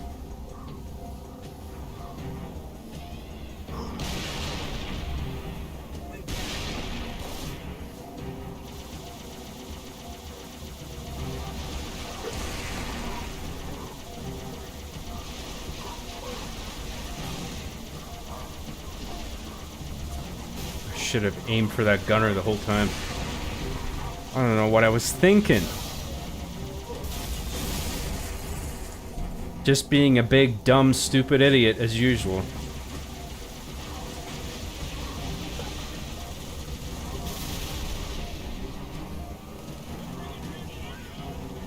Trooper, drive towards the space elevator. It'll lead you to the bridge. Okay, we got a checkpoint. Do a little bit of chat. I don't think there's much. I actually got to pee as well. I'm gonna pee right now, actually. I'll burb. I'm a burb right back here, guys. Sorry. Just give me a few minutes and I'll be back, okay? Thanks, everybody. Thanks for everything, and appreciate your patience.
Hi.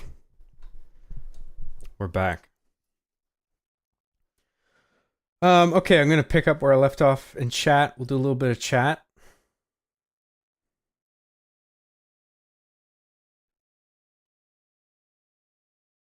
Try not to linger on this too long. Let me be mod. I promise I won't ban everyone. Yeah, see, that makes me think you're going to ban everyone as soon as you get the mod status. I haven't appointed anybody as mods, so it's not something I'm keen on doing unless I absolutely have to, but thankfully I haven't had to yet. Yet. We'll see. That's not an encouragement to get spicy, by the way. Come on, we can all just... We don't need mods. We can all just have a good time and... whatever.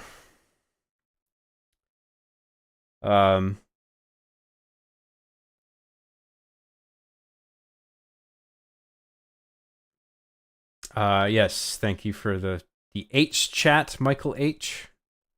Michael H, is that right? Michael J, sorry, I had H on the brain. That's your fault. H, Half-Life 3 confirmed. Yes, that's what that means.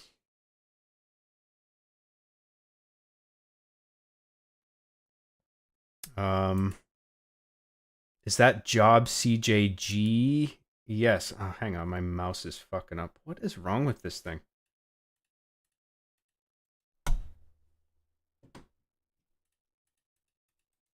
Okay, hang on, sorry.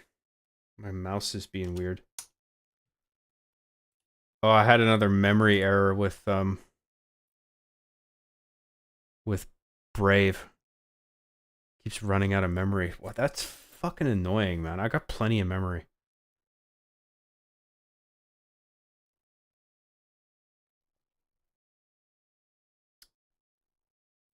Hang on, I'm just gonna make sure I didn't miss any super chats because I think I might have just lost a chunk of regular chat because I had a memory issue with the Brave browser. It crashed and I had to reboot. Like just the browser itself.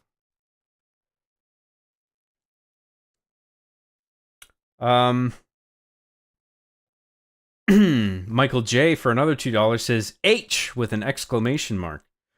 Thank you, Michael J. Indeed, H. Could this be the birth of an epic new meme?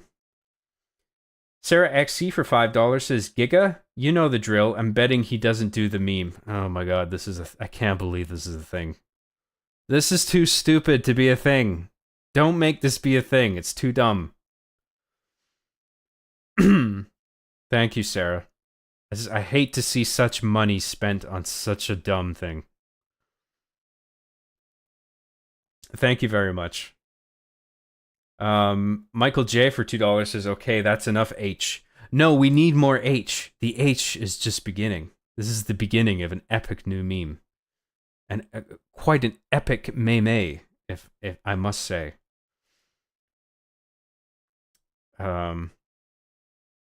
Michael J for $2 says, you want more H? The world demands more H. This is a new meme. It was born right now, right here. You are now witnessing the birth of the epic new meme that is H. This is gonna this is gonna take the internet by storm. Come tomorrow, it's gonna be trending #1 on X. Just watch.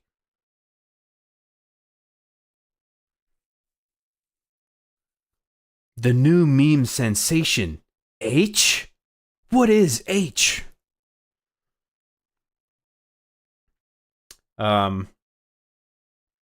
Sarah XC for $10 says, can I be mod? I promise I won't ban the guy being a butthole in chat, smiley face.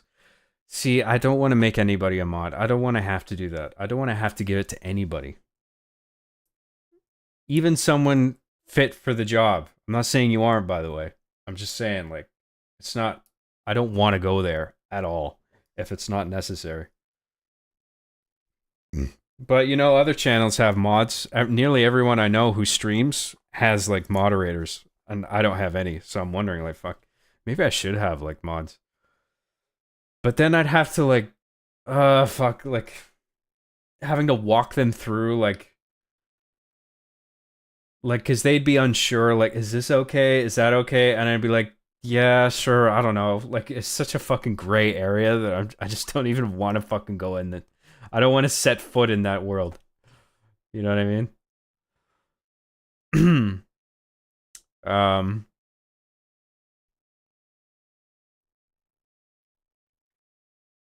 Thank you very much, Sarah.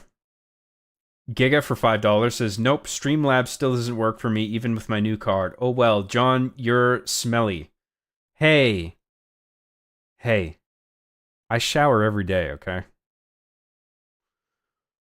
That's a good... Thanks for the reminder about Streamlabs, by the way. It's just I haven't been getting anything through Streamlabs.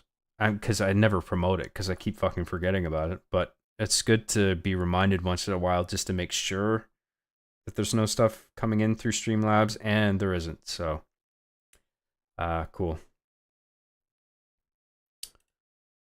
Where was I? Sorry. Thank you very much, Giga. Although I don't appreciate the comment about me being smelly. Don't call me smelly, that's mean. Thanks, Giga. Michael J for $2 says, sorry about the H. Why are you sorry? It's an epic new meme. It's going to take the internet by storm. Thank you, Michael J. Sarah XE for $5 says, I'd be fit for the job unless everyone else says, okay, I wouldn't use the authority. Sarah, I don't even want to go there, okay? Thank you, Sarah, for everything. I appreciate the offer and the willingness, but it's not something I want to have to step into and figure out. A Canadian Gamer for $6.99 says, last super chat, I promise. John, do you still smoke? I still smoke. It's a dirty habit, but I can't think of any better way to pass the time. No, I quit smoking, dude. I quit smoking years ago. I smoked a lot in film school. Part of it was just a social thing. But also part of it was just stress. Because making student films is fucking hard. But it was also just like, you'd catch somebody just out back smoking after class or between shots. And you'd just be like, oh, thank God. Fucking light up. And just like fucking chat. Like, that was great. But it's not worth it. The expense on your health is it's too great. Don't do it. So I haven't smoked in years. So, and I don't intend to restart again.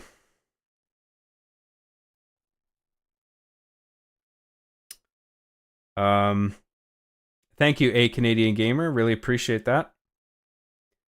Michael J for $2 says, I promise no more H. Oh, is this the end of the epic new H meme? No more H? Thank you very much, Michael J. That's all the super chats. Now I'm just gonna scroll the regular chat.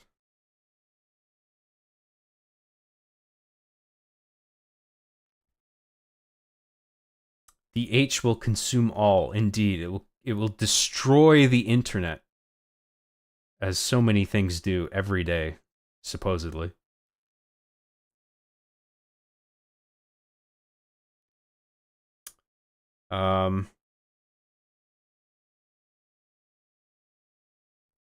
John T. He, I don't want to create mods for chat, but maybe my largest donor could be, I don't know, Winky Face. Who the fuck said that? I'll give you a hint, it wasn't me. I don't know where the fuck you pulled that from. Other than your ass. I'm a mod on another channel, you can trust me. Please don't, I'm a silly goober. I don't trust any of you, okay? I'm sorry.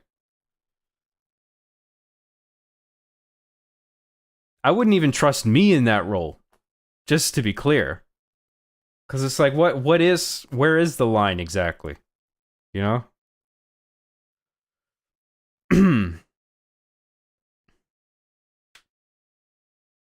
It's not a job I would want either, frankly.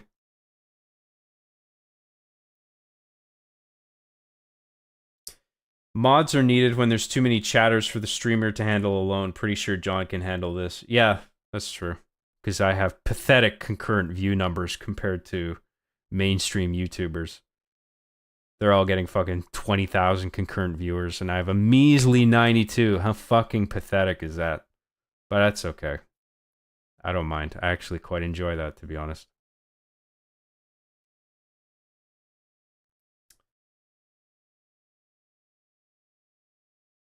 John, if the mod situation isn't something you want to step into, would you consider stepping into your shoes instead? Can we watch Feet Cam?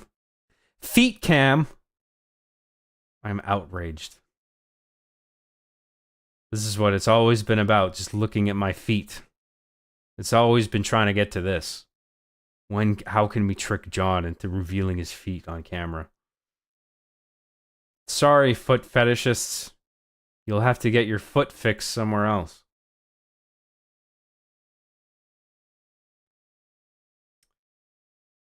Job as a Canadian, he smokes moose droppings out of a can of Labatt Blue. I'm not that Canadian.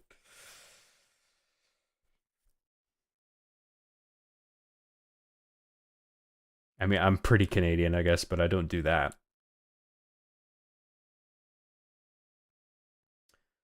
I quit smoking 2 years ago-ish, but around late August, my cousin brought me a cigar. Didn't really want to smoke it, but I did for him. I ended up vomiting. No more smoking for me, safe to say.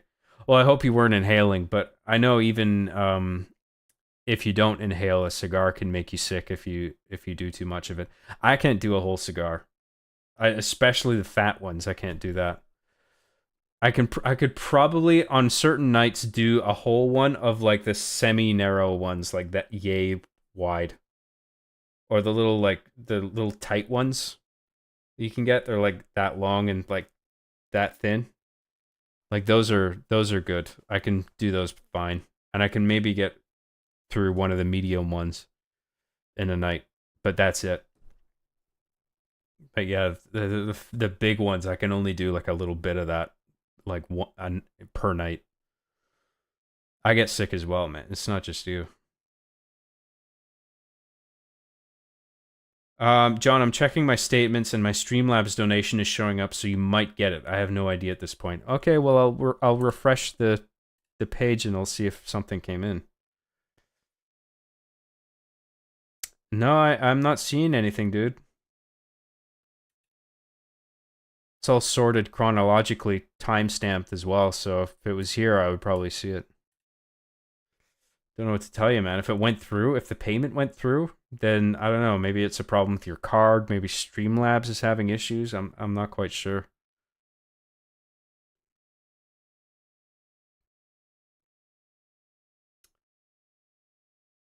Where was I? I missed where I left off. Sorry. This happens a lot. So I think whenever there's a new super chat, it like sort of resets itself in a single frame, and then I have to like, and then it's like disorienting, and I have to scroll up again and figure out where I was.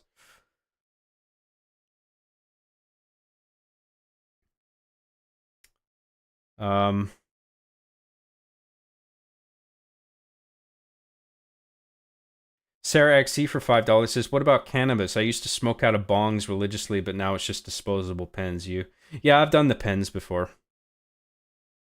I can only do like little doses of that though if I ever do it. Thank you, Sarah.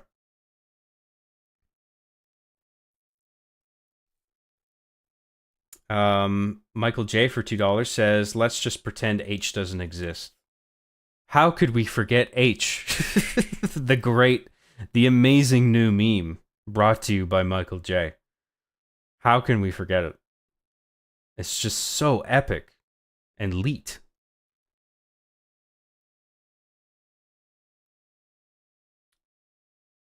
Let's find that line, job. Let's not find that line, okay?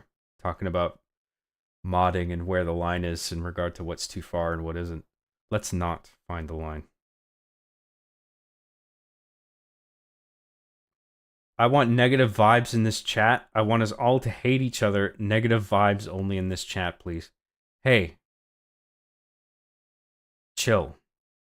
Alright? I don't want you to turn my chat into a negative vibes chat, okay? Who the fuck are you coming in here saying this is going to be a negative vibes thing? I'm sorry, no.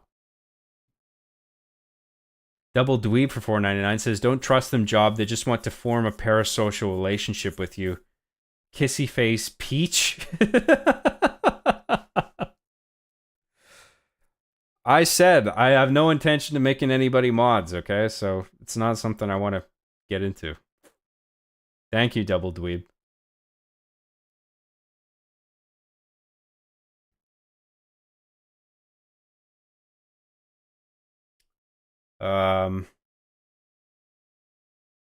John, I hope your semen retention helps you see in the dark in New Mombasa tonight.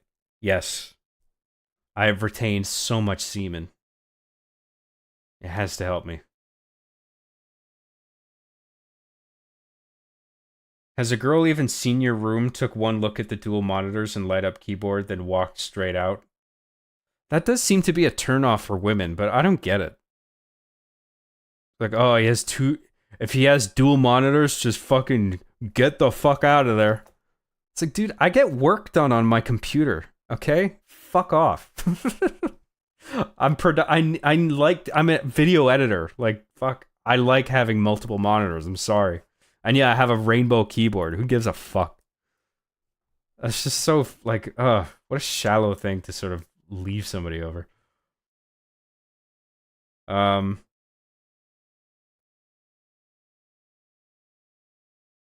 Make the mods join tossers. Oh, now there's an idea.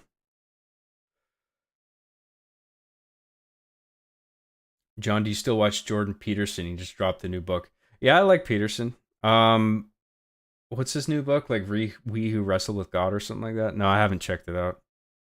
I haven't even read his first book, though.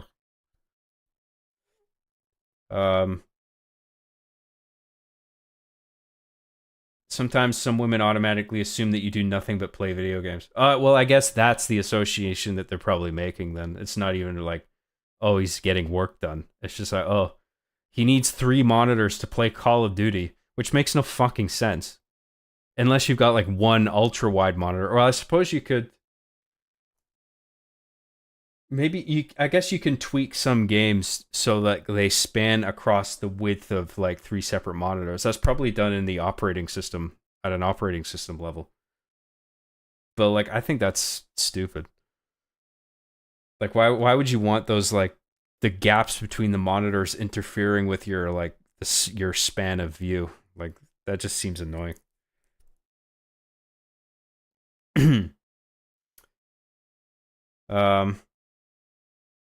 Bro, if I saw a room like that, I would think it's cool.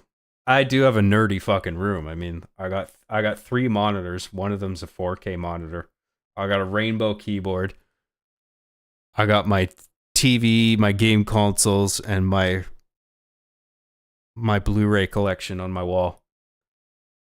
And video game posters.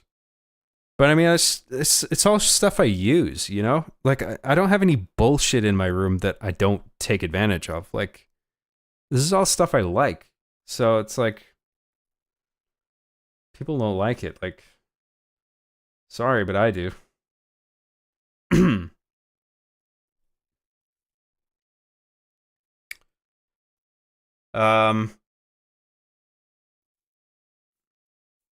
Women hate evidence that you will pay attention to anything other than them. Yeah, well, I think with at least some women, that is actually the concern, right? It's that they want to be the center of your world. It's just like, sorry, bitch, I've got hobbies.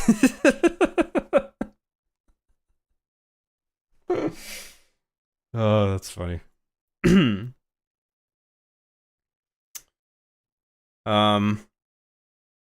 I got a few friends in IT and programming, and if I saw a room like yours, I would assume work is being done or you're some kind of programmer. Yeah, well, I'm not like a full-on programmer, but I've written code before, and but yeah, I got a lot of work done on my computers, and I'm glad to have the setup that I do, because it's actually, if you do a lot of computer work like graphic design, video editing, it's actually very helpful to have more than one monitor. So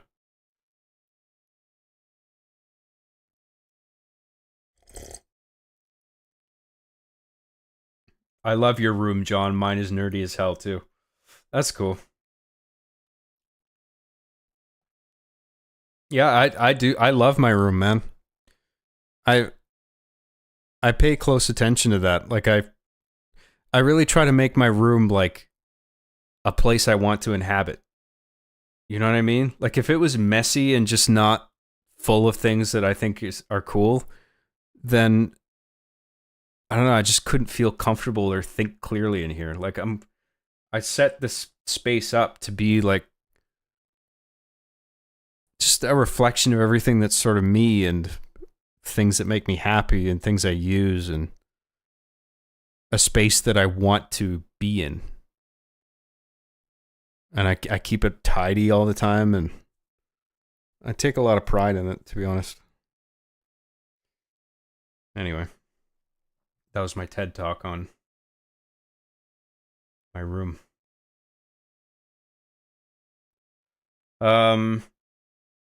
I thought about going to film school. What advice do you have for someone that wants to do something like that? I I hope you have a better program than I did. I felt that my film program was stretched too thin. It should have been 2 years when it was 4, and it was stretched out to 4 because tuition. But that's not to say that all film programs are bad, and you can learn a lot from film school.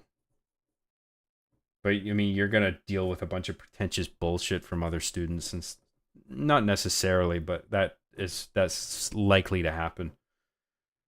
And you know, pain in the ass teachers that aren't gonna always know the things that they claim to know, and they're gonna sometimes teach you things that you need to unlearn later on because they don't actually understand how things work in the changing media landscape, and you got to be able to like work all that shit out on your own, but also extract the good material that the programs have to offer. And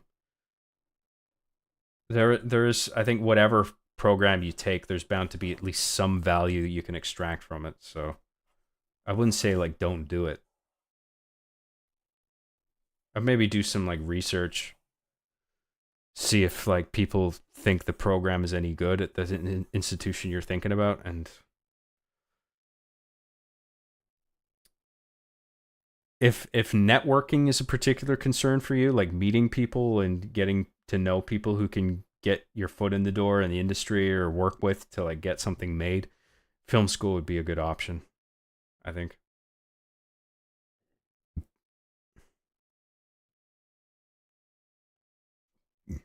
Another thing I really got out of film school was learning how people talk over the radio on like professional film sets, because they all make up their own little fucking stupid language for all the equipment and stuff. And it's just like you got to know what everybody's talking about in order to be able to do your job quickly and effectively and satisfactorily. Otherwise you'll get canned because you're too slow. You can't keep up with everyone else, and there's some pretentious fucking elitist bullshit in there where it's like it's like some people like the esoteric nature of it, where it's just like nobody knows what I'm talking about but me, you know. And it's just like you got to learn my language to like sort of do the things I need you to do. And there's just some bullshit like that you need to navigate. And like going to film school helped me with that a bit, because I learned the broad terms about like what the nicknames for like certain gear and stuff. And then you know, like if you go on a film set and you hear something and I need this off the gear truck, it's just like, well, okay, well, he probably means that, and then you can make a deduction, right? Um, yeah, so there's some technical knowledge, and meeting people are the benefits of film school. That was my TED talk on film school. Sorry, guys, I'm trying to move on here.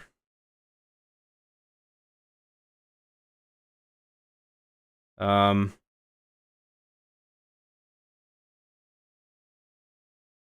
think they assume the middle is for the game. The middle monitor is for the game. One is for hentai, and the other's for some degenerate stream.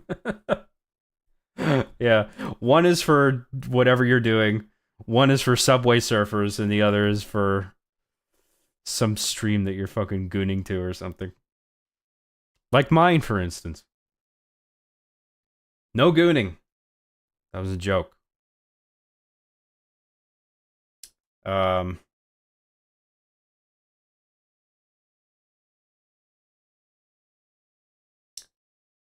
was I?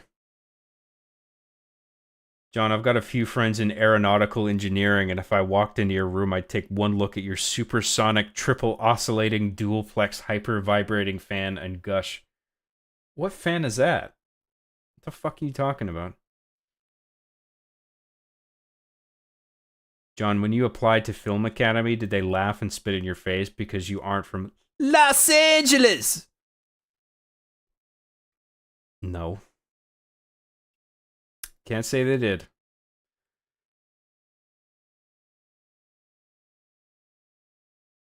Double Dweeb for $1.99 says, someone recreate John's room in Gmod. Why? Is that necessary? Thank you, Double Dweeb. Mikhail Manfredo for $2 says, I think your room is industrial grade panty damper. Oh my god, I wouldn't go that far. A Canadian Gamer for $2.79 says, extract what is useful, delete what is useless. Yeah, well, there you go. That's film school in a nutshell. Because there's bound to be some useless shit.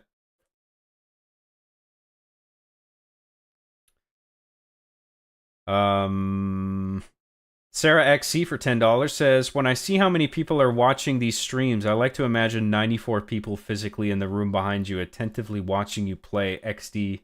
I'm in the other room on the couch. Interesting.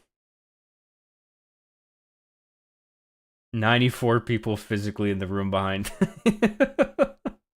Well, like, you can see all 94 of them, like, all crowded in the back in the frame. That would be awkward as fuck. That's interesting how the dynamic of that is, like... Because if I was doing this in front of a room, in a room full of 94 people watching me, this would be a much different dynamic, right?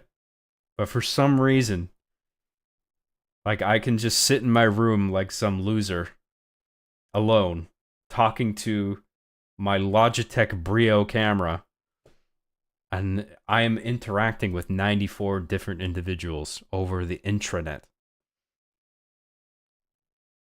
It's pretty interesting how that works. Thank you very much, Sarah.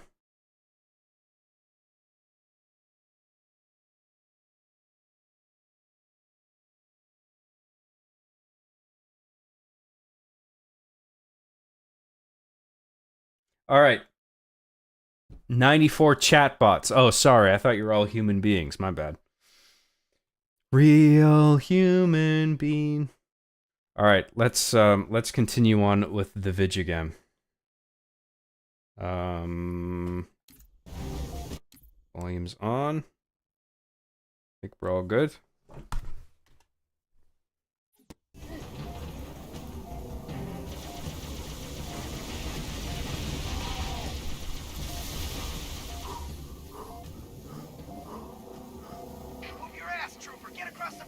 Now!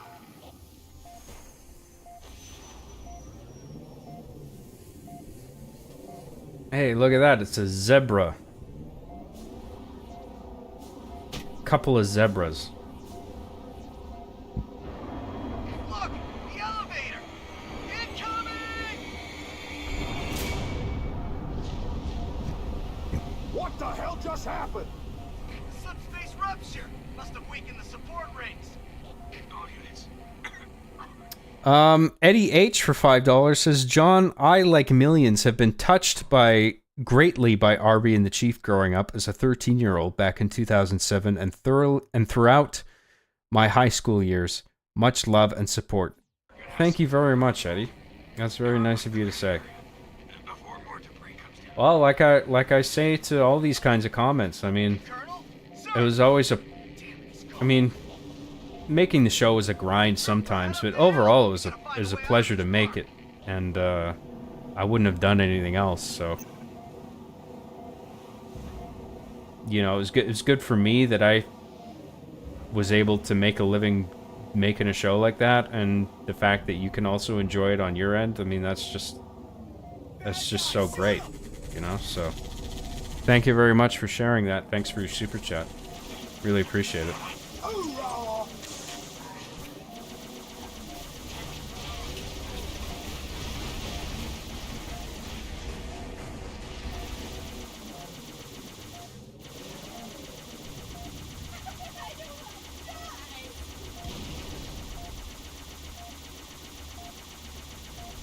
Is this thing ever gonna blow up? Oh, fuck.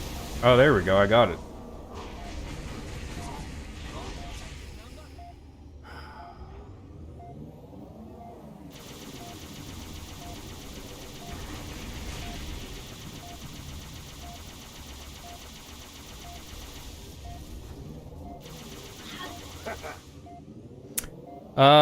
Michael J for $2 says, I gotta go, John, and I'm taking H with me. No! You're only taking the most epic meme that was ever to exist. You just expect to be able to take your H and leave? Fuck that, dude. You're staying here forever. Even when I end the stream, you have to linger on the YouTube browser page and just sit there. You literally can't leave ever. 'Cause I said. You don't have a choice. You're sitting there thinking right now, he's just joking. No. You have to sit there. Forever now. H belongs to everybody, not just you. You think you can just take H and leave? Fuck. You distracted me. This is your fault. Blame Michael J, everybody. How could you make me play so badly? Unbelievable.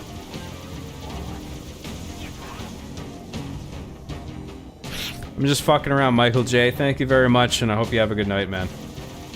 Thanks for the super chats and the epic meme. The new epic meme that's gonna take the internet by storm tomorrow.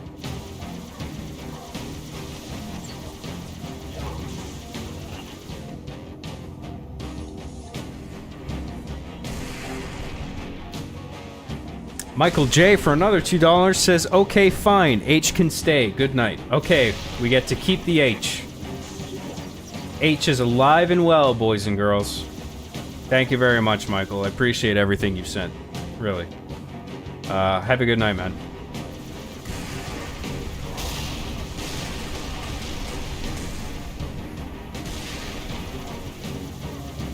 Oh, this is a badass music track, by the way.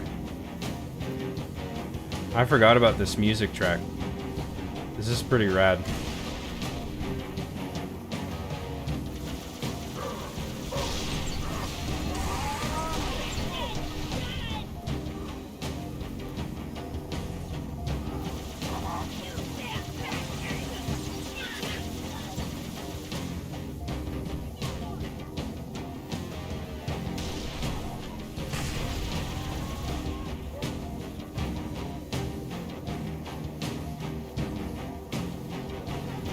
Got a checkpoint, that's good.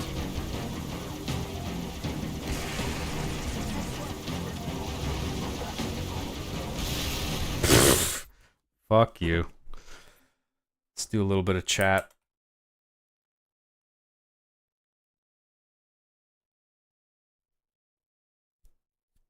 Oh, you guys like that? My Mega Man Battle Network wallpaper. It's all wallpaper engine. If you're interested. It's one of my favorite games. Mega Man Battle Network.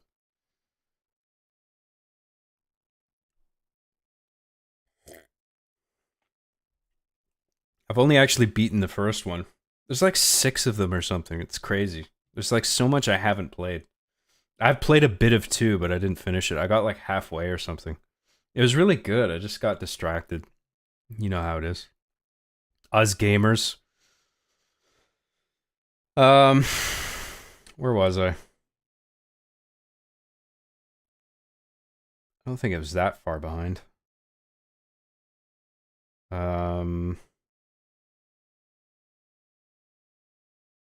Discord, gaming, Discord from left to right. Why do you need a dedicated monitor for Discord? I mean, it's just bring it up whenever you chat. And if it's voice chat, you don't even need to have it up. I guess if people are just like constantly writing shit in the chat that you want to be apprised of, then apprised, is that the word? If you want to be like in the loop as to what people are saying in chat, I guess it makes sense to have it up, but I don't know, I feel like you could just have that minimized most of the time.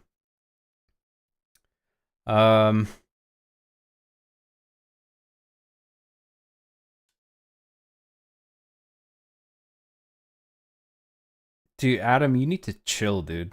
Just like spamming all this shit.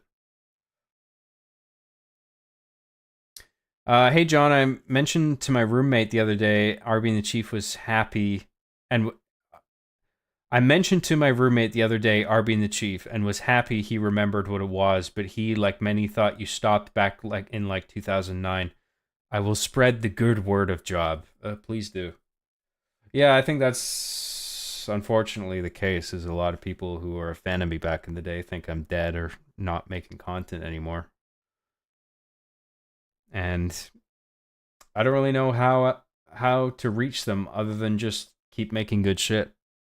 And I've been doing my best, you know, so I don't want to do like TikTok and shit like that.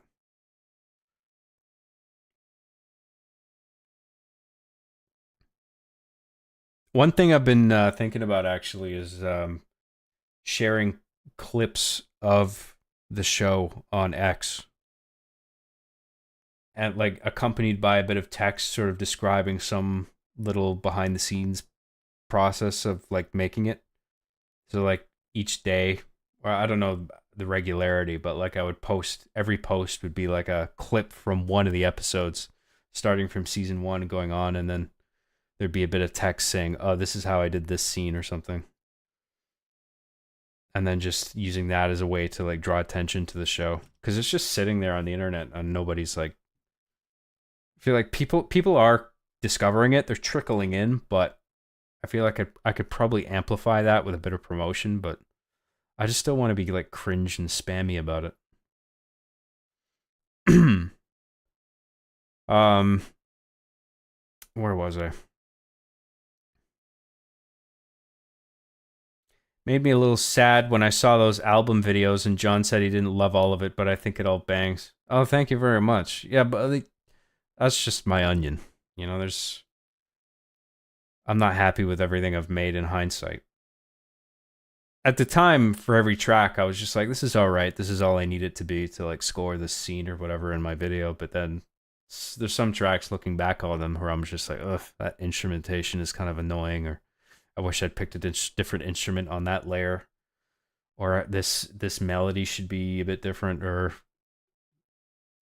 there's like too much sound effects in this one. Like, but I don't feel that about all of them. I quite like some of the stuff that I've made.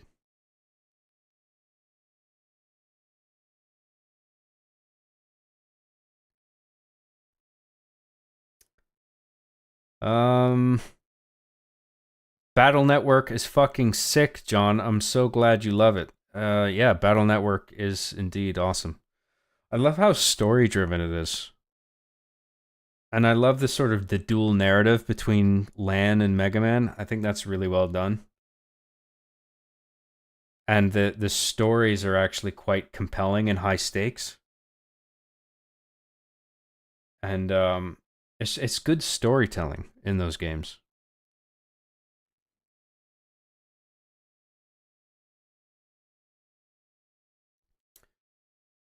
If you're going to do clips on X, why not go all the way and make shorts for YouTube? Maybe that's the right option. I honestly don't know what the best approach is. Maybe YouTube Shorts is actually the superior option, actually. Because I've heard people on YouTube, their channels do really well in terms of viewership when they take advantage of shorts. But I don't know, I just don't like filling up my YouTube feed with like short videos. I'd rather do that sort of thing on X because it seems more fitting on there. But then X would probably have less reach. Not no reach. Like I think it would be a considerable amount of reach at least among the 10,000 people that follow me on X, but maybe the smarter move would be to take advantage of YouTube in that regard.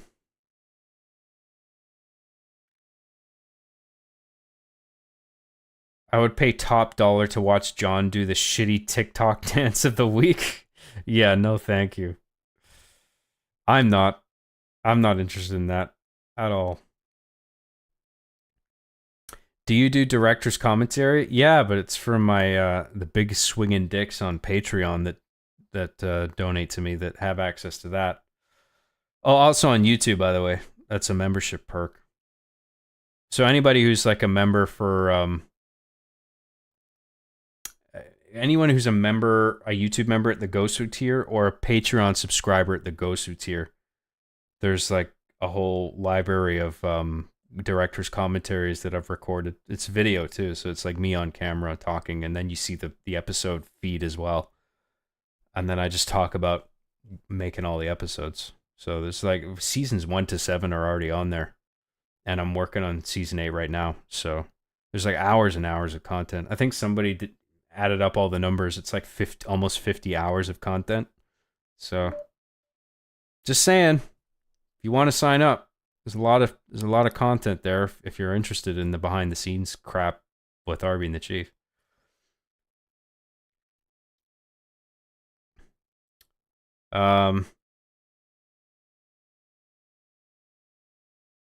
Black Dad, a member for 1 month. You won't read this, but I've been blackout drunk every night for the last 4 years. Can't wait till this vodka kills me. Woo. Okay, that's depressing.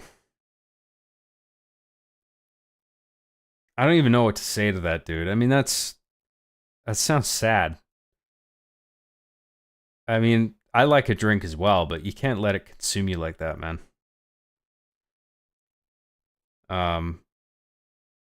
I don't know whether to take it seriously or not either. Like, my inclination is to take it seriously because it's grim the way you phrased it. I don't. Fuck. It's so like awkward. Like, I don't want to put you on the spot, but it's just like you said this thing, and it's just like it's hard to ignore. So, look, I wish you the best, man. I didn't mean to make you feel awkward or anything, but you were just like spamming stuff in the chat where it's just like it seemed like you were trying to deliberately bring negative vibes into the chat, and I was just like, what the fuck's going on? I really appreciate your membership, man, and I hope you get better, and I hope you're not actually waiting for the alcohol to kill you. I mean, you gotta like, I don't know, find something, man. Find something that excites you about life. I mean, I found my work. I found pleasure doing my work, you know, working on my stupid videos. Dumb as they are, there's something, you know. I enjoy working on them. It makes people happy, so I don't know what else to say, man. I wish you the best, dude.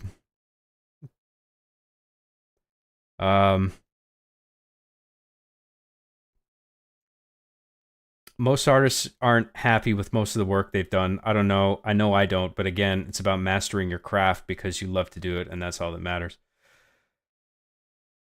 Yeah. I mean, whatever I think of my past work, I mean, I've always loved the process, so I just stick with it. Sarah XC for $10 says, I just ordered some chicken and broccoli on rice. It's going to be so good. Also, what made you decide on having Arbiter be a depressing alcoholic? Was it some self-expression or ... question mark? Well, the chicken and broccoli for starters sounds good. bit of cheese on there. That sounds really nice. I would like some cheese on that. Yeah, man, I was going through some shit in my 20s, and so Arbiter sort of reflected that to a degree. Plus, I just thought it was fitting for the character to have, like, because they're both like toys who are sentient, and it's just like, what do we do with this? We're alive. Like, what are we supposed to do? And Chief is just like, let's just play Halo. Who gives a shit? And Arbiter is actually thinking more about it. Like, he has a broader scope of thought where he's just like, yeah, but there must be more than that, right? And he can't find anything. So that's why he gets depressed and he starts drinking. And that becomes sort of a character thing, you know? And then occasionally Chief sort of pulls him out of his funk, where it's just like, dude, you're being too much of a bitch. You got to just loosen up. Let's play Halo, have fun. We're here to have fun, dude. Like, what the fuck are you so sad about all the time for? So I thought there was an interesting dynamic there. Thank you, Sarah. Thank you very much. Marty O'Donnell just posted the Halo 2 epilogue track with John Mayer, and it really hits. The Halo 2 epilogue track with John Mayer? I'm sorry, what? It really hits. I kind of wish the entire Halo 2 credits was just John Mayer's solo over the strings. I didn't know John Mayer had anything to do with that. Epilogue track? I'm not even sure what that is exactly. Take advantage of YouTube. Do shorts and make sure you don't tick alert subscribers so it gets maximum exposure from people who aren't following you. It's purely beneficial for you. That's interesting. So you can do shorts without alerting subscribers. I didn't know that because I haven't looked into shorts enough. I think the way YouTube shorts work sometimes, it's fucking stupid, but I think you can only really utilize it on your phone. Like, it's only the Android side of the interface is like fleshed out enough for you to like take advantage of it. Like, the browser's version of that still needs work. I could be wrong. Maybe they finally implemented the browser side of it, but like, I remember like looking into it a bit, and I'm just like, I gotta use my phone? Are you fucking kidding me, dude? Like, not everybody is on their fucking phone, for Christ's sake. Anyway. Like, especially content creators, you know? You think all the YouTubers are on their fucking phones doing their work? You don't think they have a PC at home that they could take advantage of if you were to just integrate like a system on YouTube where they could like do all the YouTube short shit from a browser? Oh my god. That's... don't even get me started. It's so fucking infuriating. I think that was probably what pissed me off about YouTube Shorts. And that's why I decided against using it. It's because when I finally looked into it, I was just like, oh, I gotta use my phone to do all this. This is stupid.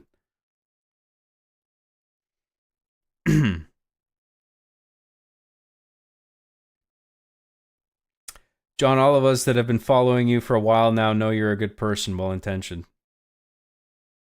Yeah, I mean, but what brought that on? Me talking about the YouTube Shorts? Hoping that whatever I do on there doesn't come off as, like, spam and shit? I mean, the thing about not notifying subscribers, that's really handy, but, like, it's just that having to use your phone for everything is fucking dumb.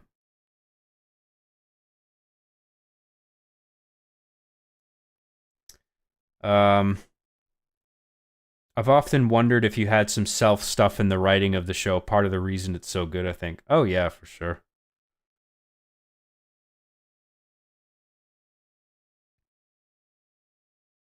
Well-balanced characters. Chief is about not giving a fuck and having fun, where Arbiter's more logical, so logical, in fact, it brings him to somewhat nihilistic and resentful in a way.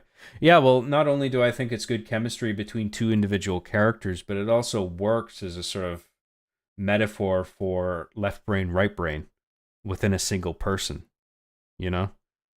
It's just like two sides of your psyche sort of in a constant argument with one another. I think the toys represent that. I think everybody can relate to that on some level.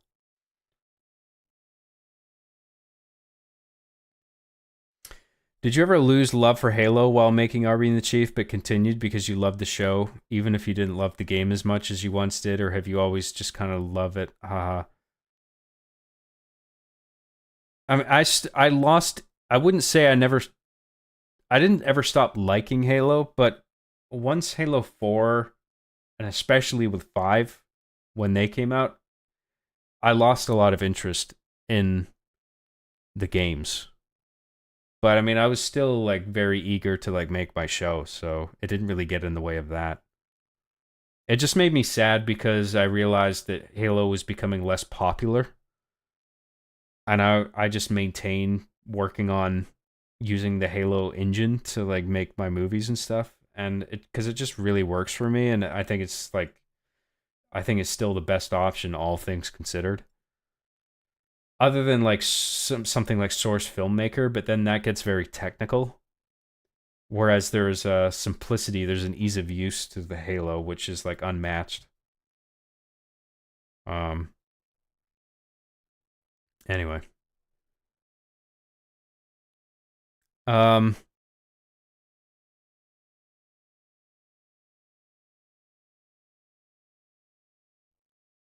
Dog, you can watch YouTube Shorts in the browser. Yeah, I know you can watch YouTube Shorts on the browser, but if you're a creator and you're uploading shorts, I believe the interface is phone only.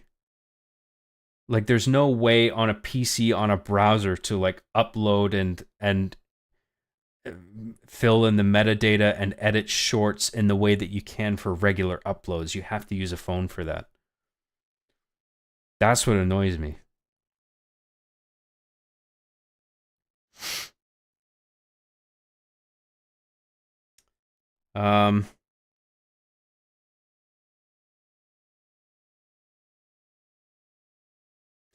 That's why I love John. As raunchy and crazy as his content gets, it comes from a place of sincerity, and he makes us all come together and laugh. Yes. Emphasis on the come, I think. We can all come together at once. And there's cum everywhere.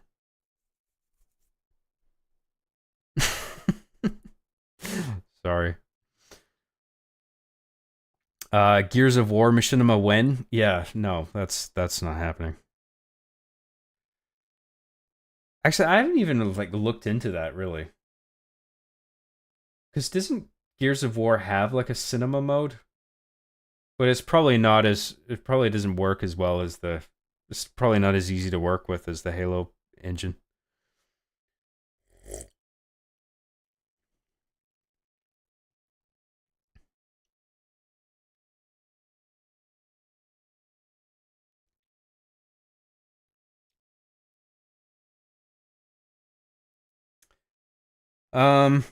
Are there any games you're looking forward to, John?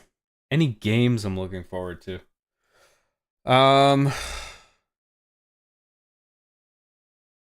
Looking forward to? I don't know. I don't think anything's like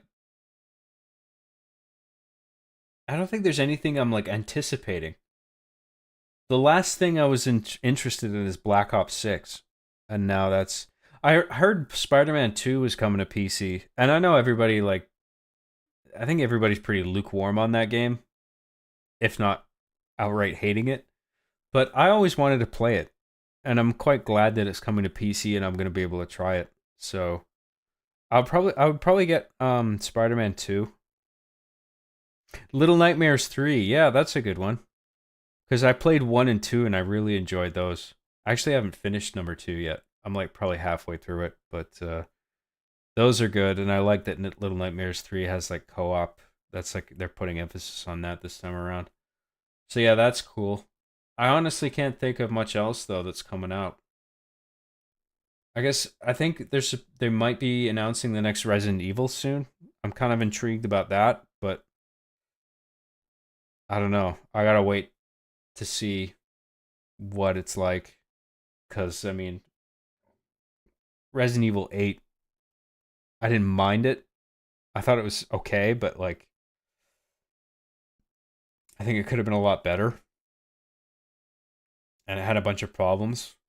And so I'm just anticipating some promotional material, and I hope it's like good, but like I don't know what I'm really looking forward to in terms of gaming. Um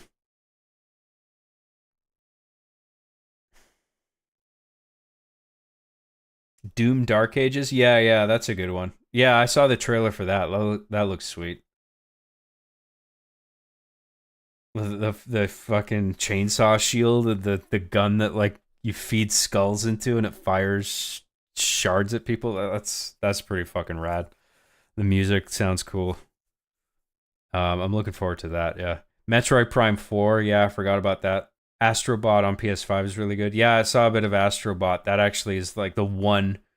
If I were to buy a PS5 for a game, it would be for Astrobot. But it's still not enough to make me want to buy a console. It's a shame because Astrobot does look really good.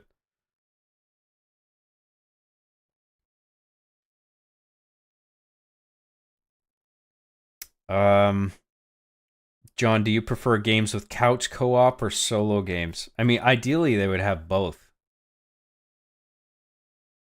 But honestly, I generally prefer a solo campaign.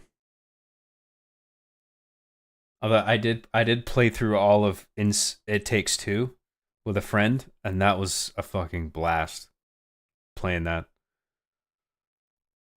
So like I have nothing against experiences like that, but generally when I'm playing games, I'm on my own, and I like to just have a cool single player experience.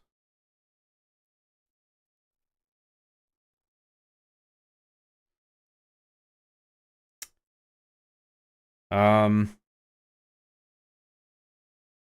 did you try Scorn, John?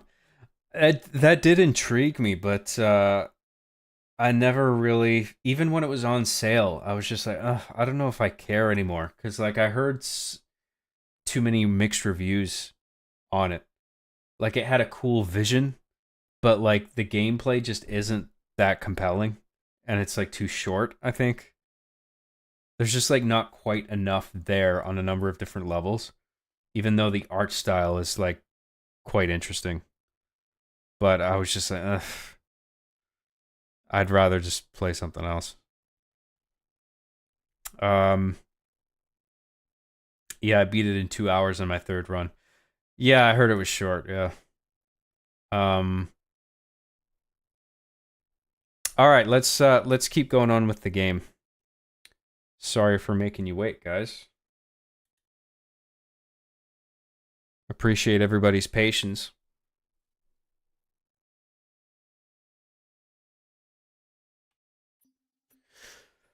Sarah XC for $10 says sometime in the future, would you consider streaming some Valve games like Left 4 Dead or Half-Life? Left 4 Dead, not so much, just because it's so multiplayer focused. Half-Life, though, absolutely. 1 and 2, I would, and like episode 1 and 2. I mean, those are all potential plays for sure. Like anything with like a meaty, compelling campaign, for sure. Half-Life 2 is definitely like, I actually haven't played Half-Life 1, so that's why I'm saying like I would start with the first one if I were to like Black Mesa, yeah. So like we were talking about that before. If I were to do Half-Life 1, it would seem like maybe we should do like the Black Mesa mod. It's like a complete graphical overhaul for the first Half-Life to make it look like Half-Life 2 with like the source engine physics and everything. So I feel like that would be the way to go for Half-Life 1. Yeah, I'd be totally down for that, man. Thank you very much, Sarah.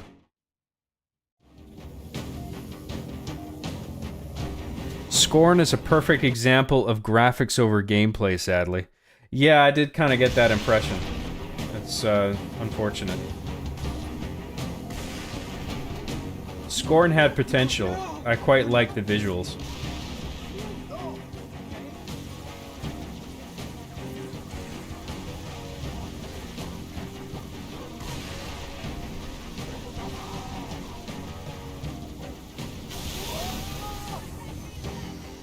I was a hair too close. They caught my wing there.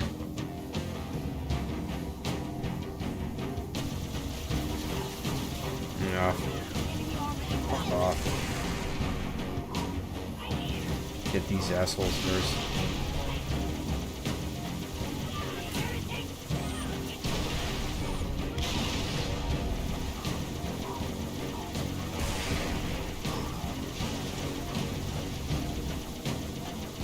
Gotta keep my distance.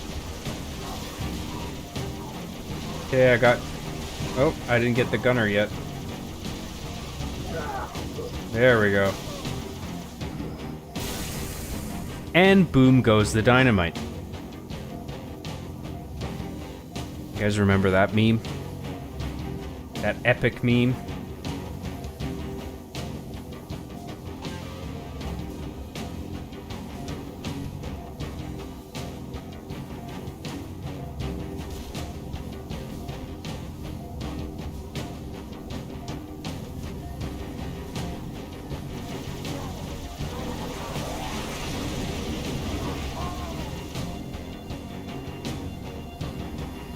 Ooh, is that an intact Wraith?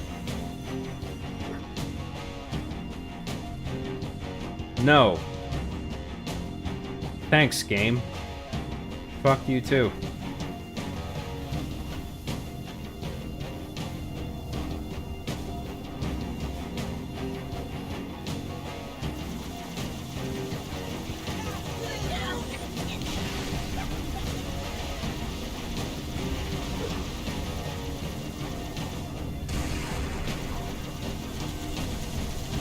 I know there's a ghost back there, like a fresh ghost, but I just want to take advantage of what's left of this first.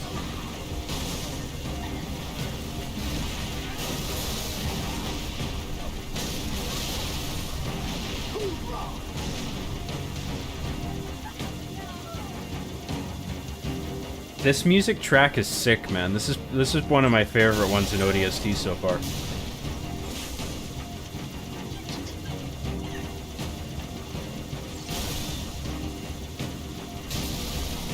Exactly the temperament to start handing out beatings.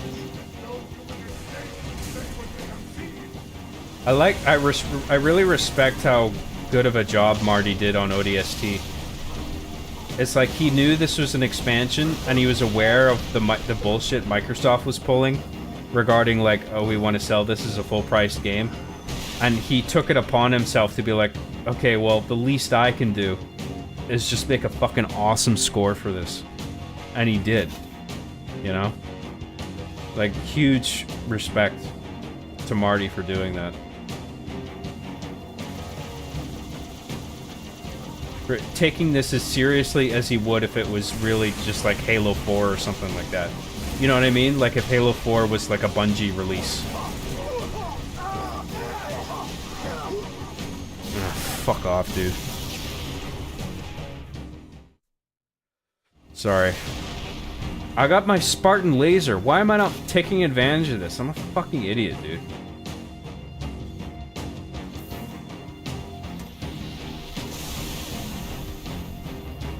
Oh, was that already blown up? I just wasted a laser there.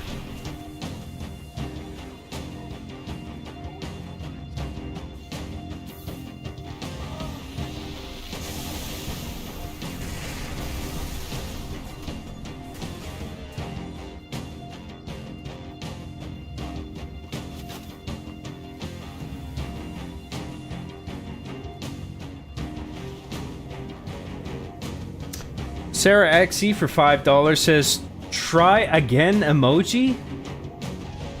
Oh my god, Sarah. What's this? Thought you were on my side, Sarah. Giving me this sass. What did I do to deserve this? Other than playing terribly. What, I ask you, what? How could you?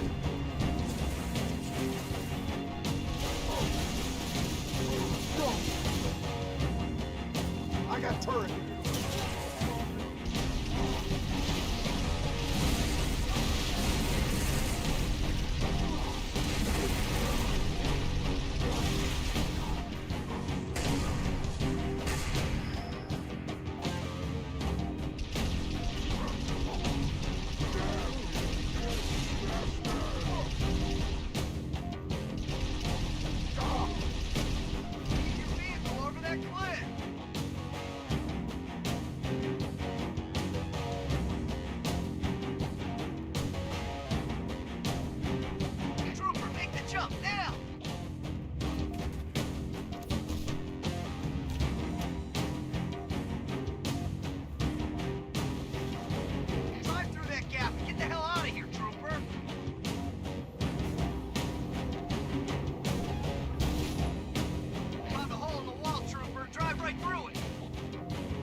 What, this thing? That's gonna fucking kill me if I go down there, right?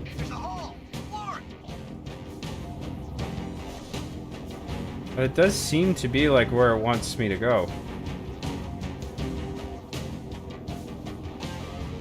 Okay, I guess I'll just do it. If it kills me, then whatever. I'm a fucking idiot, I guess. Okay.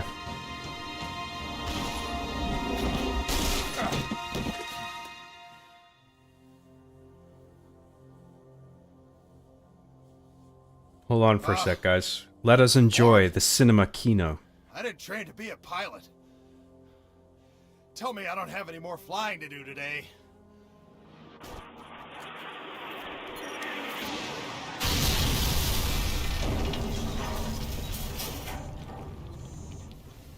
So, was that a yes or a no?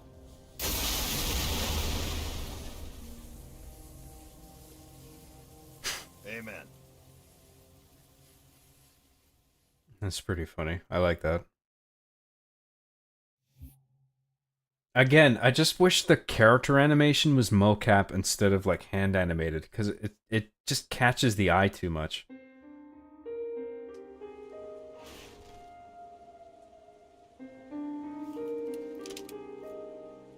This is so Resident Evil, man. This music here. I love it, man. It's so good. It fits so well.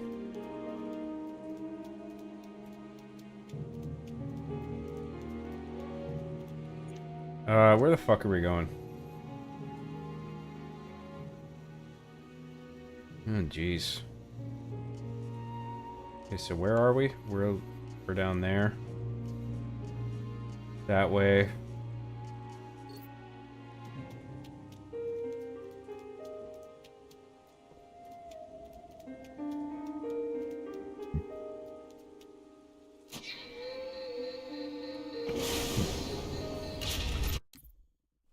Let's do some more chat. Sorry, I'm not trying to be annoying, constantly pausing. It's just that I'm trying to make everybody feel like a participant, and it's just, I gotta balance it out.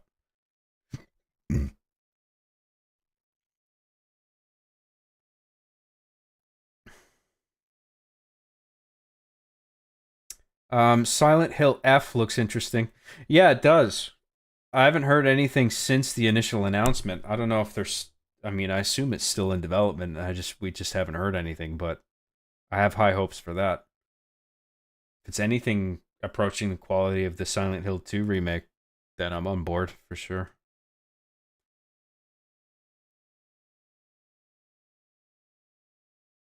Just, I wouldn't count Silent Hill F as a thing I'm looking forward to, because there's just no, like, there's no indication as to when exactly it's going to come out. So it's just like, it could still be ages from now. Like in 2025, I can't think of any releases that I'm like that have been firmly established that I'm looking forward to.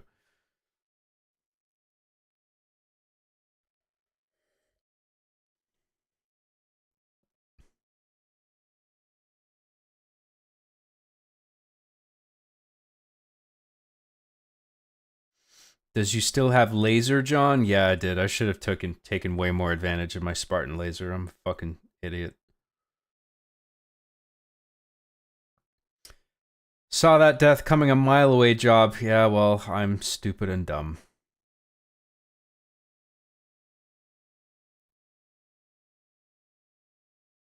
Hey, John, thoughts on Hardy LaBelle wanting to reboot Halo? I don't know who that is. Sarah XE for $5, calling me a noob. Sarah, where is this coming from? Making me sad. All this hostility. Try again and noob? Too far, Sarah, too far. Thank you very much.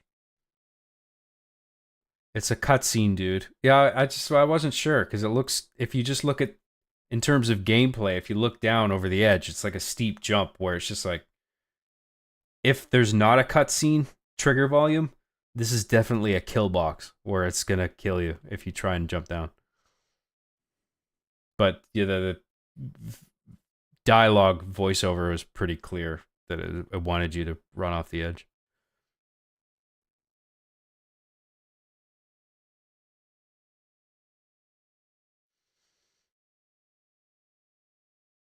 I called it. He's returning to chat. Oh, wow. Are you psychic? It's like you have ESPN or something. That's a Mean Girls line. Great movie. John, why did it say easy mode when you paused? Did you switch the difficulty during the last chat break? Yeah, nice try. No, it didn't. Sarah XE for $10 says, when you're in the middle of playing, your serious face always makes you look like you're about to shit yourself. I got resting bitch face. What can I say? Thank you, Sarah.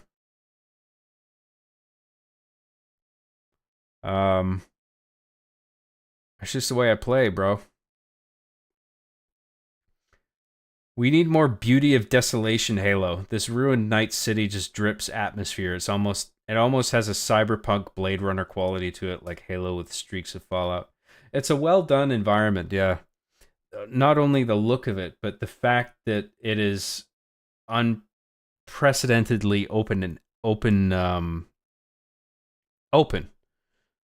Like from the beginning, it starts you in the middle, and you just have to figure out like where the fuck am I going, right?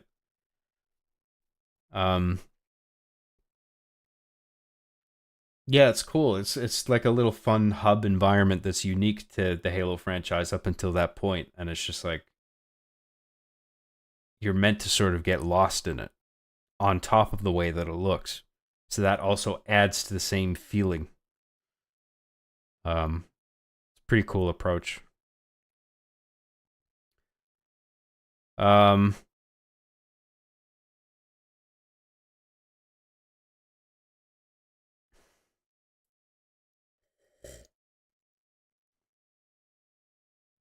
Usually steep jumps in Halo equals death, XD. Yeah, well, that's what I was thinking, right? Because it looks way too steep. Unless there's a trigger volume for a cutscene.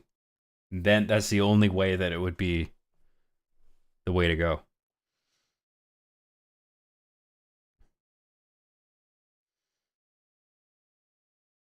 So fetch, indeed.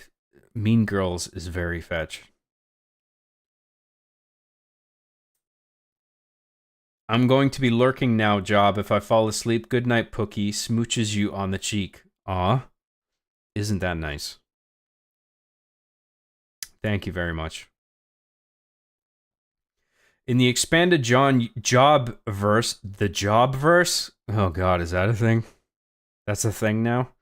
What's the relationship between Josh Butterballs and Chip Gaiman? Would they ever collab, or is there bad blood? Dude, I haven't even thought of that, man.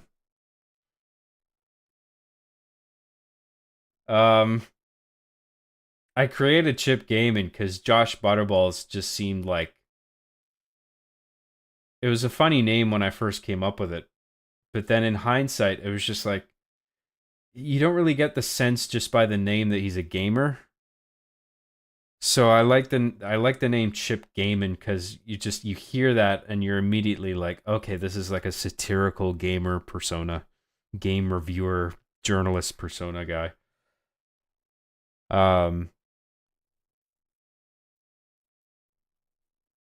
mean, the name Josh Butterballs is funny, but you hear that and you're not quite sure what he does, what his thing is. You know, it's not immediately obvious.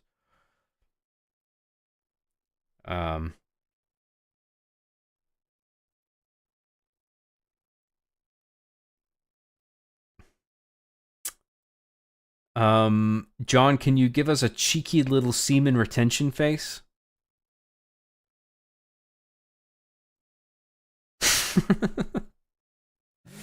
There you go.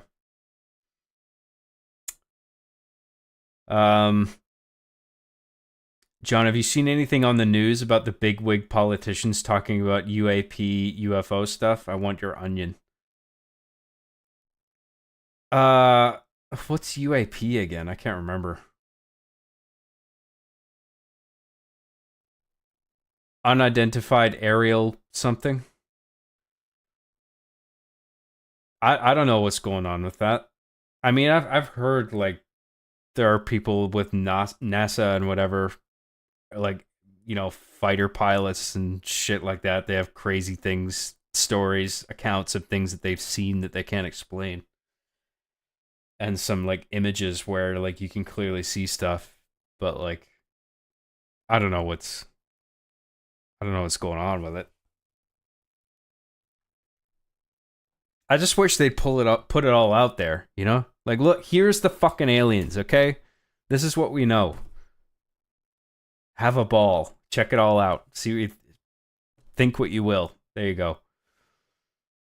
Just feel like there's just constant fucking fog of like mystery where it's just like, what's going on?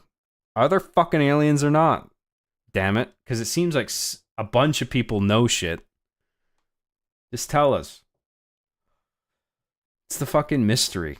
What do you need I don't know.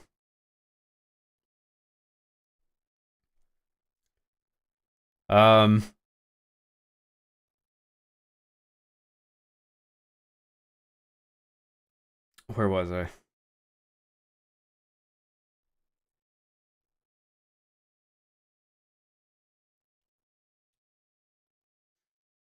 Is it possible that Josh Butterball's rebranded to Chip Gaiman in order to show that he's always Gaiman? Possibly. Interesting theory. Josh Butterballs is perfectly gamer coded, bro. Butterballs is when you get sweaty sack from sitting down and gaming all day. John, bro, sis, sweetie, honey, please get with the times. Is that what I think you just made that up. Butterballs means your balls stick to your leg because they're so sweaty. How is that butter? Just because there's so much sweat? I don't know. X to doubt. That wasn't semen retention face. That was someone shit in my cereal face, but I appreciate the effort all the same. Wasn't that the face that I did before?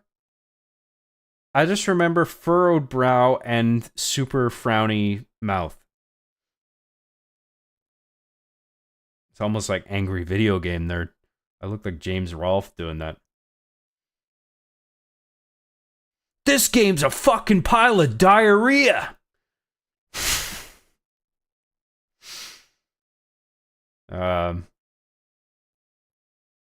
The Greada Treaty, Philadelphia Experiment. It is out there, to be honest. I haven't heard of the first thing, but I did. I am aware of the Philadelphia Experiment. I saw that movie that was made about that. That was actually a pretty cool movie. Tom DeLonge from Blink 182 has been going off about aliens for like 20 years. Why won't anyone listen to me? The fucking aliens, bro. Everyone's like, yeah, whatever. Just play a song.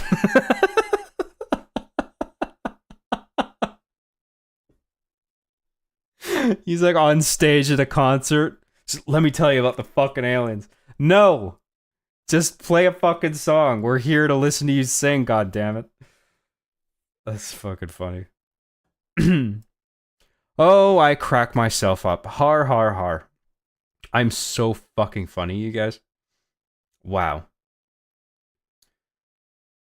Everyone wants to make it about aliens, but it's supposed to be about whether there are UFOs for real, and if it's a danger to aerial combat trainers and commercial flights. People are the dumb.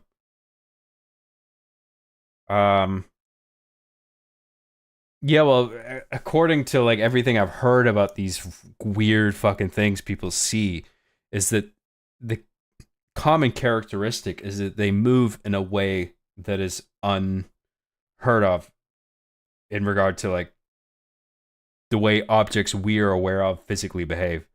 Like you'll hear people describing objects that like lock onto the coordinates of another object in motion, and they will just relationally follow it exactly, or it's like they just have instantaneous like It's like they don't even need to build any momentum. It's just like they can travel from A to B like instantly.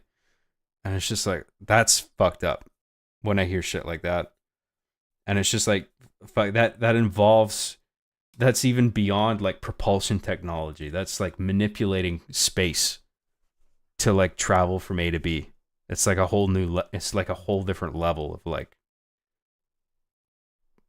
transporting through physical space. I don't know what the fuck I'm talking about, okay? I'm just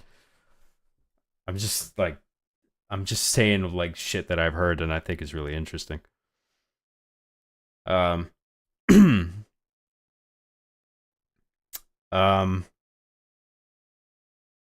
So in which case, like they probably wouldn't be a danger to aerial combat, like combat planes or commercial flights, because they probably wouldn't.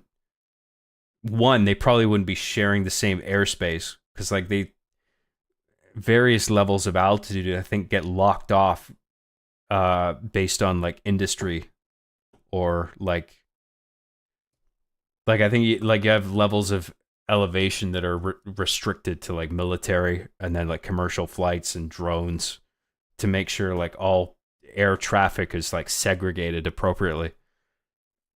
Like aliens obviously aren't, I don't think they're like they would be privy to that stuff, but like I think they have such a manipulation of space travel that that's not even a concern for them, because it's not like an alien is gonna fucking be flying a UFO and hit a plane and be like, oh fuck, oops. Like, you know what I mean? Like they would move, their craft would move in such a way where it's just like that's never gonna happen, you know, unless like I mean, there's the whole Roswell thing, right, where the ship supposedly crash landed. I don't know how the fuck that happened, but you just think like, how the fuck would that happen if they have mastered space travel?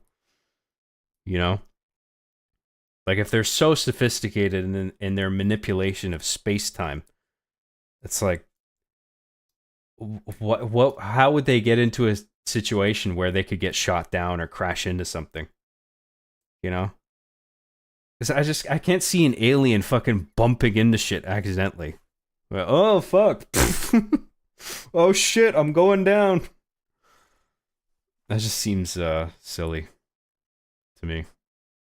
I don't know what the fuck's going on, you guys. Okay.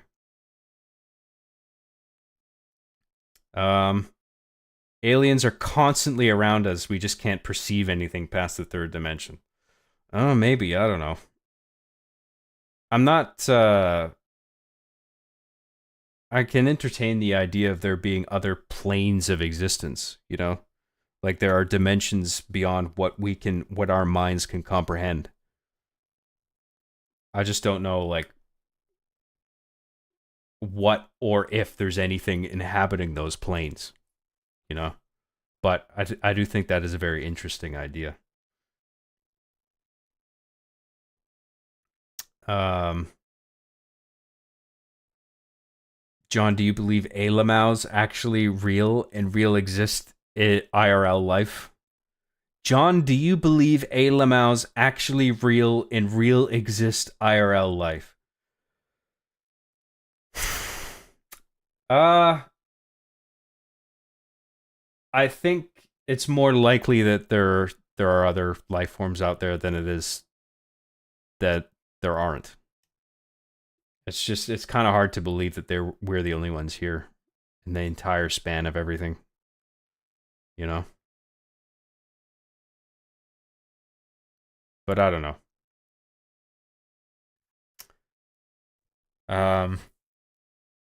Supposedly we do have many high confidential organizations that are studying them, but it's behind closed doors because A, religious and political dogma, and B, people can't handle the truth. Could be. I don't know. Sarah XC for $10 says, even if space aliens were to invade, do you think our governments would even warn us or keep quiet to avoid global panic? I don't know which way they would go, to be honest, at this point. I think there's a period of time where they would have just kept a lid on it, but now I feel like people are ready. I feel like you could tell the public, hey, there's aliens, and people would be like, oh, okay. Like, because they've seen enough movies now and TV shows and stupid shit and memes about aliens and shit, where it's just like, yeah, I figured there was aliens. So if they are out there, I wouldn't be surprised that if, somewhere in my lifetime, that would just be disclosed. They'd just be like, yeah, here's the aliens. There's the photos. Look, isn't that fucked up? You'd be like, oh yeah, it's pretty crazy, dude. It's like, yeah, bro. I feel like it's time for that to happen. Thank you, Sarah XC.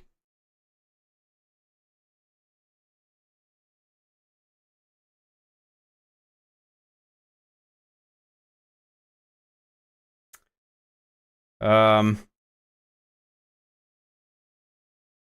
was I?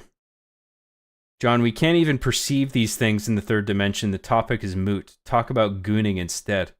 Come on, aliens is interesting. Must we talk about gooning? Aliens piss me off. One time I was standing in line at the grocery store and one of those little green fuckers laterally passed through my cart and absorbed the oil out of my canned tuna. I was so mad. Don't you hate it when that happens? That's annoying.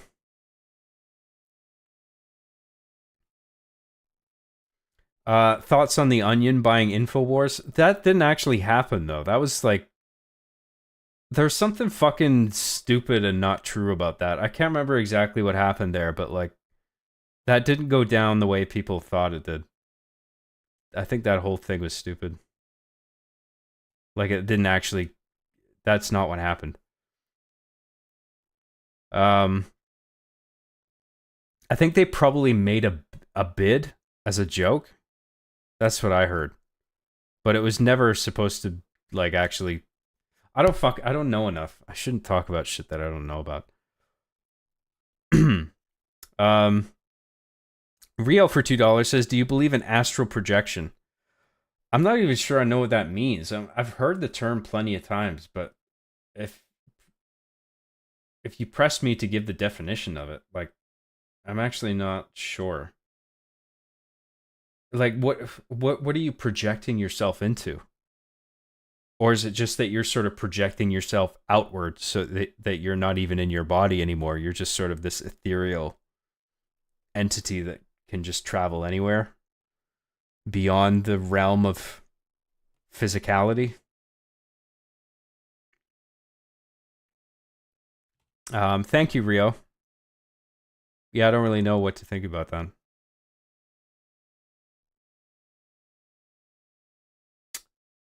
John, have you played Metroid Fusion? If so, what did you think? And could Metroid Fusion happen in real life? Metroid Fusion's sick. Yeah. That's another one I haven't beat, but I think I played it like halfway and stopped. I do that with a lot of games, unfortunately. But from what I played, it was really good.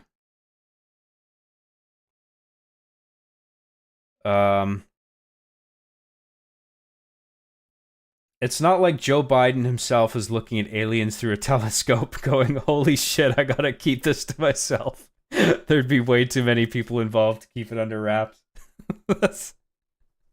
That's a fucking funny image. He sees aliens through the telescope. Oh my god. What did you see, Mr. President? Oh, nothing. Oh, just some stars, you know. Just some airplanes. Give me that. Oh, wait, there's fucking aliens. I knew.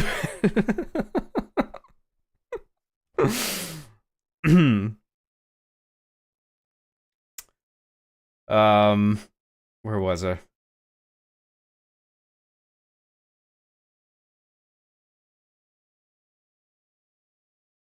Do you think aliens is gay?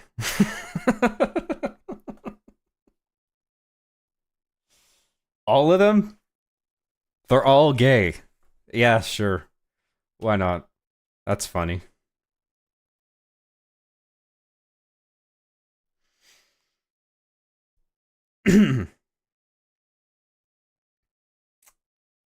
Aliens made their own game called Giant Spherical Rock, and it was a hit on the original Z Prism. It's about a race of aliens discovering a spherical planet and blowing it up. Z Prism. I like that. I like your thinking. That's funny.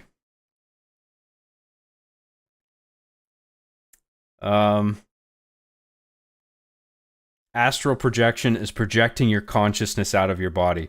Right, okay. So it's like forcing an out of body experience where you can just sort of travel around as if you're no clipping in a video game. You can just go anywhere through walls and shit.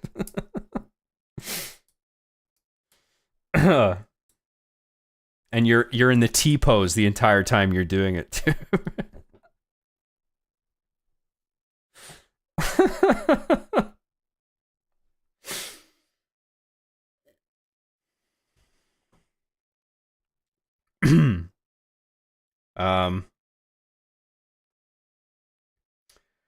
Netherwolf Arcane Atmosphere for $5 says, make new episode. Chief and RB go on the most extreme bender possible.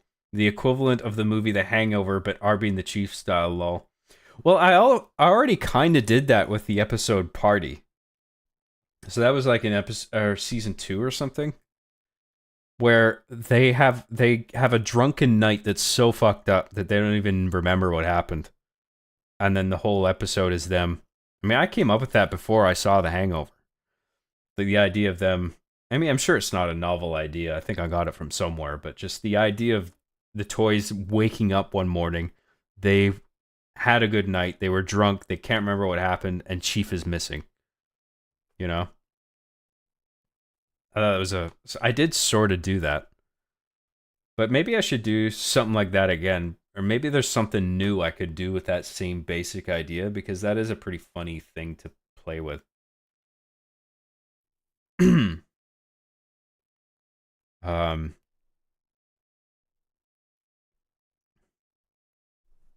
Where was I? Netherwolf Arcane Atmosphere. Thank you very much for that super chat. I really appreciate it. John, what are your thoughts on the science of metaphysical testicle embiggening? Have you tried metaphysical testicle embiggening? Have you tried it? No, can't say I have. I know a guy who's been doing it for 20 years and is living happier than any man I've ever known. I don't even know what the fuck that means. Embiggening? Does that mean making them bigger? Metaphysical testicle So are they getting bigger or not? What does it mean to metaphysically have bigger balls? I'm sorry, I can't wrap my head around that.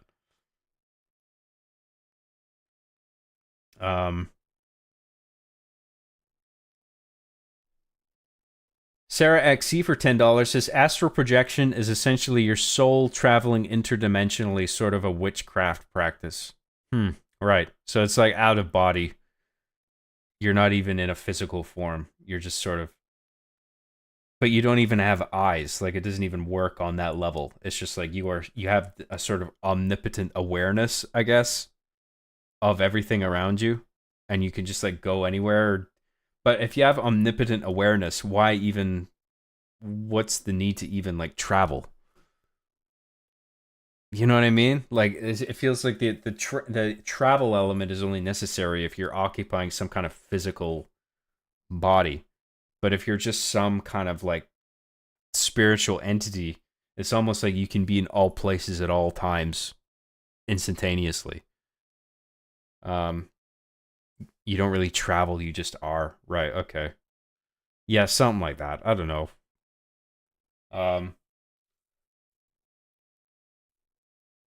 I mean, I've heard some stories of people, like, claiming that they do that sort of thing, that they can put themselves into that kind of state. But, I mean, I don't know if... Sometimes I'll believe that they believe it. But, like, I don't know how that would actually work.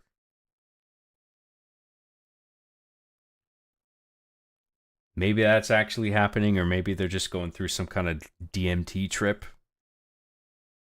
Or some psychedelic thing, where it's, like, they think that's what's going on, but it's more... I don't know, more physical of an experience than they think it is. I don't know. You guys are making me talk about stuff that I have no fucking clue about, and you're making me sound stupid. Sad face. I'm not smart enough to explore these ideas. The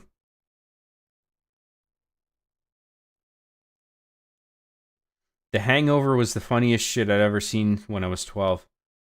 I think the first Hangover is still really funny. I think that's a really good movie. I don't like Hangover 2 or 3 because then all of a sudden they had a bunch of tonal issues. But the first one I think is a classic comedy. It's a brilliant comedy premise. A bunch of guys get drunk in Vegas, they wake up, one of their friends is missing, they got to go find him. That's perfect. And then you have like a really cool funny cast on top of that, like Bradley Cooper, Zach Galifianakis, who have great chemistry. Like, it's a solid comedy, man.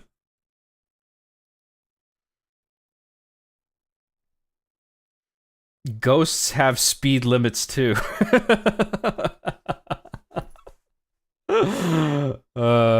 That's funny, man. Rio for $2 says, "Can you take me higher?" Thank you, Rio, for that super chat. More importantly, John, if someone wanted to mail something inert to you, how often do you check your P.O. box? I don't have a P.O. box. I used to have one, but I shut that down. You can set those up, but you have to pay a monthly fee for it.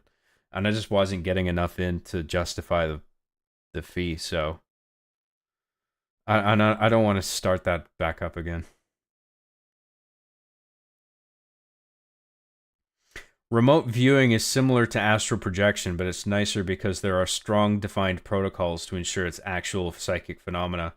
The CIA used to, and probably still do it, funded it. Yeah, well, I've heard the FBI, or like not just the FBI, like intelligence agencies will dedicate some research and development to that kind of thing. Because they feel like even if they're not sure there's something there might be, and it's worth exploring. Yeah, it's interesting.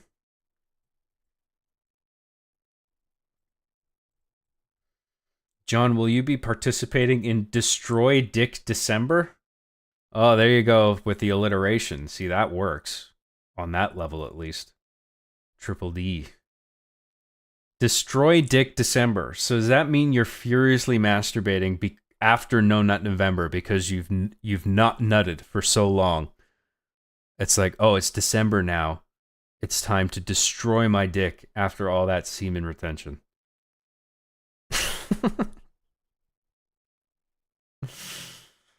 Oh my god. I was not aware of Destroy Dick December. Was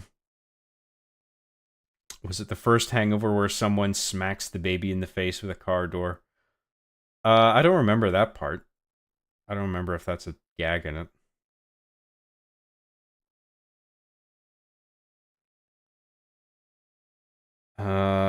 What else? Astral projection is used to talk to cosmic entities. It has very little to do with any traveling. Right, yeah. So it's more of sort of an omnipotent awareness that you are inhabiting a non-physical plane. It's just like a whole different realm of understanding. You can't even apply three-dimensional qualities to it because it doesn't even work that way.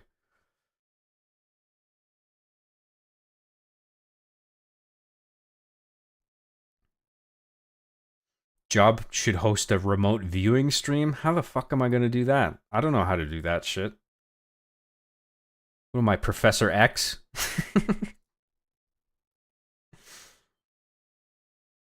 John, I'm going to astral project to your house and watch you put your socks on. You can't keep those little piggies away from me, mister. No. You guys aren't allowed to astral project into my bedroom, okay? I forbid it. No gooning, no astral projection. Those are the rules. Stop astral projecting into my house. To to look at my feet.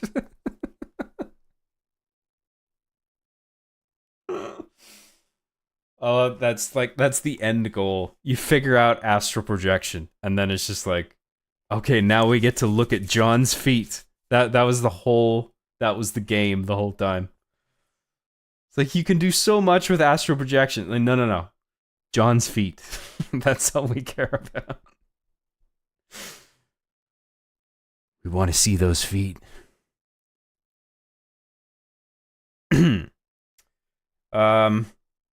I still like the idea of T-posing through the walls, lol. Yeah, well, I get that it wouldn't work like that, but that's the funnier image. It's just your astral project and then you just like no clip T-pose through walls and shit. That's pretty funny. We're all T-posing through your walls. No T-posing through my walls. That's another rule that I just made up. Stop doing that. It's annoying. T-pose into John's apartment and stare at his feet.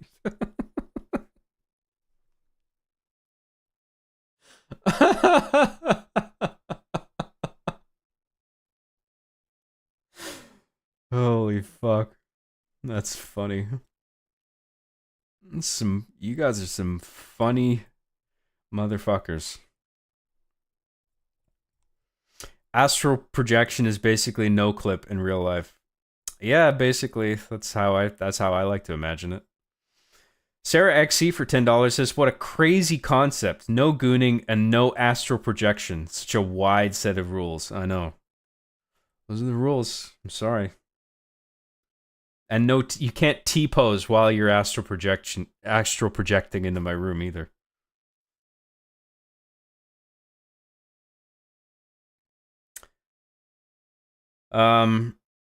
John, if I fell asleep right now, would you slap me awake? Why would I do that? That's mean.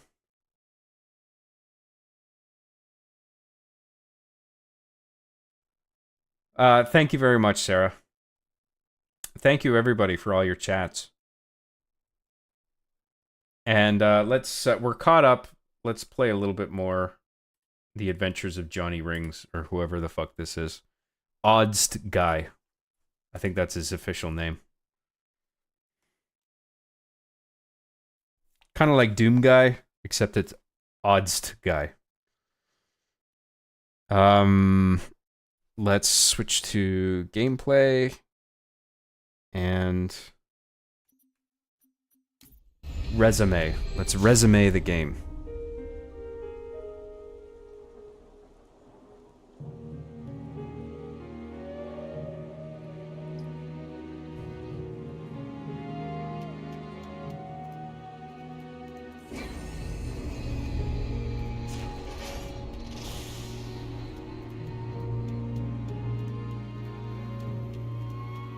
I like how there's like a little bit of linearity with like the way like screens will suddenly activate or whatever. Like it's an open world, but the game does expect you to travel down a particular path. And then the developers make certain things happen along that path. And it makes the whole place feel alive. Without having to fill those kinds of details out in every single potential path that you could take. Please collect your tickets. Opticare, healthcare on demand. Please collect your tickets. Where are we going? Oh boy. Got a long way to go. We can do it. 600 meters. That's so many meters. That's literally all the meters.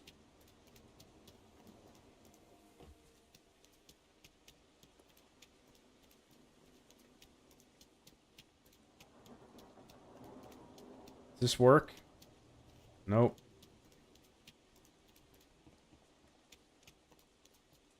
That definitely doesn't work. Nope. I guess there's no working vehicles in this area.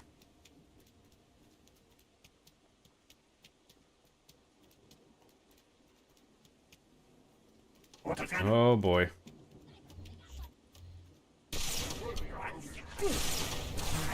Son of a bitch.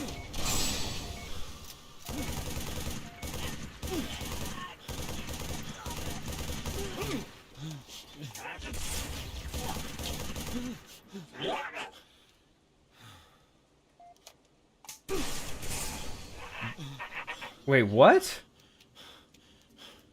Who the fuck's shooting me?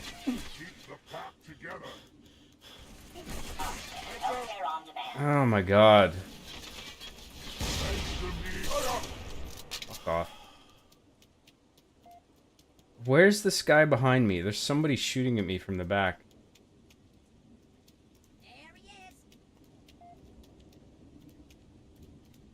Oh, that pisses me off.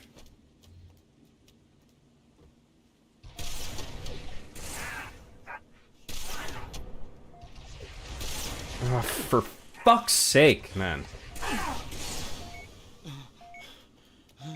Oh, there's that fucking jackal. Oh my god, I keep missing my shots. I gotta pull my head on my fucking ass.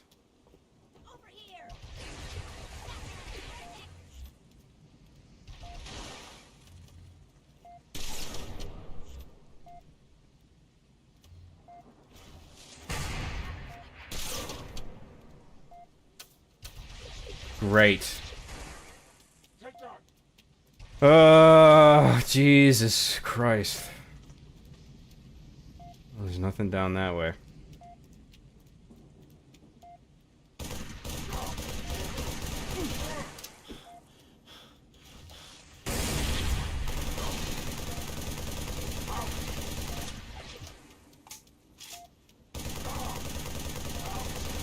Oh my god, dude. Please die.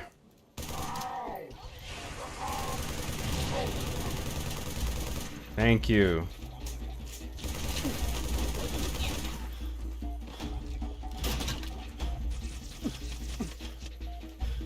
I wouldn't think the ODSTs were strong enough to rip the turrets off. I figured that would be something only Master Chief could do. Because he's super strong and has big muscles. But I guess the ODSTs can do it too.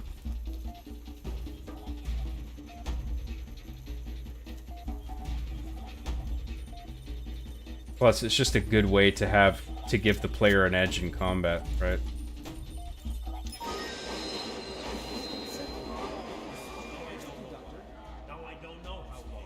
Emergency stop.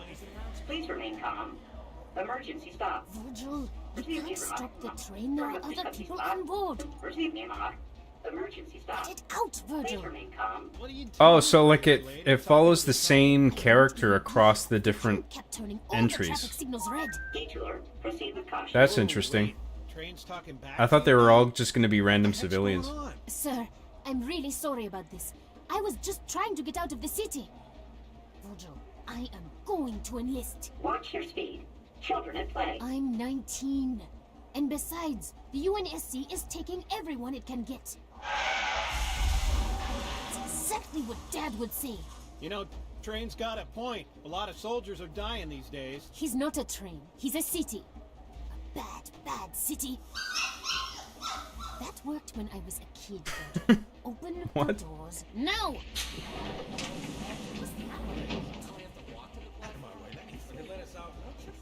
Now departing. Hold station. Leaving. Hold station. Now we have to walk to the platform? Oh, poor you. You gotta walk from A to B. Scratch that. Hell just came here. I do actually like that. The sort of complacency and the taking things for granted of the civilians before things absolutely go to shit with the Covenant taking over. And it's just like, oh shit.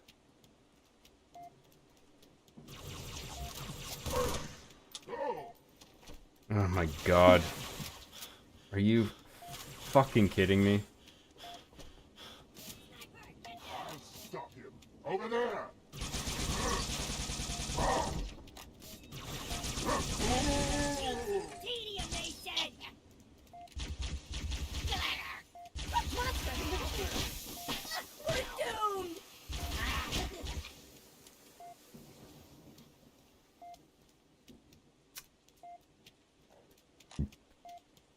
Did I get a checkpoint there?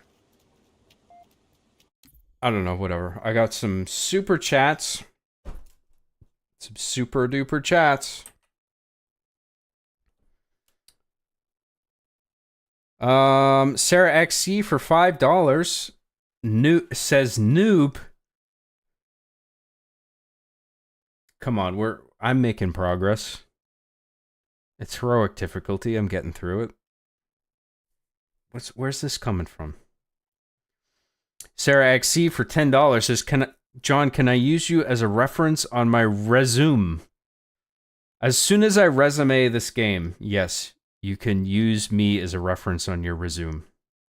I grant you permission.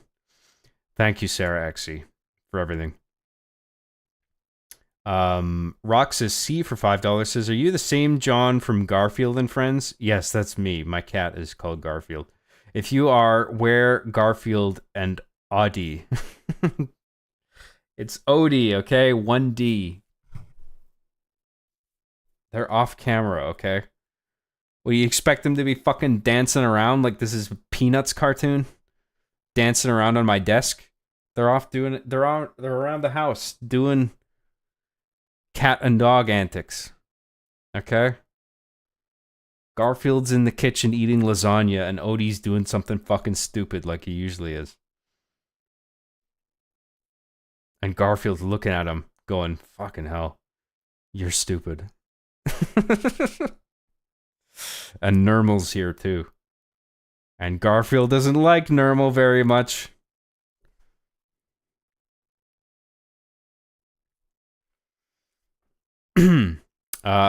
Thank you, Roxas C. Very much appreciate that. Roxas C for another $2 says, hey John, can I use you as an alibi for tonight? Oh boy. What did you do? Thank you, Roxas C.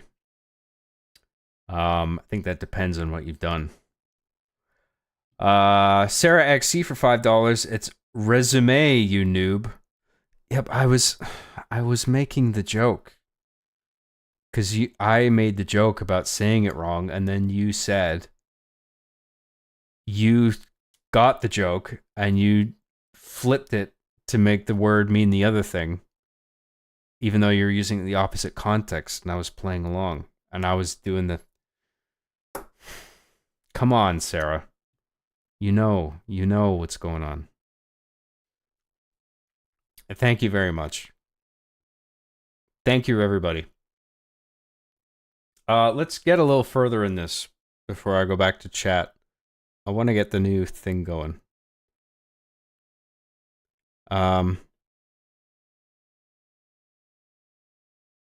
Sad to watch John get brutally owned in his own chat.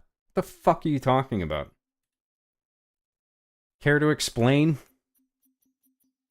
How am I brutally owned exactly? Brutally owned? Can't just be owned. No, it's brutally owned for some reason.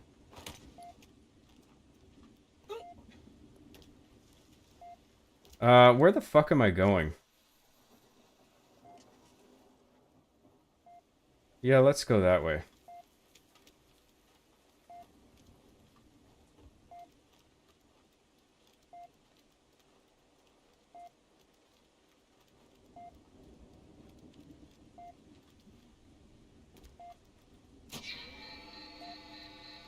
I thought I might have to drop the turret to interact with that, but it let me just do it. That's pretty cool.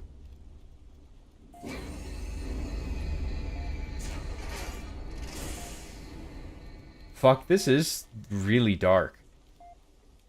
And this is with the gamma turned up. You can barely see a fucking thing.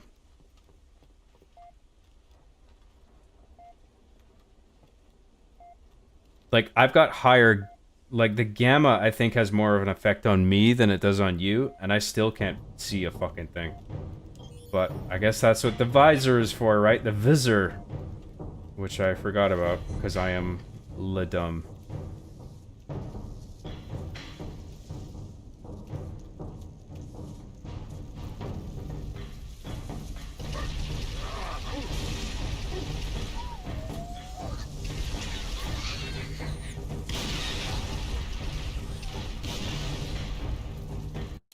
Eddie H for $10 says, also, part of me is somewhat glad I didn't have Xbox Live as a kid growing up with R being the chief because of how people could be online, especially to kids, but still had plenty of laughs with your show.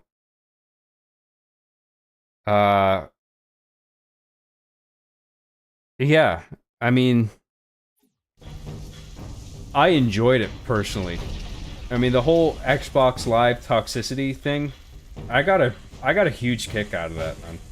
I didn't really participate in it, but like, I would always be eager to be in a server that just had the most volatile speech and the maximum amount of people talking at once, just because it was so funny to listen to. I wouldn't really, like, very occasionally I would throw it back, and like, if somebody really said something out of line that was like annoying or upsetting or whatever. But even then, like, most of the time, it's not like I was upset, it's just like, sometimes people would say something and be like, God, you are a fucking asshole, dude. And then I'd be tempted to say something in response, be like, dude, fuck off. Like, something pretty mild. But most of the time I would just, like, not say anything and listen. And it was just so funny to observe. So, like, I was never the type of person to be like, oh my god, this is so offensive. I can't listen to this.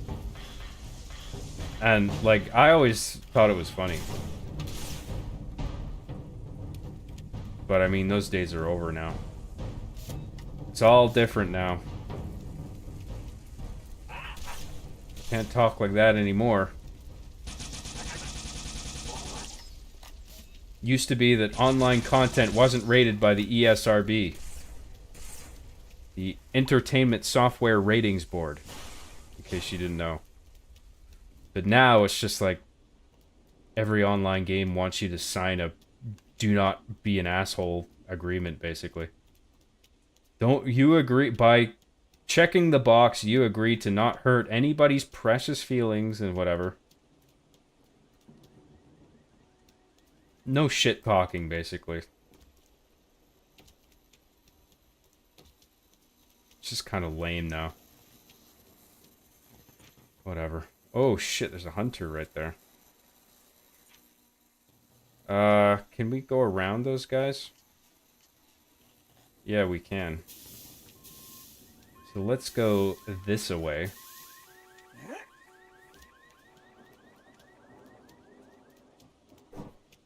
Let's press the button. Thank you very much, Eddie H. I really appreciate your super chat. Hope you're enjoying the show. Hope everyone's enjoying the show.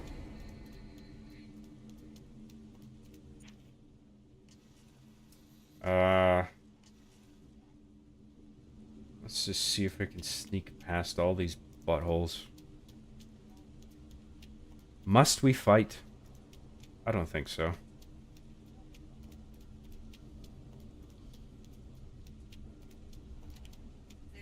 I gotta get some better guns. Ah, Jesus. Here we go. Look over there, he's right there. Stick together. Look over there, he's right there. Right there, right over there. Look, you see him?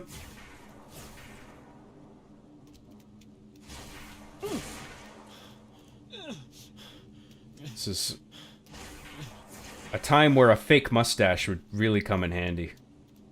Oh, I'm sorry. I believe you've mistaken me for somebody else.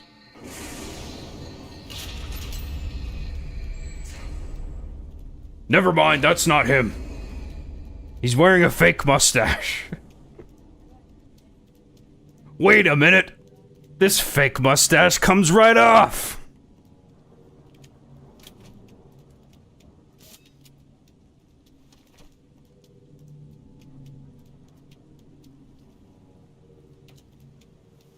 $100 battery sniper rifle. You love to see it.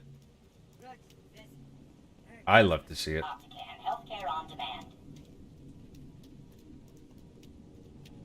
healthcare on demand. If only that's how it worked. You could just walk up and pick up a fucking health pack.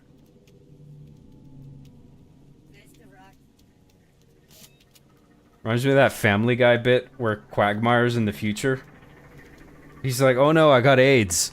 I better take my cold, flu, and AIDS. And he swallows his pill. He's like, all gone.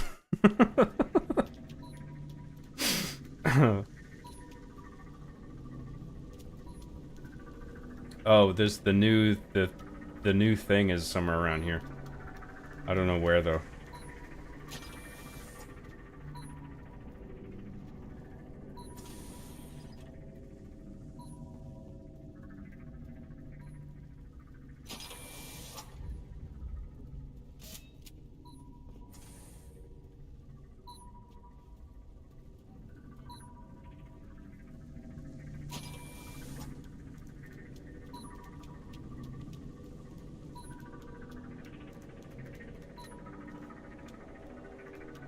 Must be somewhere around here. I can hear it beeping.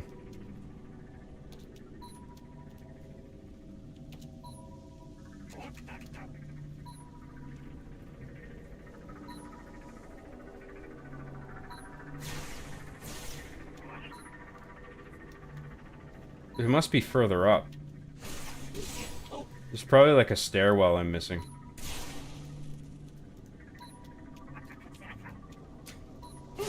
Bilal, fuck. Bilal L for 50 euros says, Jontent, nice.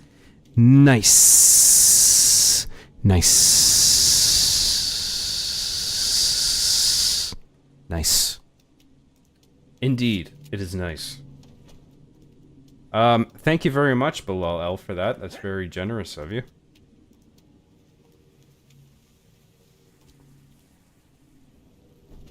I don't know what the fuck I missed there. Need immediate medical assistance? Choose off the bed. Kind of makes you doesn't it? Sarah XC for $5 says, try again emoji. Come on now. I was oh, that's the thing. That's the fucking thing. So I gotta get on that roof. I mean, there's no sort of adjacent platform I can jump onto, so there must be stairwell access. I guess we'll just look for stairs.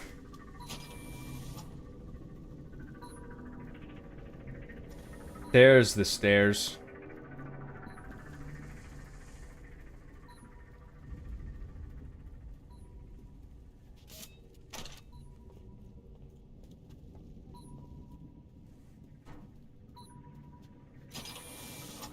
Thank you, Sarah. Thank you, Bilal L.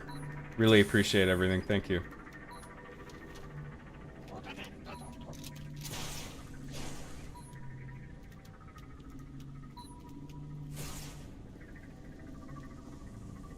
Press B to Scattered, dead, I don't know.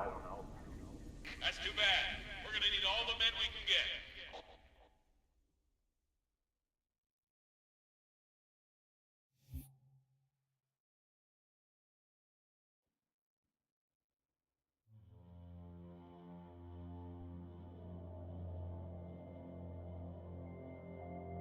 Oh boy, it's Mickey! Ho ho! That's a terrible Mickey Mouse impression. I'm sorry. Sorry I had to subject you to that. I'll never do that again.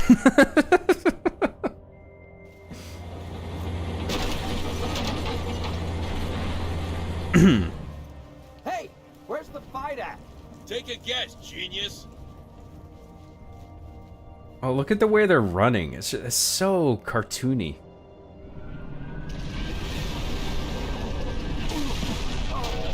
I don't want to nitpick because it's all really well done. It's just that does just kind of bug me though. Wait for me!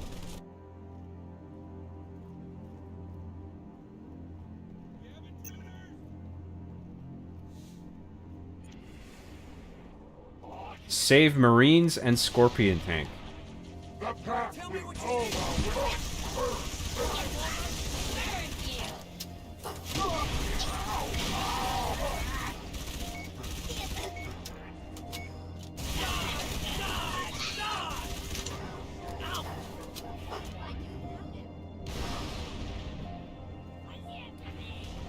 Sarah XC for $10 says, I've asked before, but for the new people here, can we get another impression of your girl voice? Oh my god.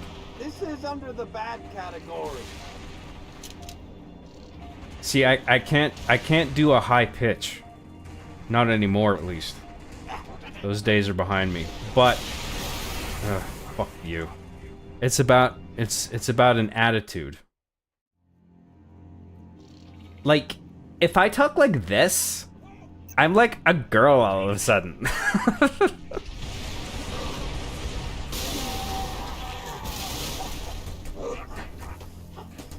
Like, oh my god, I love shopping and makeup and putting on makeup.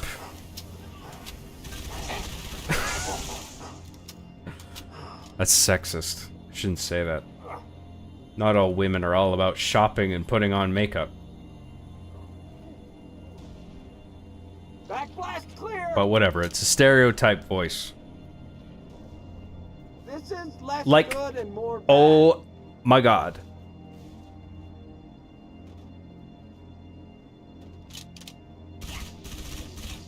Eat it!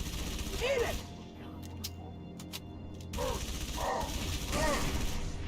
Like, oh my god, aren't boys just so fucking stupid? Like, all they do is play their fucking video games? It's like, why can't they just pay attention to me?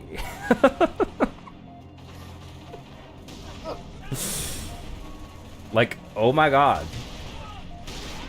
Is that so much to ask? Like, oh my god.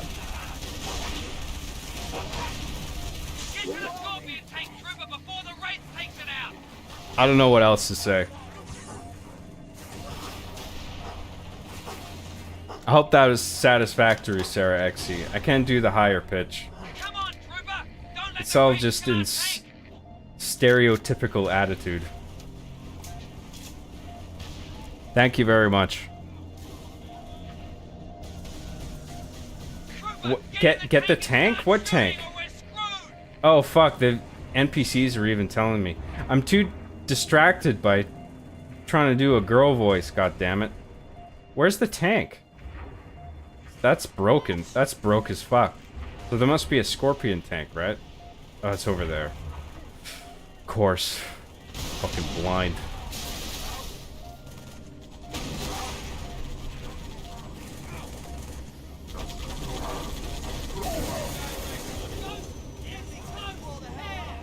What? I didn't mean to sit on it. You're supposed to get in the fucking thing. Stupid ODST guy. Let's do some chat. Fuck this stupid game. 0 out of 10.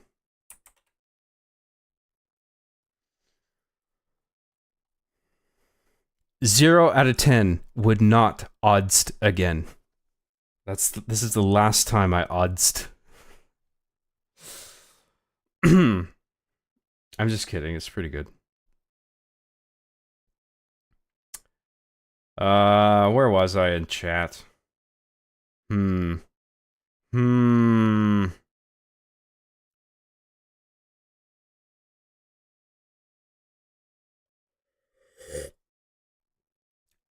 John, my mattress store is going out of business and we have got to move these mattresses. How many can I put you down for? 69. No more, no less. I expect them delivered tomorrow morning. I await them eagerly. Your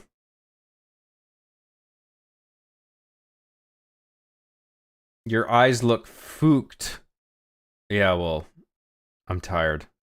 In fact, I should stop soon, to be honest. To be quite TBQH, I should kind of quit.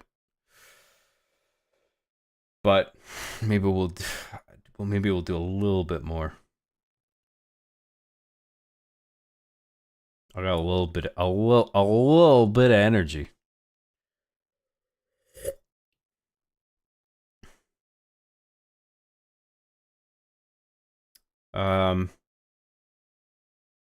You have Uno. I think I do have Uno on Steam. How'd you know that?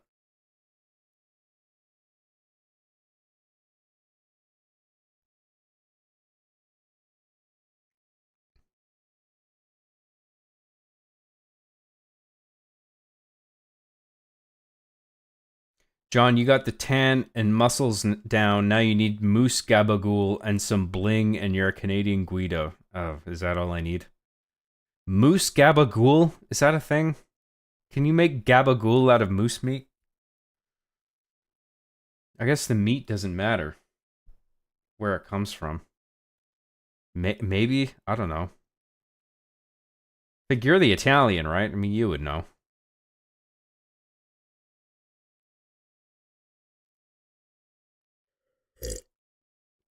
Anyone still listen to Limp Bizkit? I haven't listened to Limp Bizkit in a while, but I used to listen to them a lot. If I was able to go back in time, I'd probably do it just to see what the gaming culture was like back then. It's almost tragic that I never got to experience it. I mean, you're not missing that much. I mean, it's just...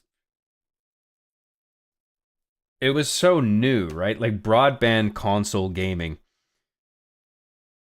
Like, before then, people were gaming plenty on PCs and talking on Ventrilo or whatever to play Counter-Strike and StarCraft and shit on their PCs. But, like, I don't think it was really until Halo 2 that online gaming was opened up to a much more broad market through console broadband. Xbox, that's what Xbox Live offered. And then all of a sudden you had a whole like audience of casual gamers come in, and it was very easy to set up the headset and just talk shit. And there were no restrictions at that time. So everyone was just saying whatever the fuck they wanted, and there was nobody even cared. Not even the developers or publishers or whatever. They didn't give a shit. And it used to be around that time that the intros for all those games would have a notice saying, online content is not rated by the ESRB. Which was basically their way of saying, look, we don't control what goes on online. You're going to hear some shit. Just don't take it too seriously and have fun. That was basically the broad policy. But now it's just so like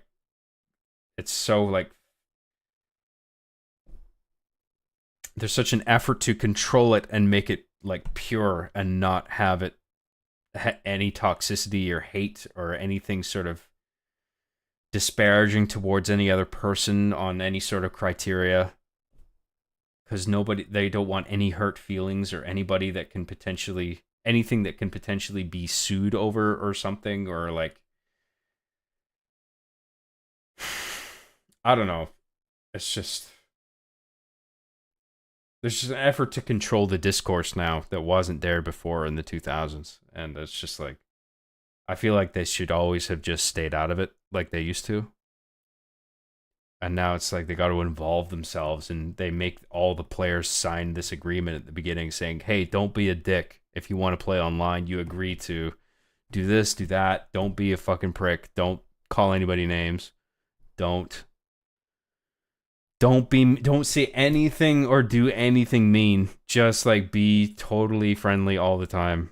And most people will just like, the thing is, when people lose a game, they'll still get angry and frustrated.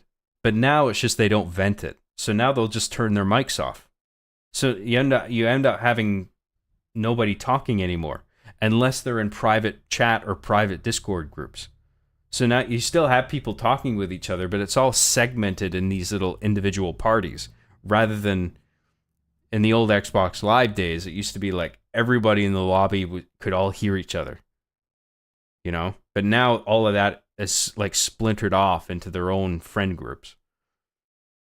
And so nobody in the broad lobby is like hearing what each other's saying. And it's just not as fun as it used to be, man. It used to be fun. I used to really enjoy all the shit talking. But I mean, it's not like I wouldn't feel too sore about missing out on it. Like, it wasn't anything that special. It was just like, It's just something you look back on if you experience it, and you're like, "Fuck, that was pretty funny. That was pretty funny and cool." But I don't know. I guess I can see there's something that you like. There's an like if you haven't experienced it, you would want to go back and see what all the fuss was about. But I mean, there's YouTube videos you can find where you find like explicit, unfiltered Xbox Live chat, and you'll hear all the words, like all the slurs and N bombs. Like they're going crazy, and nobody gave a shit, man.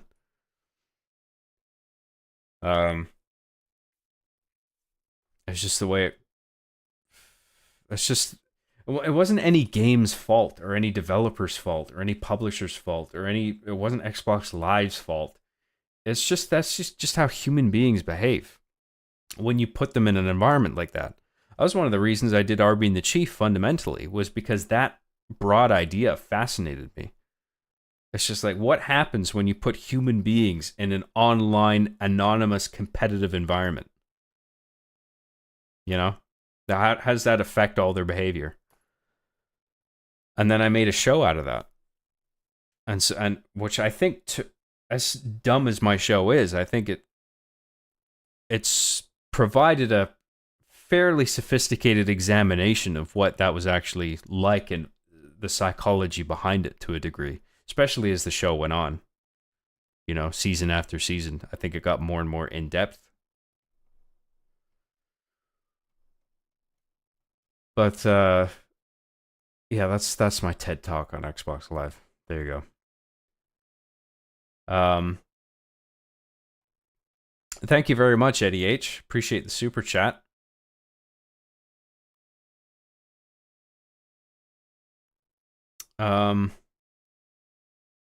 Did I read that one out already? I can't even remember. I might have missed that one. Oh, sorry. No, that wasn't. It was the other one you sent. That was the one I was addressing. Oh, no. This is a new one. Sorry. I'm all fucking confused. Eddie H for another $5 says TG for Payday Fry. Thank God for Payday Friday. I should reiterate, as an adult now, listening to Xbox Live banter is funny as fuck, but as a kid with ASD, I was different back then. Right, okay, I understand. Thank you very much, Eddie.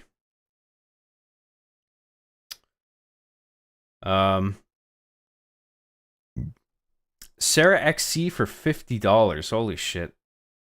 Sarah, you are crazy.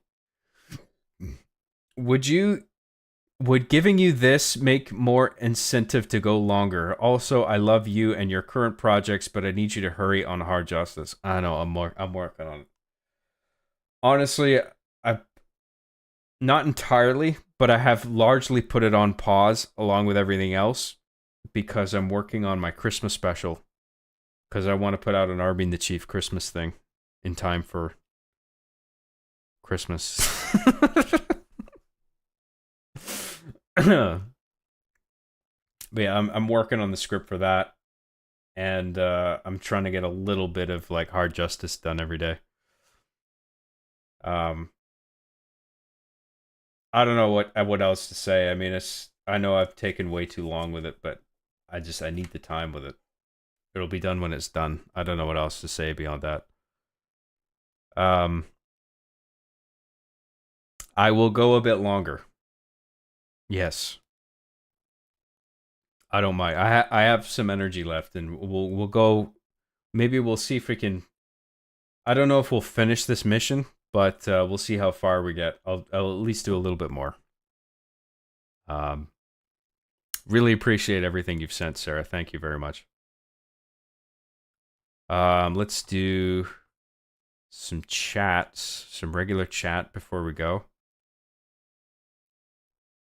John, I have to piss. I'll burb. Don't be funny while I'm gone.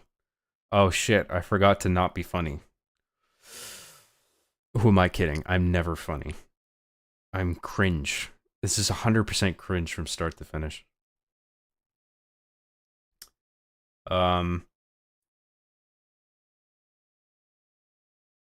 It's gonna be real awkward when I show up to a fan meet and greet in the future, and after all the weird shit I've been saying. Laughing face. Still, I'd love for John to actually organize one.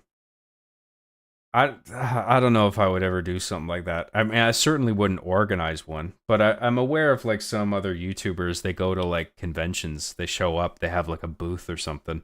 But I'm not really keen on doing that either. Because I feel like if I were, I mean, not only do I not really have interest in it, but if I were to do it, I feel like I would just be sitting at a booth alone, depressed, and nobody would show up, and nobody would know who I was, and they'd be like, "Who the fuck are you? Why do you have a booth? Who are you again? I'm sorry, what are you doing here?"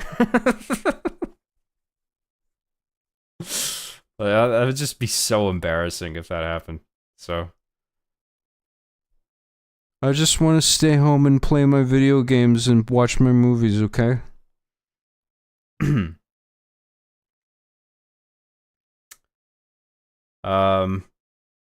John signed my marriage certificate. Don't I have to be a witness to do that? A witness to the marriage? John, did you know I'm a Scientologist minister because you're about to be married in the eyes of Xenu and the state of Washington? Am I? I didn't ask for this. What is this?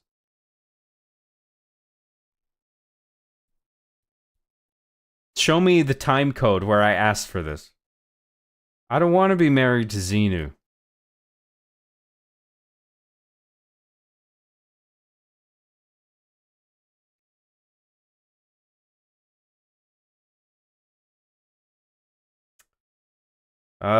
Where was I?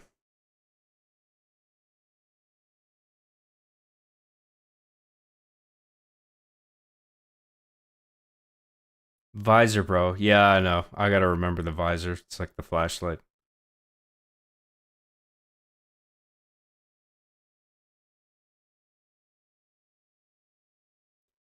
Lamo, Lamau.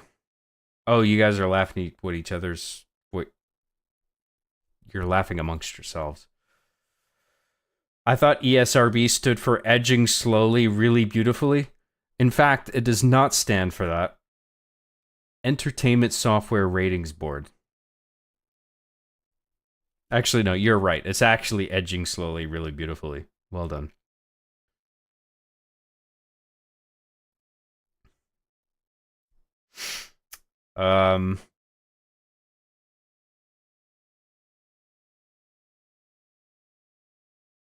Back in the day, I used to genuinely get scared when people would say they would come to my house and hurt me. Yeah, well, I mean, there's only, even if they did find out your address, they still wouldn't do shit. You know? Because they don't care enough. Even if they are super angry. So give me your address, and then you give them it. Or if they hack it and they just find it, and then they're just like, ah, fuck it. I told him off. He knows better. He learned his lesson. I don't need to go over there. People are lazy, man.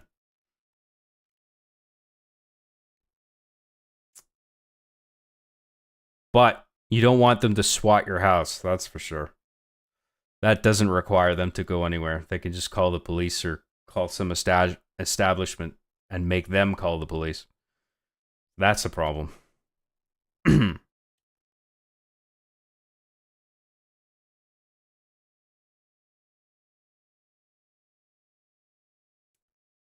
John, my pants just exploded. Do that again. Oh, is that my Mickey Mouse impression?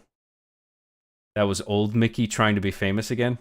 Well, like Steamboat Willie Mickey?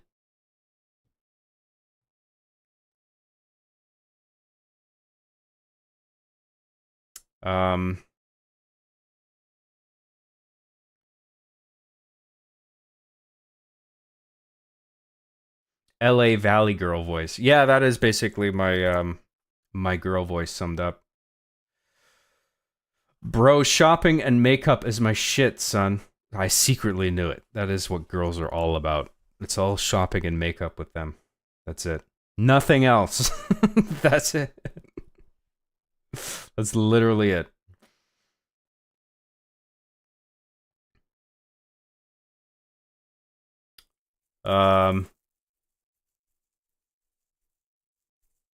Like, oh my god, he still wears Sonic t-shirts. I know, what a loser.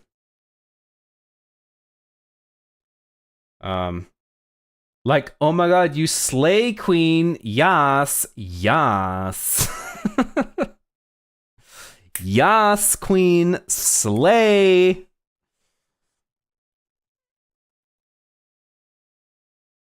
John, please, you have Uno. What is this about Uno? Where did this come from? You want me to stream Uno? Is that it?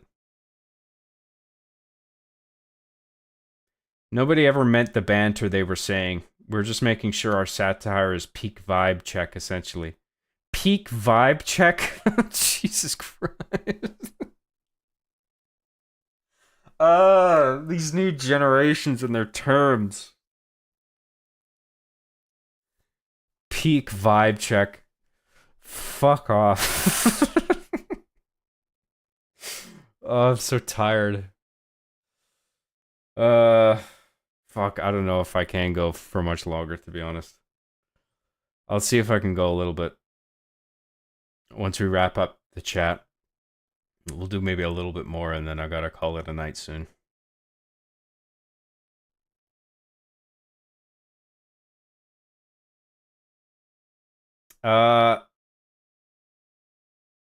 John, I need to tell you, when I watch back through streams and you read one of my chats out loud, I get tingles inside, and it really helps my edging along until I feel the need for gooning, that is. Great. I'm glad I am facilitating your edging. I hope I'm making that easy for you. Even though I said, well, is gooning and edging the same thing? I'm pretty sure it is. If you're gooning, you're edging, right? Well, or one is a component of the other, potentially. I think if you're gooning, you're not necessarily edging, but I think if you're edging, you are gooning. It's like an interesting relationship there. The old edge-goon relationship. Interesting field of study.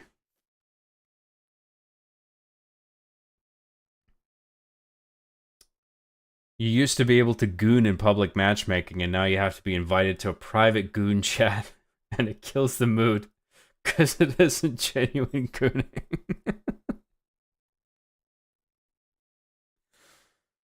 Oh, good lord.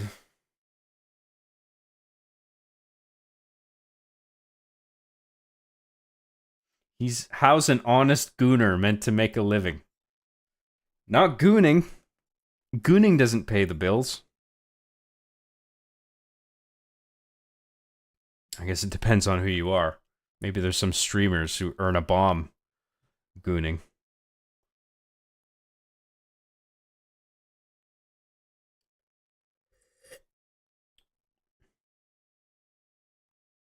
Where was I? Lost my spot again.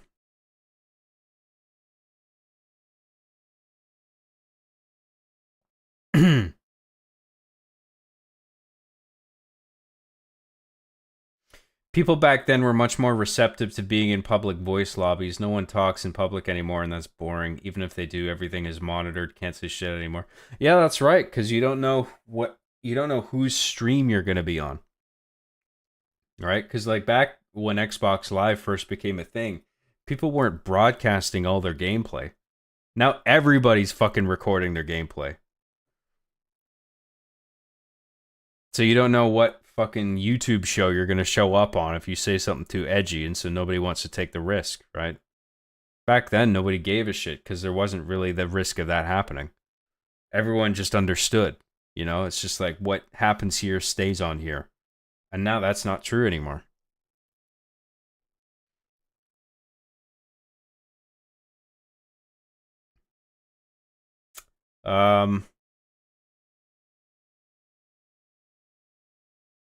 Where was I?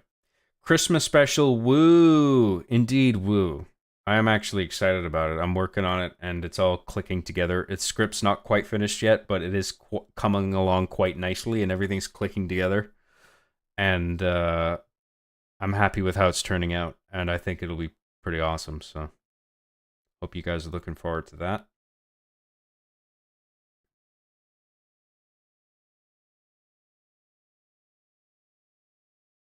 John, when do pre-orders start for the Christmas episode? Pre-orders? This isn't a video game.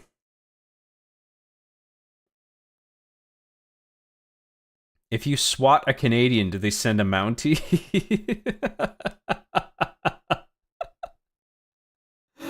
Yeah. A tactical team on horseback with the fucking Dudley Do-Right outfits with the red coats and the big stupid hats.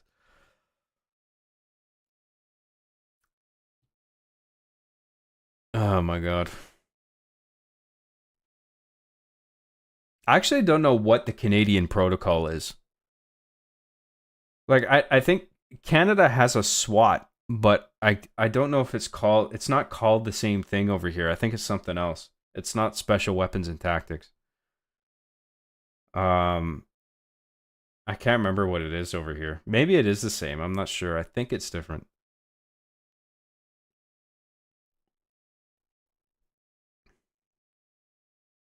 But I mean, in reality, it probably wouldn't be much different in appearance. Like the acronym is probably different, but in reality, it would probably be the same. You'd have guys either in outfits or plain clothes with vests on and fully equipped. The whole Mountie thing, that's just like a sort of symbolic thing that you don't ever see that.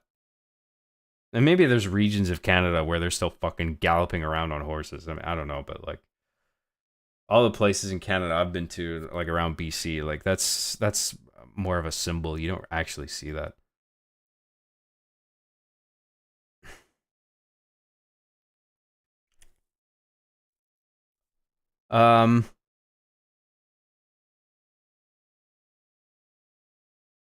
Rio for $5 says, job, reminder, this stream is only for people with glorious white skin like mine. Hey, who the fuck said that? Not me. This stream is open for all races, okay? No racism. Racism's not allowed. No racism, no gooning, no astral projection. Those are the 3 commandments of my streams. Thank you, Rio.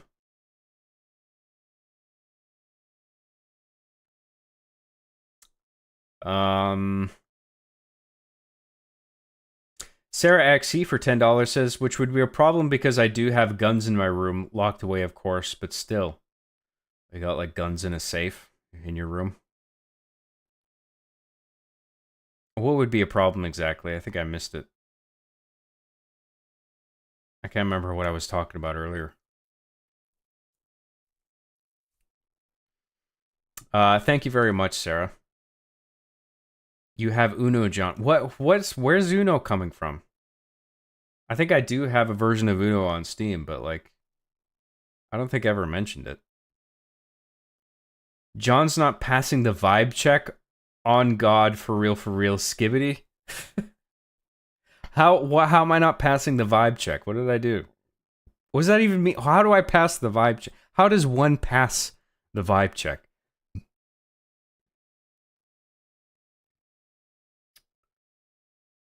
I wonder if John gets off his stream and just rubs his eyes in frustration, lol. It's not frustration, but I do basically do that.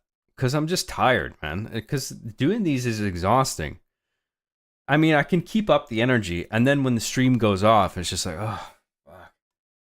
You know what I mean? Like,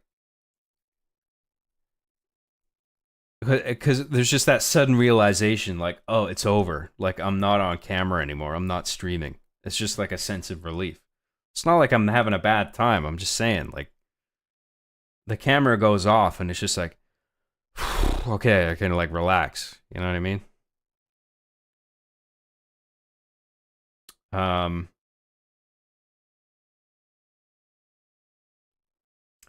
Mr. Bad Guy member for 1 month, says free membership, have it. Thank you so much for your Hacksaw membership.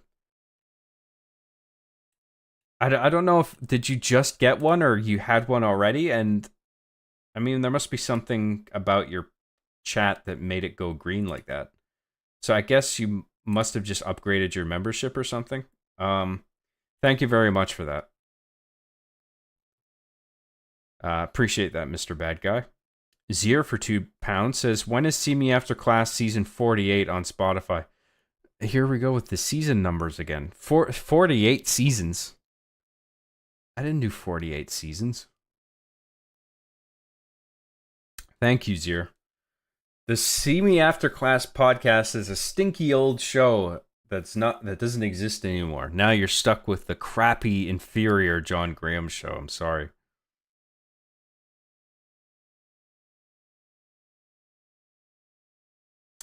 Mr. Bad Guy for $4.99 says, do you regret having a fan base? Does it make you feel good that your fans like to goon to you, Job? They're all gooning, are they? Of course I don't regret having a fan base. I'm grateful to have a fan base at all. I would hope that not everybody is gooning. I'll say that.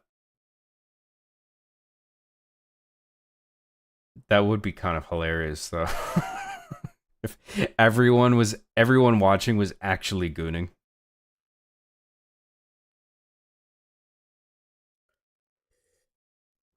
Thank you very much, Mr. Bad Guy.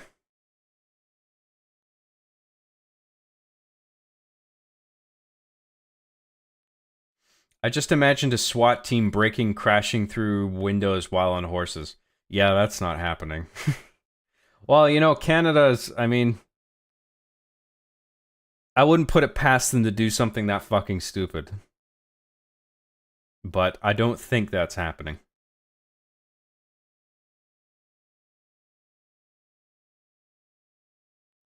Well, I meant monitored as in Microsoft, Sony, Nintendo actually recording you, but that's also a good point, John. I didn't think about that.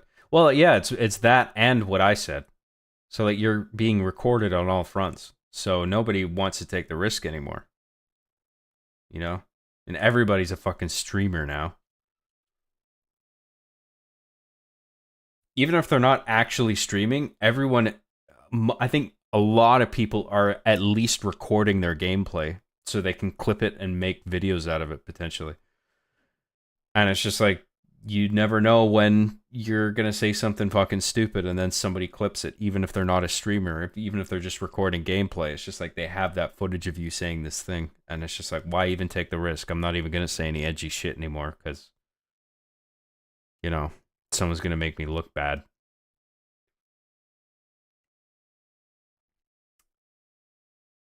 Where was I? Excited for the future of the MCU, John, or do you think they've written themselves into a narrative corner because the actor for Kang got too slap happy and they can't recast that role? Well, I heard that the charges against Jonathan Majors were just dropped. Like the domestic abuse and whatever the other thing was. Like, that's off the table now. So, I mean, I guess, I don't know if it was just about ruining his career or whatever, but like, that doesn't seem to be a thing anymore, but it's like too late now because the boat in regard to like Kang in the MCU has sailed. So Jonathan has lost that. I don't know what he did or didn't do. But I think I saw a Variety article this morning saying that the charges were all dropped. So at least he doesn't have to worry about that anymore. Again, I don't know what he did or didn't do. Like, I don't know what's going on there, but he's not. I don't think he's not gonna recover that MCU role. I think that's done. Where the fuck was I? In regard to the MCU, I mean, I'll wait for Doomsday. Avengers Doomsday, and I'll check it out. I'm actually quite looking forward to that, but if it sucks, then it's like, You had your chance, you blew it. Now I'm really not interested anymore. I feel like Doomsday might actually be okay. Or Spider-Man 4. I don't know what they plan to kick off the new phase with. I guess it would be Avengers, Doomsday, Secret Wars, and then I imagine Spider-Man 4 would come out after that. And then whatever X-Men shit that they got lined up, because that seems to be where they're going, ultimately.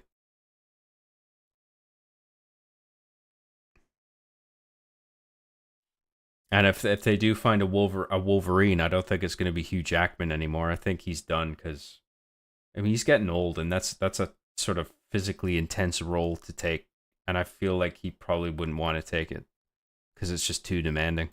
I feel like Deadpool was probably his last one, his last outing as Wolverine, so they're probably going to find a new Wolverine to replace him. I don't know. I don't know what's going on.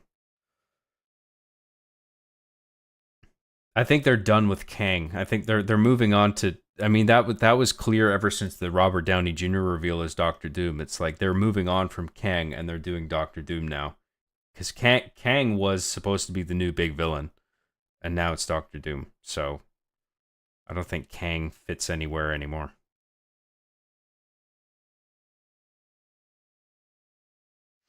Anytime I think of a Mountie, I think of that scene in Gremlins 2 when Billy is at that restaurant and the waiter is dressed as one and has a chocolate mousse and asks, "Would you like some more horn?"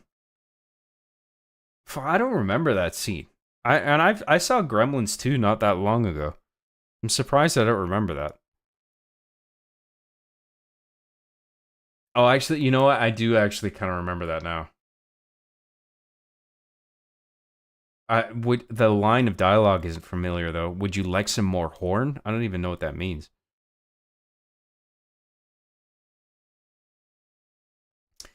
You have a negative aura right now. Really need to fix your vibrations. Get back into your flow state. Yeah, I'll work on that, dude. Sorry about that.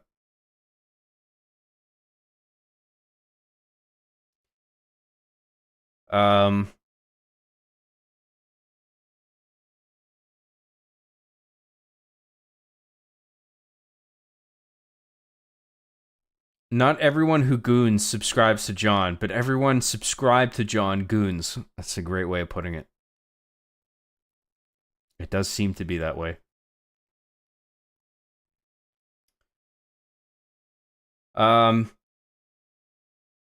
Sarah XC for $10 says, when I was in Edmonton's airport, I actually did see 2 Canadian Mounties in the red uniform and hats. Really? Oh, there you go. I think you'll sometimes see them in, like, something like airports and maybe government buildings. But, like, in regard to, like, local police forces, I don't think you'll see them unless it's some, like, small town or something. In all the cities, it's all, like, modernized. They look like typical police would. You know? Like, unit vehicles, their uniforms, their gear. It's all, like, standard black, you know, vests.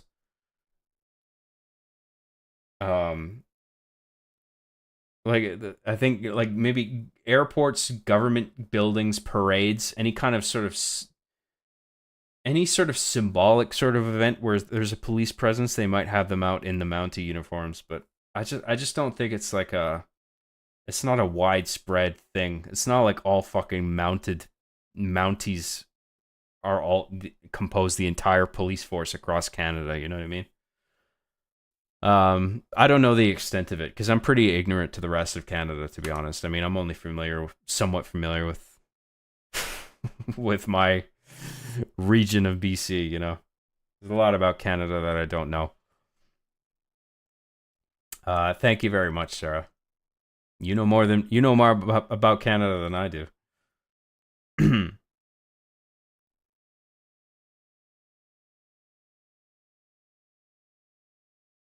Did you see A. Lamau Romulus? Yeah, I did. I made a whole video about it if you're curious about my opinion of it. I didn't have a good opinion of it.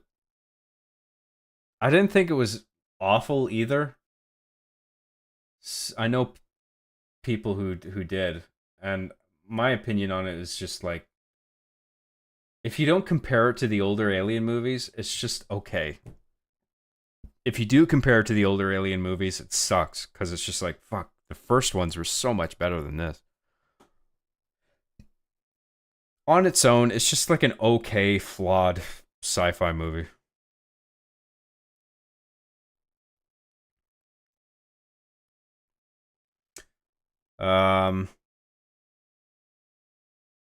What is your favorite Christmas flick besides a Serbian film? I I have a certain respect of a Serbian film because I think it's ballsy, and despite its horrific subject matter, I feel like it actually has something to say about the nature of art and pushing the boundaries of art that I think is interesting, but I wouldn't actually put that on as a Christmas movie because it's too fucked. My favorite Christmas movie is Die Hard. The first Die Hard. And the second is actually the second Die Hard is a close second, and I think often gets overlooked. It often gets overshadowed by the first Die Hard. But the Die Hard 2 is actually really fucking good as well. Die Hard 1 and 2 are two of my favorite Christmas movies. Other than that, Nightmare Before Christmas, that's a really good one. Trying to think what else. Christmas movies. What am I missing? I know there's a few other ones that I really like. Lethal Weapon, I think, might sort of count. Although I wouldn't regard it as firmly as a Christmas movie like I would the first Die Hard.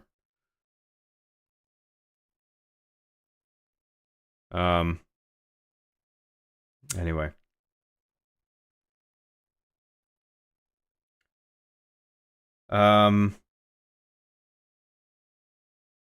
It was a metaphor for what was happening with him and that Marla chick. She was coming on to him, and the waiter wasn't helping by asking him if he wants the horn piece of the chocolate mousse.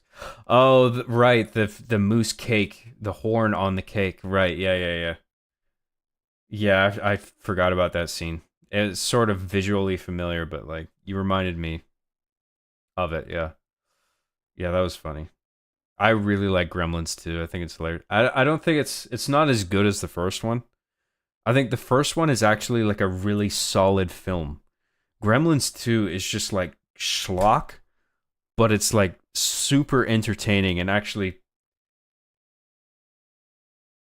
I think it actually functions pretty well as a film, but it's so farcical compared to the first one. The first one is actually just like an honest, heartfelt movie about these critters. Gremlins 2 was just like, fuck it, let's just go crazy with this, and who cares? But it's like also like super entertaining and funny.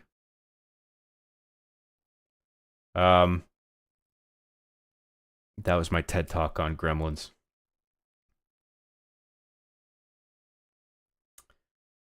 My favorite Christmas movie is The Long Kiss Goodnight. I haven't seen that in ages. I remember very little of it. I should watch that again. It's Gina Davis and Sam Jackson, I think. Just want to say I listened to the Arby soundtrack since you had it on SoundCloud before Spotify. It got me through tough times. Thank you, man. You're very welcome. I was very happy to make those tracks. I mean, it doesn't even feel like work making those tracks. You guys want to hear the music track I've been working on? Maybe that would be a cool way to end this stream. I can let you listen to my new track if you want. Yes. All right. So I've been working on this music track for a video game that I'm developing on paper, and I was trying to come up with a main theme, and I came up with a track. I think the only thing haven't done on it yet is some side chaining. I haven't side chained the channels yet. But other than that, I think it's pretty final. And I'll let you listen to a little bit of it. Well, I'll let you listen to the whole thing actually, because it's all, you have to sort of listen to the whole thing.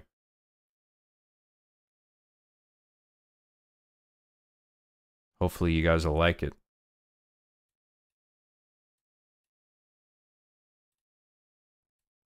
I'll show you a little bit of my interface too, like how it looks.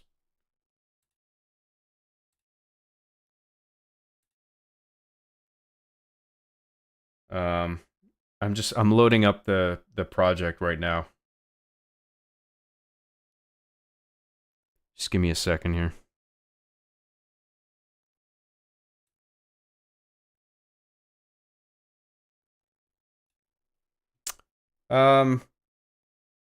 Okay, so if I switch it to this mode.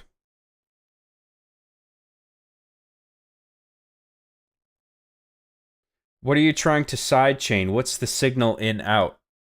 I don't know what you mean by signal in and out, but what I'm trying to sidechain is the bass line in relation to the kicks.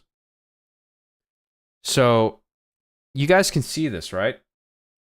I think the computer audio is on. So this really isn't complicated.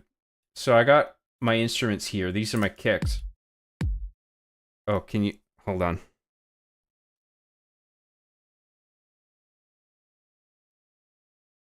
So my projects, I mean, I said this before. If you look at my project files, it's just embarrassingly simple.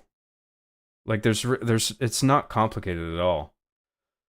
But I think I think it's just the way it all comes together. I'm quite proud of. I think I did a good job on this one, but you can be the judge. So here's my instruments. We got a kick there. You got your hi-hats that occur at various velocities. You got your snare. You got your clap. We got an analog pluck. This is from this is using a VST called Serum. This is a vanilla pluck from the same plugin. I got another plugin called Contact 7. The instrument's called Daft Funk. And it's mono because it's designed to only play one note at a time. You can't stack notes on top of each other. That's what Daft Funk sounds like. This is Dungeon Princess Orchestra, which is a poly, which means you can stack notes on top of each other to make chords. And then you have this is a saw instrument in Serum. And then I have a free plugin. Air Keys SQ8L is a free plugin that you can plug into FL Studio, and then Air Keys is just a part of a built-in bank. That's what that sounds like. And yeah, so it all just comes together in a track that I'm making for a video game. So you guys could hear all of that, right? You can hopefully it's all working and you can hear the actual instruments that I'm playing. Sidechaining is when like you sort of you make tracks, you make certain you route certain instruments to certain channels, right? And then you take one channel and you link it to another in a way that, like, say if I link the kick and the bass line together, every time there's a kick, the bass line, the volume of it is going to duck in relation to the waveform of the kick, the corresponding kick, right? So like if you don't sidechain and you have those instrument sounds, those waveforms stacking over top each other, you end up with this weird sort of oversaturation where the kick isn't as pronounced as it could be. But then if you sidechain it, when the kick comes in, all of a sudden the baseline volume ducks, and then it rises in proportion with the kick waveform fading out. Right? So it's sort of like one waveform making room for the other in a way that sounds audibly pleasing. And so you get this pulsating effect with like the bass line or whatever instrument you decide to sidechain to whatever other thing, right? It's sort like, I'm probably not explaining it very well, but like, I mean, I'm just figuring out this shit, you know? So, I mean, there's probably like, I mean, this Nabrock in the chat, I mean, he knows way more than me. Basically when like waves cancel each other out. Yeah, exactly, right.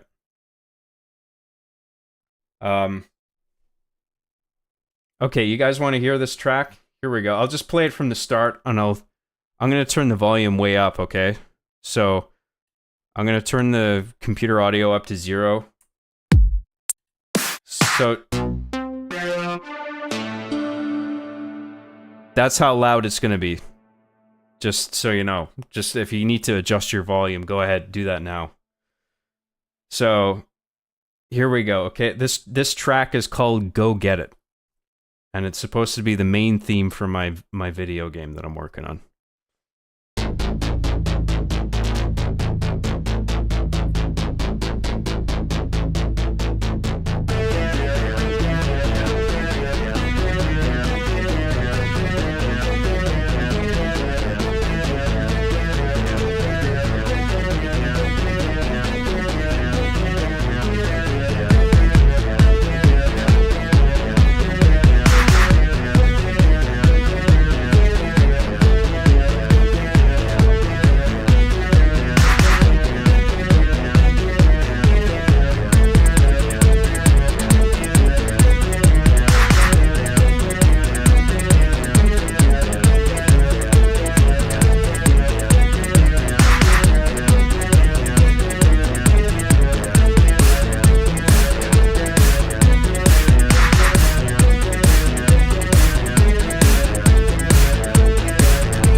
There you go. I'm gonna turn my volume back down. So it's really, I mean, there's a bunch of shit that I'm not taking advantage of that I've still got to learn how to, like, do. Like, there's, like, pattern layers that you can apply where you apply, like, gradients of, like, volume or, like, phasers or whatever the fuck that sort of transforms the audio from one stage to another. That I'm not taking advantage of. This is basically just like pure just instrumentation. I'm not even playing with the properties of each instrument. Like, it's literally just choosing the instruments, painting the melodies, and mixing all the volumes of each instrument independently in a way that they all sound good next to one another. That's it. You know? So I mean, it's once you sort of get it, it's like it's piss easy. I mean, this is like embarrassing compared to like a serious music track produced in FL Studio. But I mean, I thought it sounded all right. So I thought it was cool.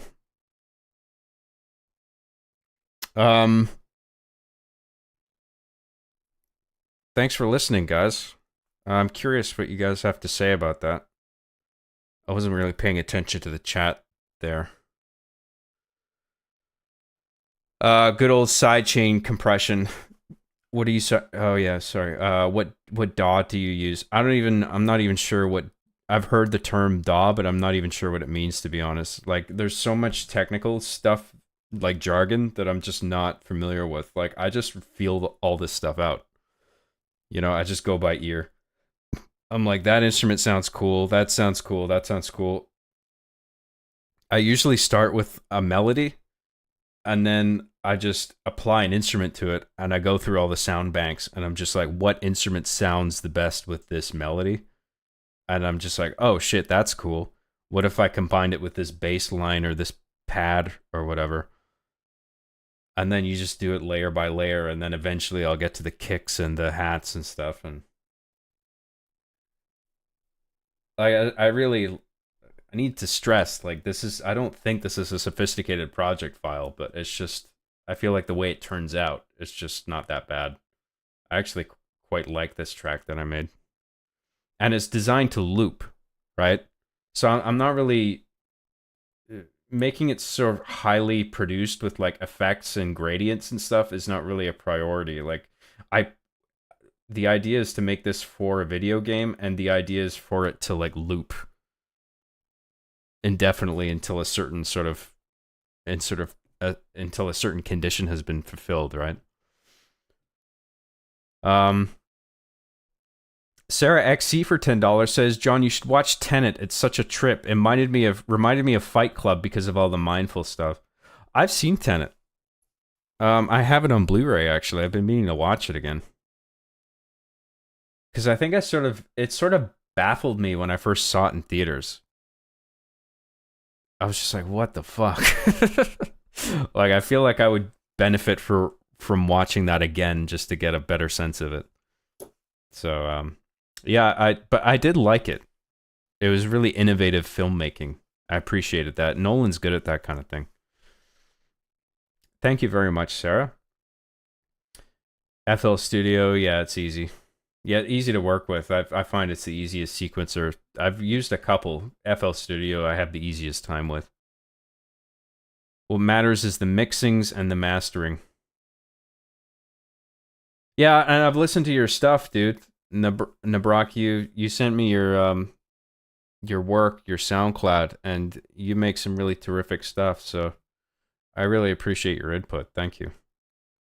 Serum, yeah. Serum was developed by Steve Duda, a close friend of Deadmau5. That's cool. I didn't know that. Yes, not monophonic. Yeah, you're gonna be way more familiar with the terms that I'm using than even I am. It's really not complicated. Proceeds to explain rocket surgery. Come on, nah. The side chaining thing? I think that's actually a pretty simple concept. I mean, it might seem sort of esoteric to somebody who's like new to it, but when you actually look at it and you see that it's just a waveform sort of canceling itself out in favor of another that's occurring in the same sonic space, like I feel like that's a simple thing to grasp once you get it.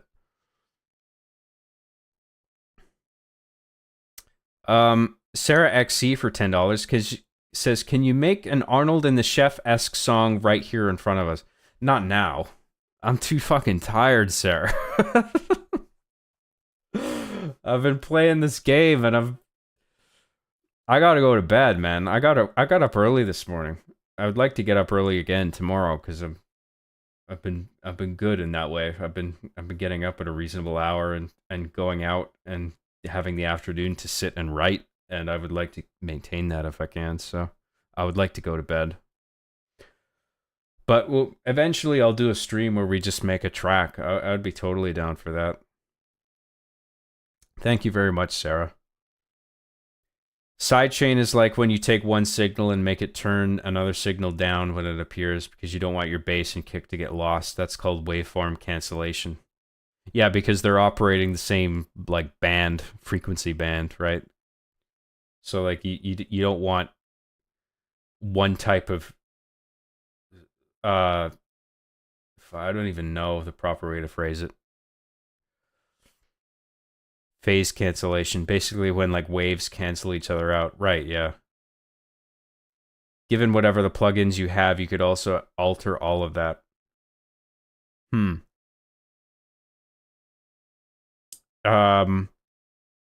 Yeah, like the instruments, you mean? Yeah, I mean, I could plug in any alternative instruments to any of these melodies in real time and then just change completely the way that it sounds.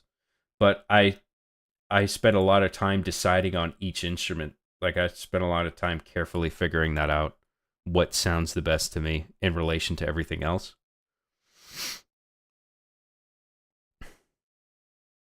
DJ Graham, yes, that is me.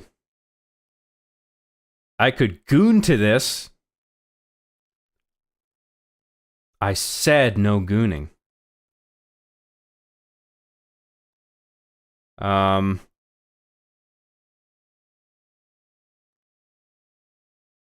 was I? Fuck. I vibe with this.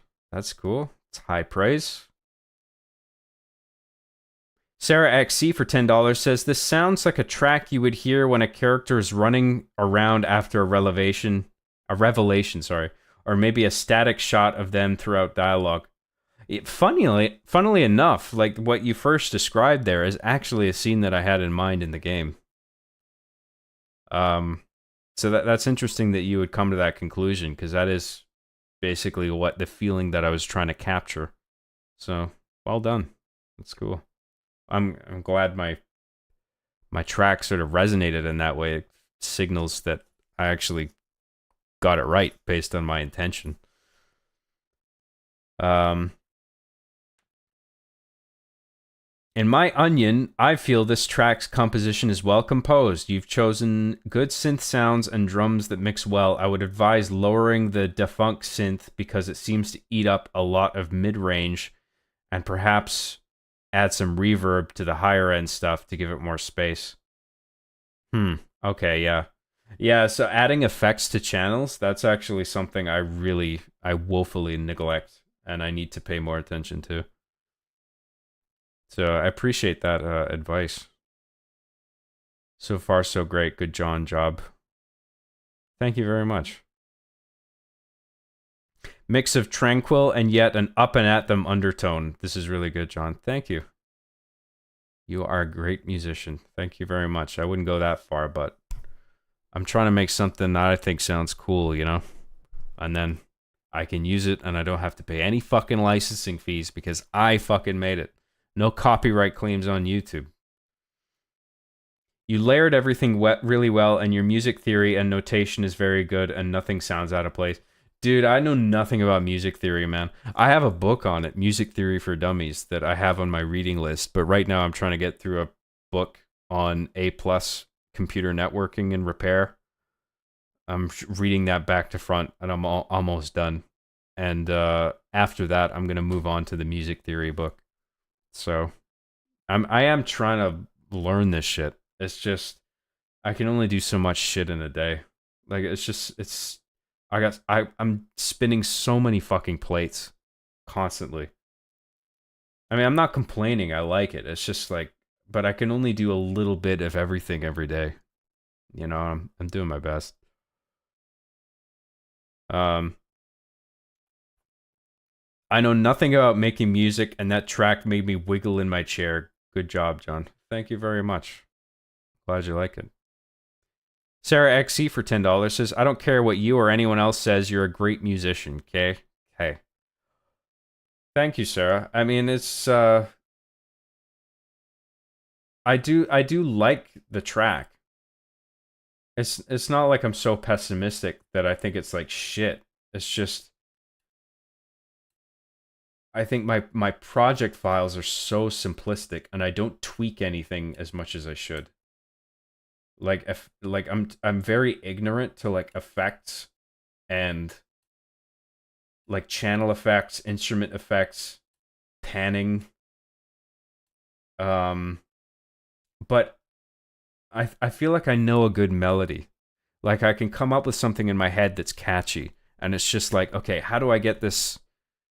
How do I get this down in the software to get it to make it manifest in the most bare bones way possible? And that's what I've been putting out so far. But I mean, these tracks, I mean, they could all use a hefty amount of polish that I'm just not familiar with, and I should probably get a book on FL Studio, frankly, just to learn all the ins and outs of this if I'm going to take this seriously. Because I feel like I should be taking it seriously because I really enjoy this process of coming up with tracks. It's fun, man. It's really fun. Thank you, Sarah. Thank you very much. Your music making has evolved and improved so much over the years. Good job, Job. Thank you very much. It sounds like old school games, bro. It's kind of perfect, not embarrassing at all. Oh, thank you, man. It is. I mean, I don't know if you guys saw, but like, I drew.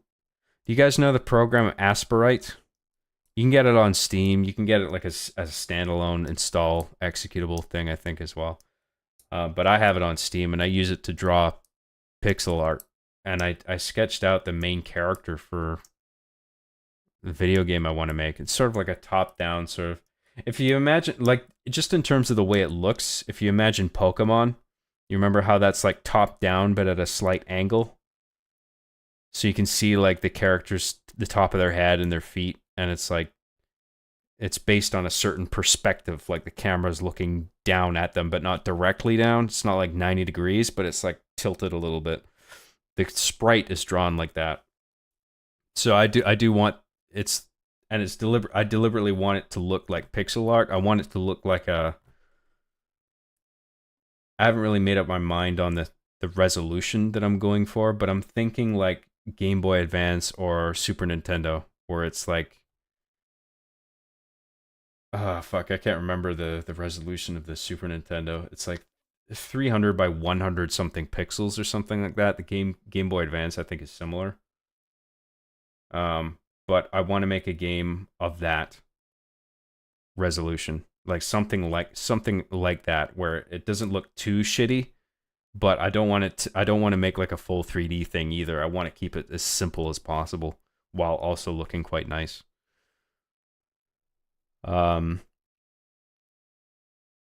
Anyway. So yeah, I mean, so if the music sounds a bit retro, I mean that's totally fine because it fits in with the aesthetic of the overall project, you know. So I'm not quite concerned with it with these sounding like fully produced professional tracks. Like as long as the melody is there and it sounds like it's something that would come out of chiptune.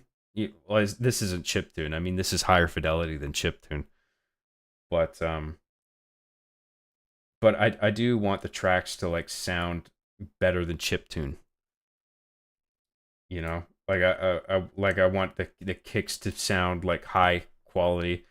There's going to be like an emphasis on sound design in the game that I want to make. like the footsteps based on the material that you're standing on, the like ambience in the rooms that you're in.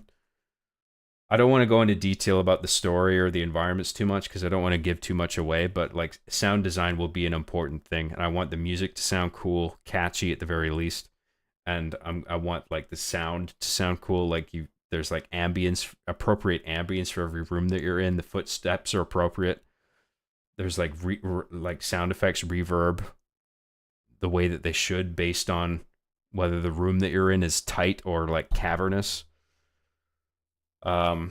It's the kind of game that I'd want people to play with headphones on. Anyway, sorry, I was rambling about my game. Where was I? Sorry, I lost my spot. It's crazy to me that you know so much about side chaining, but not what a DAW is. Oh, my knowledge of music is so all over the place, but like I can only specialize in so many things, right? I mean, I've that's the thing with my kind of content creation, as I've expanded into so many areas. Like I know what I know firmly is film and editing. I know how to make a fucking show. I know how to write screenplays. I know how to structure stories. Like I've learned all of that. I think I'm on top of all that shit. And it's just like I'm slowly expanding into other fields as they become useful to me. And music is one where it's just like I'm familiar with some things, and then there's other things where it's just like I don't have a grasp on it at all, and it's just like, how do you not understand that? And it's just like, I don't know, I just haven't gotten to that part yet. You know? Like it's a lot, it's audio production is a huge fucking field.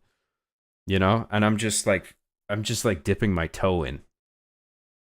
And it's like I spent so much of my time just learning how to make fucking films and shows and being a showrunner. You know, it's just like I can't be good at everything, but I'm doing my best to sort of do all the stuff eventually. You know, I mean, I taught myself programming as well. I mean, because like I'm actually serious about eventually making a game. So serious that I taught myself how to write programs in C and C++. So I can write a script. Maybe not a good one, but with a bunch of trial and error, I could actually feel my way through making a game. Like I'm confident that I could do that at this point because I've read multiple programming books back to front. Like I actually know quite a lot about it. Anyway, sorry for the rambling. It's just something I care about, you know. I want to do good at it. Where was I? Fucking lost my spot again. Your DAW is FL Studio. Oh, so a DAW is like a sequencer. A digital audio workstation. Oh, okay, that makes sense. Right, yeah. So there's just certain acronyms where it's just like you tell it to me and it's just like, "Oh yeah. I know what that is." But if you just say DAW, I'm just like, what?" You know.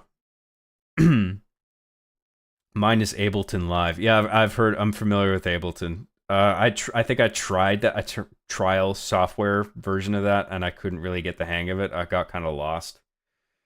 For whatever reason, FL Studio, it just the navigation of it and just getting notes painted and playing and getting instruments going like that just all seemed to like it all just like flowed better, and I just understood it like.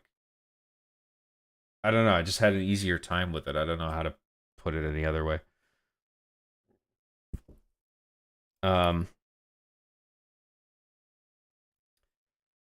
don't mean for that to sound condescending. I just find it admirable that you don't get weighed down by the shit that doesn't matter because at the end of the day, every DAW is basically identical. Oh, well, yeah, I mean, I'm literally feeling my way through this, or more accurately, going by ear. So there's a lot of terminology and technical aspects of the software that I'm not familiar with, but I know I can hear a good melody in my head, and I can associate it loosely with some kind of instrument that I have an idea would sound good, and then I just experiment. You know, it's just like that sucks. Oh, that's the one, and then you just match that with other instruments, and you just repeat that process over and over until you've got a whole bunch of layers. you know. I'm actually rambling a lot more about my game than I thought I would. I might actually make a little game dev video out of this. That would probably be a nice upload. Might be useful for some people who are sort of interested in the same thing.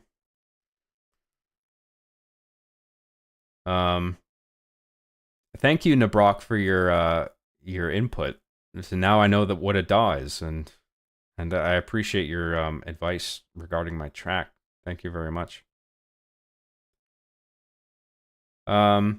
Morning, John. Gutted I missed the end of Halo 3. Would have liked your onion on Johnson's death. I think it was a mistake to kill off the best character in the setting. Well, they made Halo 3 thinking it was the last one, right? So in that case, I'm actually okay with them killing off key characters. I think this is something they even talked about in the Bungie Vidocs. It was like not only killing off Sergeant Johnson, but Chief himself. And that was like that was a major topic of discussion, right? Because I think Marty and a bunch of the creative leads agreed that like they should kill Chief off. But then the Microsoft executives were like fucking flabbergasted because they were like, what? You're doing what? Excuse me? You're killing off the main character so we can't make any more games. Like they're looking at it purely from a financial perspective, and it's just like, no, but don't you get it? The sacrifice is what makes the story meaningful. They don't give a fuck. It's just like, can we keep this going? That's all they're thinking about. So it's just interesting that little, like, that argument that they were having, you know, between Microsoft and Bungie, and then the 343 games happened, and blah, whatever. It's not rocket surgery, I promise. It's a lot at first, but when you start doing it, it's so easy. Yeah, I mean, once I start reading the book that I got, I feel like I can get a grasp of it all. I mean, if I can understand programming and game design and all that, I'm pretty certain that I can wrap my head around this. It's just that it hasn't been a priority. I would rather read my books on programming and tech first and then go on to music, because on the music front, I'm already making the tracks that I want to make, so like there's not an urgency to like fully understand this stuff, but there is some urgency, which is why like the next book that I want to get onto is figuring out how to make music tracks. But you have to rank, like everything's high priority, but like you do have to rank them. You have to read one thing at a time. For me, the first thing was programming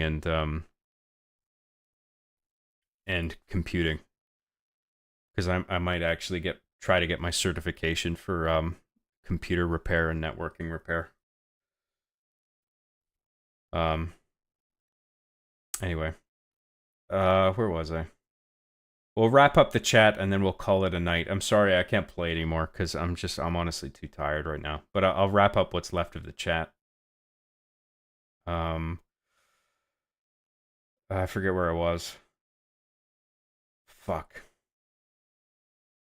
'Twas cool. Thank you very much. John,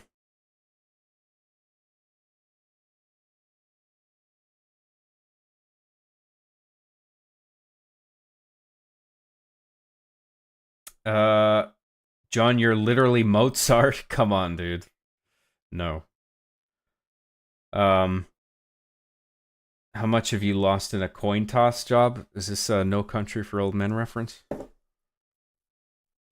I use Spotify to play the original Halo trilogy and others on my Xbox while playing newer Halo games to feel more of the series. Interesting. You can hear what you need to work on. I'm the same way, especially with music. It comes in time. You will learn the process if you stick with it. I've been polishing my music for 12 years and I never stop. It's a therapeutic thing. Yeah, I find I get a similar sensation of it. Like I find it therapeutic to work on this stuff. It's like really fun once you get lost in a track, and I can sit for hours tweaking instruments, and it's honestly really fun. So yeah, I quite enjoy the process. John, you are going to hate everything when you get to animating that sprite and everything else. Oh, I know, dude.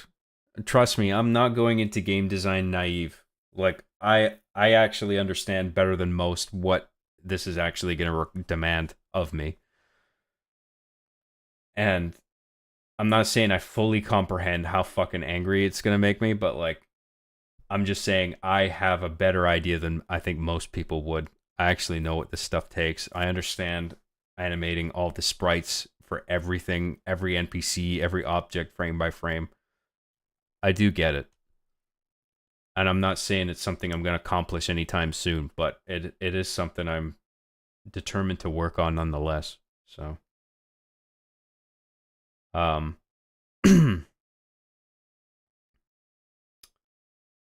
popped in and out of your streams for years. Haven't posted a comment in years, but just want to say you're a good-looking guy, John. Thank you very much. Maybe it's Maybelline.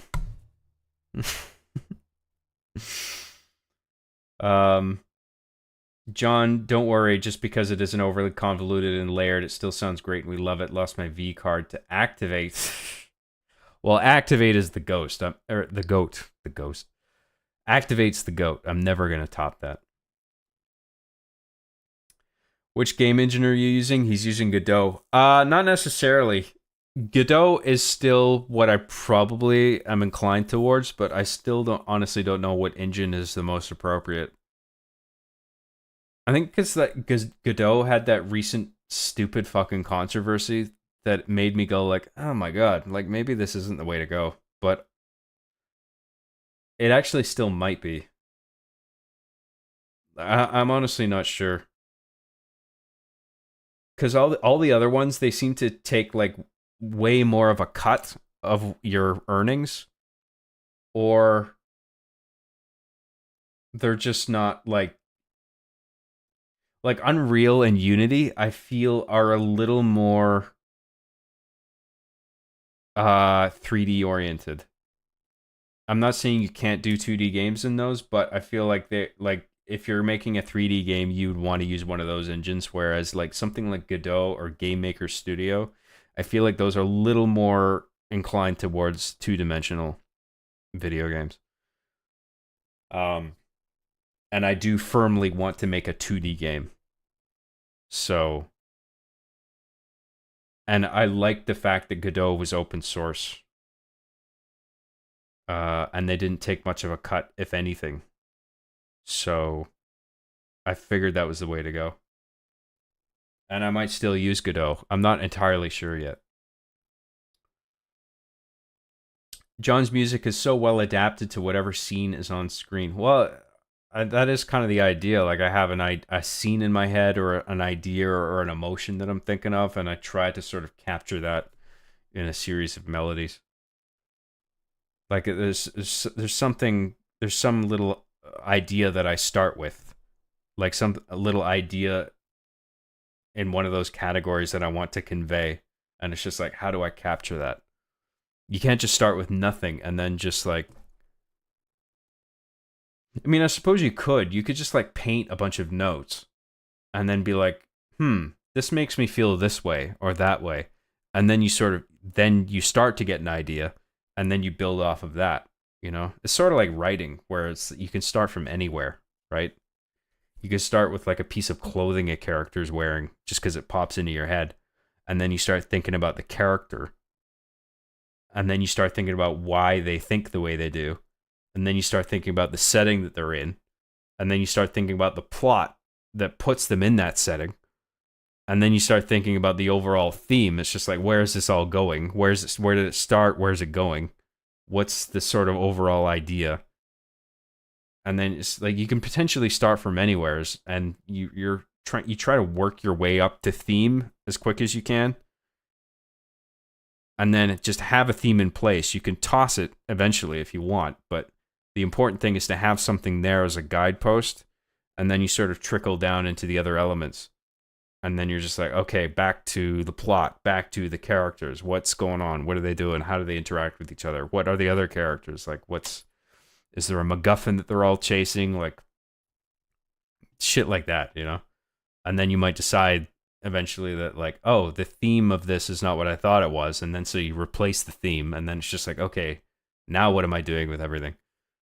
And so music I find is a kind of a similar thing, where you can start from anywhere and just you sort of build your way up to like a unifying idea as fast as you can, and then you work out the instruments and all the minutia after that fact. Um,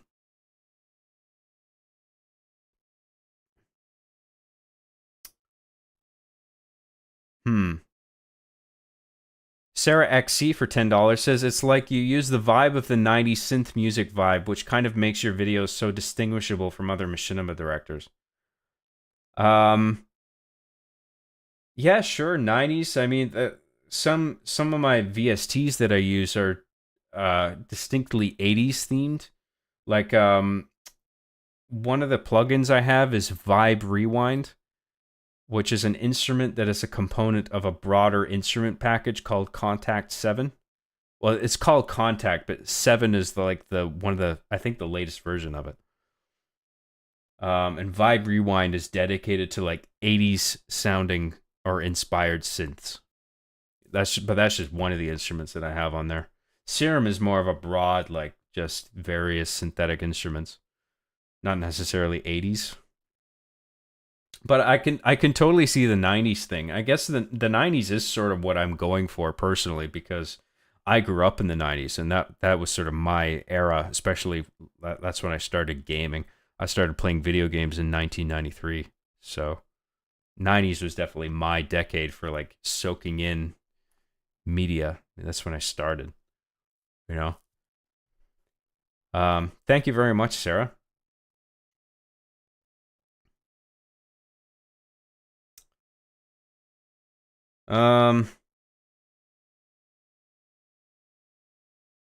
Have you ever created a game before? No, I haven't. So I understand people thinking like, I want to make a video game, and some people are going to be like, fuck, dude, you have no idea what you're getting into. I think I actually do, because I feel like I understand it well enough. And it's not going to be easy, but I have concentrated my idea to make the simplest thing I can think of while still having a robust and emotional story. And so I feel like I have a really fucking awesome idea, and it's going to take me a long time to achieve it, but I would like to get it made eventually. Does this mean you're going to attend gaming conventions and stand on a stage to market your game while talking with a monotone voice and wearing a leather jacket? And talk about worlds, experiences. I'll be E3, some fucking guy in a leather jacket guy. Are you going to anamorph into Todd Howard? Yes, that's the plan.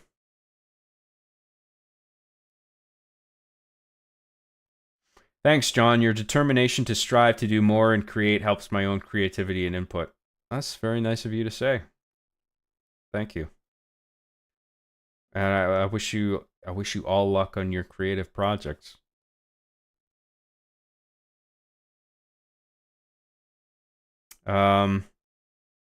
What do you do when you can't think of a good ending for a story? Well, I mean, the ending is one of the first things I think of fundamentally when I'm conceiving any kind of long-term project. So that's never really an issue with me, because I've already considered the ending. You know, before I even start making something, I've already decided, like, I feel like this is how it should all end. Like, I've already considered that. That plan may change, but I do have a plan for how things end going in. I don't just leave the ending up to chance, where it's just like, I don't know, I'll figure it out. Like, I learned my lesson on that. I'm never doing that again. So if I'm doing a long-term project, I gotta know where I'm going. Like with Hard Justice, for instance, I know it's taking me fucking forever to make the episodes, but I know exactly where I'm going with Hard Justice. I already have the ending in my head. It's just getting all the details written out in screenplay form and like down to the last visual and dialogue detail, and just getting the fucking thing shot and made. But I have the ending in my head. There's the same thing for Arby and the Chief season 8. I mean, that was like years, that was several years in the making, but right from the beginning I knew how it was going to end. So, because I thought a lot about, I spent years thinking about it. You know?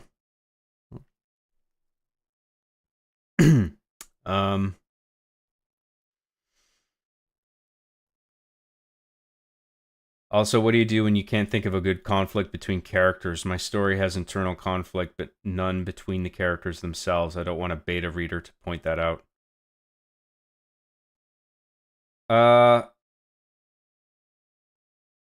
Well, I don't know if you should just come up with characters and then figure out a conflict. You should come up with a character and then think of an antithesis to that character, where the conflict sort of grows organically just by them being in the same room as each other. You know what I mean?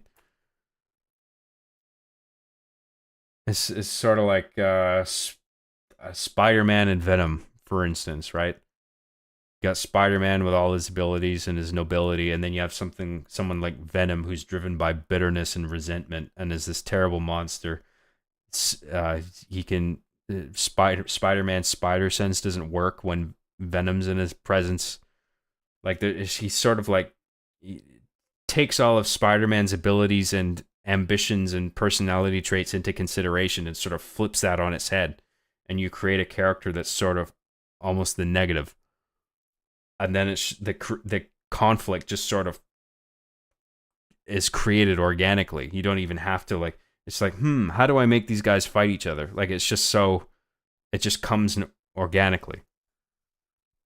You know, it's like, I guess the most overt way of figuring out like how characters conflict with each other is giving them opposing goals, right? This character wants this, that character wants that, and then they're on a collision course, and it's just like, how do they resolve that? One has to win or lose or whatever, right? Or maybe they both work together or something, or maybe they both die, you know?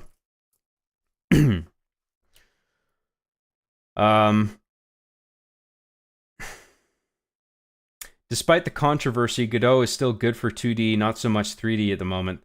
Unreal takes, I think, 30% and goes down to 20/15% if you make over 1 million. Unity takes, I think, 20/15. Yeah, I mean, I don't expect to make crazy money from my game, but or any money. I mean, I might make my game and work really hard on it, and it might turn out really good, and it also might fail miserably financially.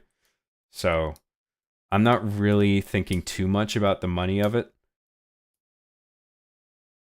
I just don't want to be, I want to be fucked with at the minimum level once the game is put out. And I guess in that case, like, based on what I expect to be limited success, I guess I could go with any engine and make it work, but I would rather work with an engine that primarily deals with 2-dimensional game development, not 3D. Because I've firmly decided that I want to make a 2D game. I want that to be my first project. If I was making a 3D game, I would do Unity or Unreal. I'm not sure which. Maybe even Godot, because I know Godot can do 3D, but I don't know. I'll look into that more when I decide to make a 3D game, which I would also like to do at one day, but that'll be fucking ages from now. Godot also naturally splits 2D and 3D as opposed to Unity and Unreal, where 2D doesn't really exist and it's just a flat plain 3D giving the illusion of 2D. It has its pros and cons. Interesting. Flat plain 3D giving the illusion of 2D, right? Yeah, so Godot can render true 2-dimensionality, where Unity and Unreal are just faking it. That's interesting. I appreciate the input, Giga. Thank you. Solar Hypercane for $9.99 says, I just had a dream I watched an Arby and the Chief video where the Arbiter was behaving like Chief, like partying and doing drugs, and Chief is very confused. Yeah, that's actually kind of interesting. I like the idea of Arbiter losing his shit and like just going off the rails, and even Chief is just like, fuck, dude. That's actually a pretty fun idea. I don't know. I would have to like the key of that is figuring out what would make Arbiter go off the rails like that. So I think it would need to be something that's like deeply upsetting him, and that's the real thing to figure out to go forward with an idea like that. The surface element is one thing, but then you got to figure out like what is actually driving these characters to do this crazy thing that they're doing in this episode, you know?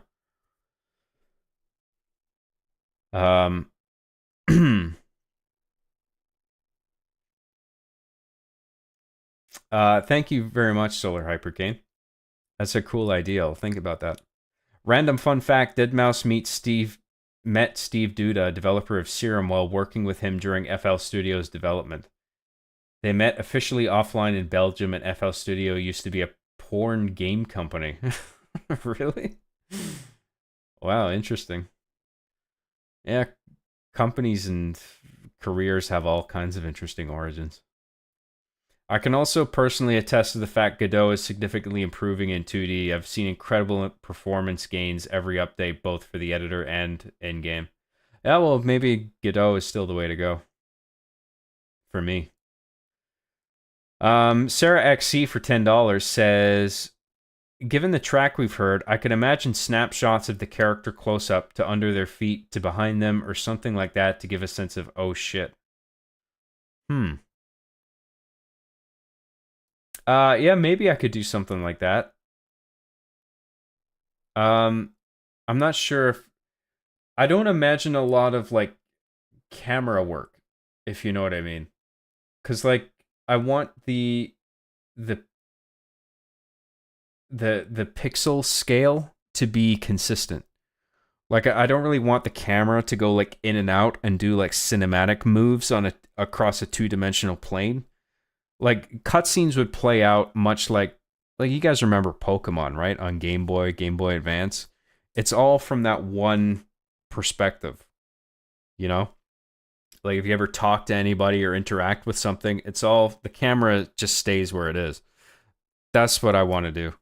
And, but like when characters talk, I want it to be sort of like an RPG thing where you have like a dialogue box, the text comes up, and then there's portraits of the characters that are talking, and the portraits will have different variants based on what it is they're feeling, the emotion behind the line that they're delivering, right? So you'd have different variants based on the text, the accompanying text. And that would sort of fill in the gaps of like what the camera isn't doing, if you know what I mean. Like that would give you a look into, or give you insight into what the characters are going through emotionally, even though the camera's like hanging back like that. Thank you very much, Sarah. I love Contact. They just upgraded it to 8. Did they really? VST, Virtual Studio Technology. Is that what it stands for? I thought it was Virtual Synthetic something. I wanted to say instrument, but I was like, it's T. That's not right. Virtual Studio Technology. Okay. Deadmau5 contributed to some of the software synths as well. That's awesome. Yes, Serum is a package that I bought. It's not cheap, but you get a lot out of it. There's a lot of fucking awesome instruments that you can use. So for me, it was worth the money to be able to play around with all those instruments. Like, it was a good investment for me. Serum is a wavetable software synth, meaning you can upload a sample and shift between its various waveforms on a 3D spectrum. So you've lost me there. I have no idea what... I mean, I believe you. I know you're good at this shit, but like, I have a hard time grasping what you just said there. Upload a sample and shift between its various waveforms on a 3D spectrum. Okay, so you look at the waveform of whatever sample you have, whatever unique thing you've recorded. You can look at a waveform in 3 dimensions. A wavetable software synth. Okay. Yeah, so I get that you can plug your own recordings of sounds, samples, whatever into Serum and then manipulate them in a sophisticated way. I get that. Rio for $2 says it's called a road. It's called a Rainbow Road. Is that a Mario Kart reference? I don't know what you're referring to there. Thank you very much, Rio. I appreciate that. This talk about making video games is getting to think about Chief attempting to make his own game. That's a pretty good idea. That is something I actually had partially written down, as Chief makes a game of some kind. I just didn't really know where to go with it, because I don't know. It just seemed like making a game would be so far out of Chief's depth that it's like he wouldn't even know where to. Like, would people even I guess it's not a matter of believability. I mean, who fucking cares? Arby and the Chief episodes are stupid as fuck. But like, it's just like Chief deciding to sit down and make his own video game. It's just like, does he even have the temperament to even start something like that? Like, I don't know if that's. I don't know if that's something I can pull off. On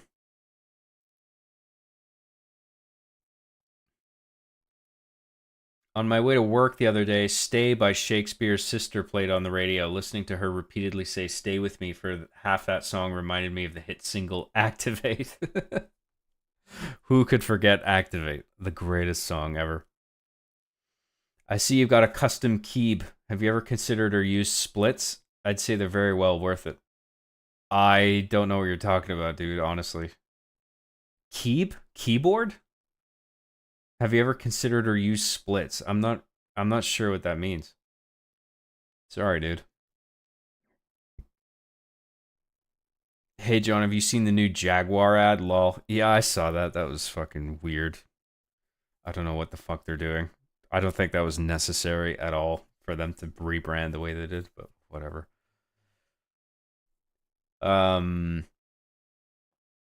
I guess that's where my problem is in regard to storytelling. The two main characters in my story are meant to get along well.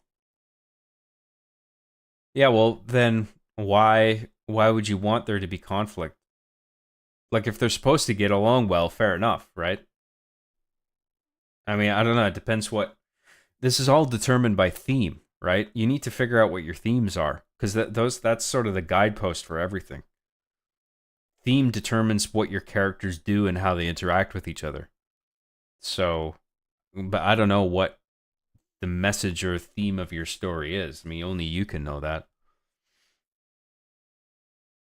Jay Oki for 320 yen says, "Hey, Job, couldn't make it today, but how's ODST?" ODST is pretty good. I don't have an overwhelmingly positive view of it still, but I like it more than I did when I first played it. The music is great. It might be the best Halo score next to Halo 2 in my opinion. The gameplay's solid. It all feels a little less fun to me than the other Halo games do. Like, if I had to pick, like, you can only play one Halo game tonight, I wouldn't pick ODST. I would pick one of the mainline Halos, because they're just more fun to play.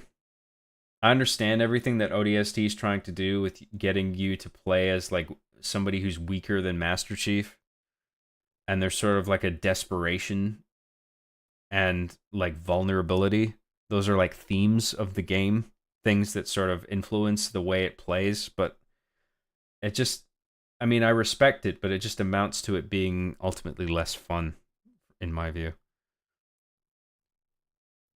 Thank you very much, Jay Oki. I appreciate that. Keep sending super chats so he never goes to sleep. No, I want to go to sleep, okay? Please, for the love of God. I'm tired. I'm trying to wrap this up. I'm trying to get to the bottom of this, but I also want to address everything that everybody's saying.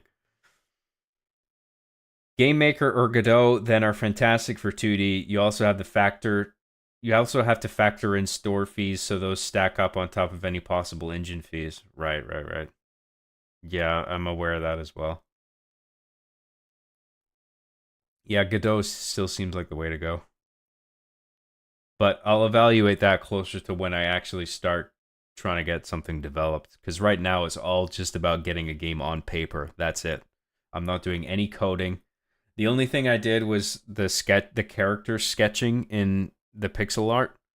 And then I'll probably do I'll sketch like a single environment in the same program just to get a visual idea of what a single screenshot from the game would look like in terms of interface, background, lighting, character sprites, objects, dynamic objects, static objects, like something on every layer illustrated. So I get a concrete vision of how this is all going to look based on these singular illustrations of everything. And then figure out the story. All of that just would get figured out on paper. All the functions would get written in pseudocode. And then it's just okay, let's actually code this thing and draw everything. But that's a ways off. Right now I'm just trying to get everything on paper.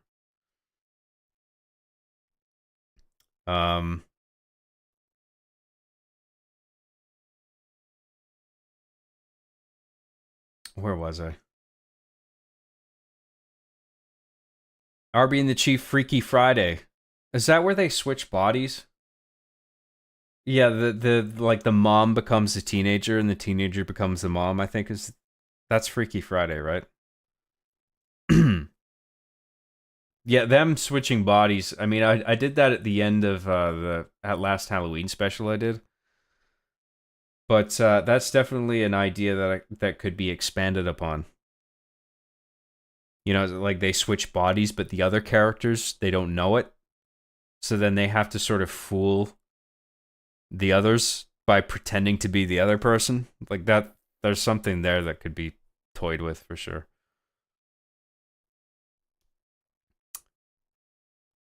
What about a flip side where Chief is suddenly super nice and polite, has perfect grammar, and it bugs the shit out of Arbiter? He's not possessed, just changed his mind about how to behave. So I don't think being super nice and polite would be enough to annoy him. He would also have to be insufferable. Just so obnoxiously nice that it actually makes Arbiter look bad by comparison. I guess there's something there that might work.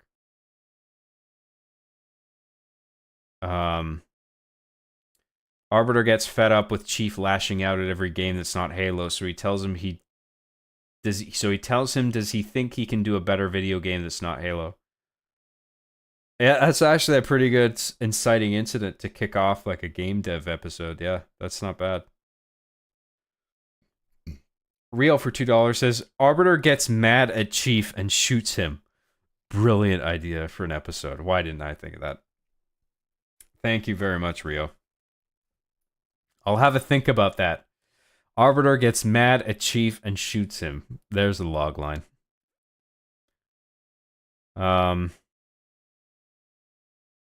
Chief needs to make another movie. Jam's Bonk was your best video ever. Maybe another parody of a popular movie like Titanic. Oh, well, wait for my Christmas special. I've got cooking. I'm doing another movie parody.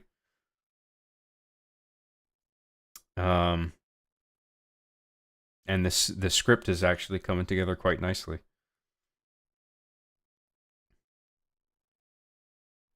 Keep as in keyboard. Yeah, those split keyboards where you got half a keyboard for each hand. Oh, like the ergonomic typing keyboards? Or are you talking about a musical keyboard? Such as the Kinesis split keyboards. There's a whole subreddit. Ergo mech keyboards for them. So I don't know if you're talking about... I guess you would be talking about musical keyboards, right? I wasn't aware musical keyboards came like that.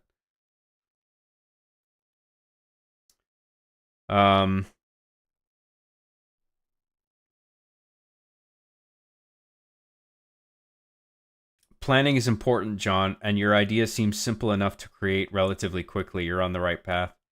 Yeah, well, I mean, it's a whole 3-act story, so I am quite aware there's a lot of environments to sketch out and a lot of lighting effects to draw, a lot of objects to draw, a lot of NPCs. But I feel like it is all achievable. And I know it's achievable because I've witnessed other people do the kind of thing that I want to do on their own, and those projects are much larger, like Undertale, for instance. That was all one guy. I mean, he's worked his ass off on that. He spent years doing it, but what he has in mind, I think, is a much larger scale than even I'm thinking of for my project. I don't want to make a super long game. I'm trying to. The idea is to keep it short and simple, as short and simple as possible, while still having a 3-act structure to the story that is emotionally cathartic by the end. Where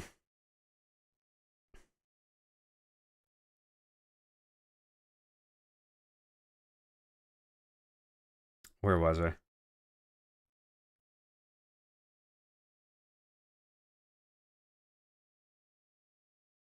Idea for an episode. Chief and Arbiter sit on the couch playing Halo and antics ensue. Brilliant.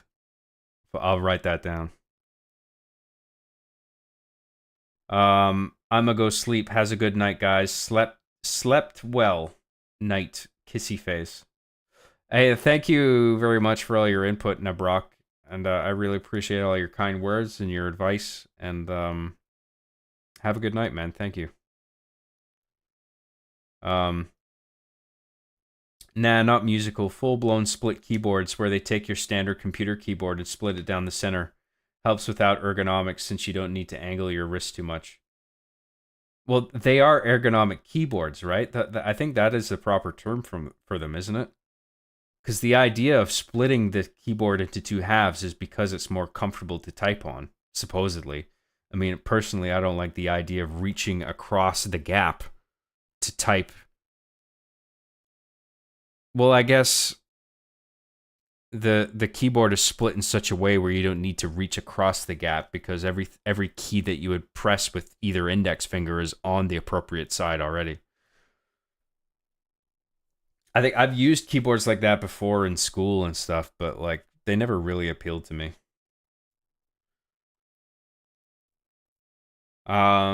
Scissors plushie when? That's sort of antithetical to the character of Scissors, wouldn't it? If he's just soft and has no sharp edges. The idea of a Scissors plushie is actually I like the what's the word to describe that? Redundancy of it? The irony, I suppose. A plushie Scissors.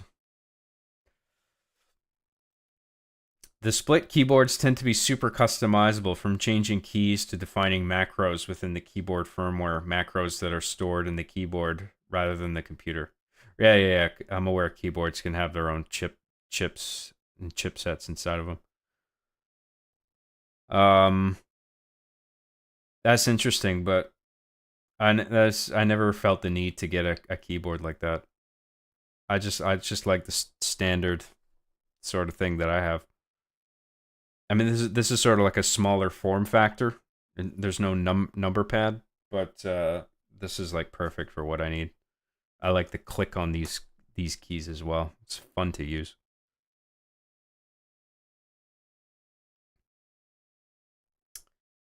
Like a teddy machete.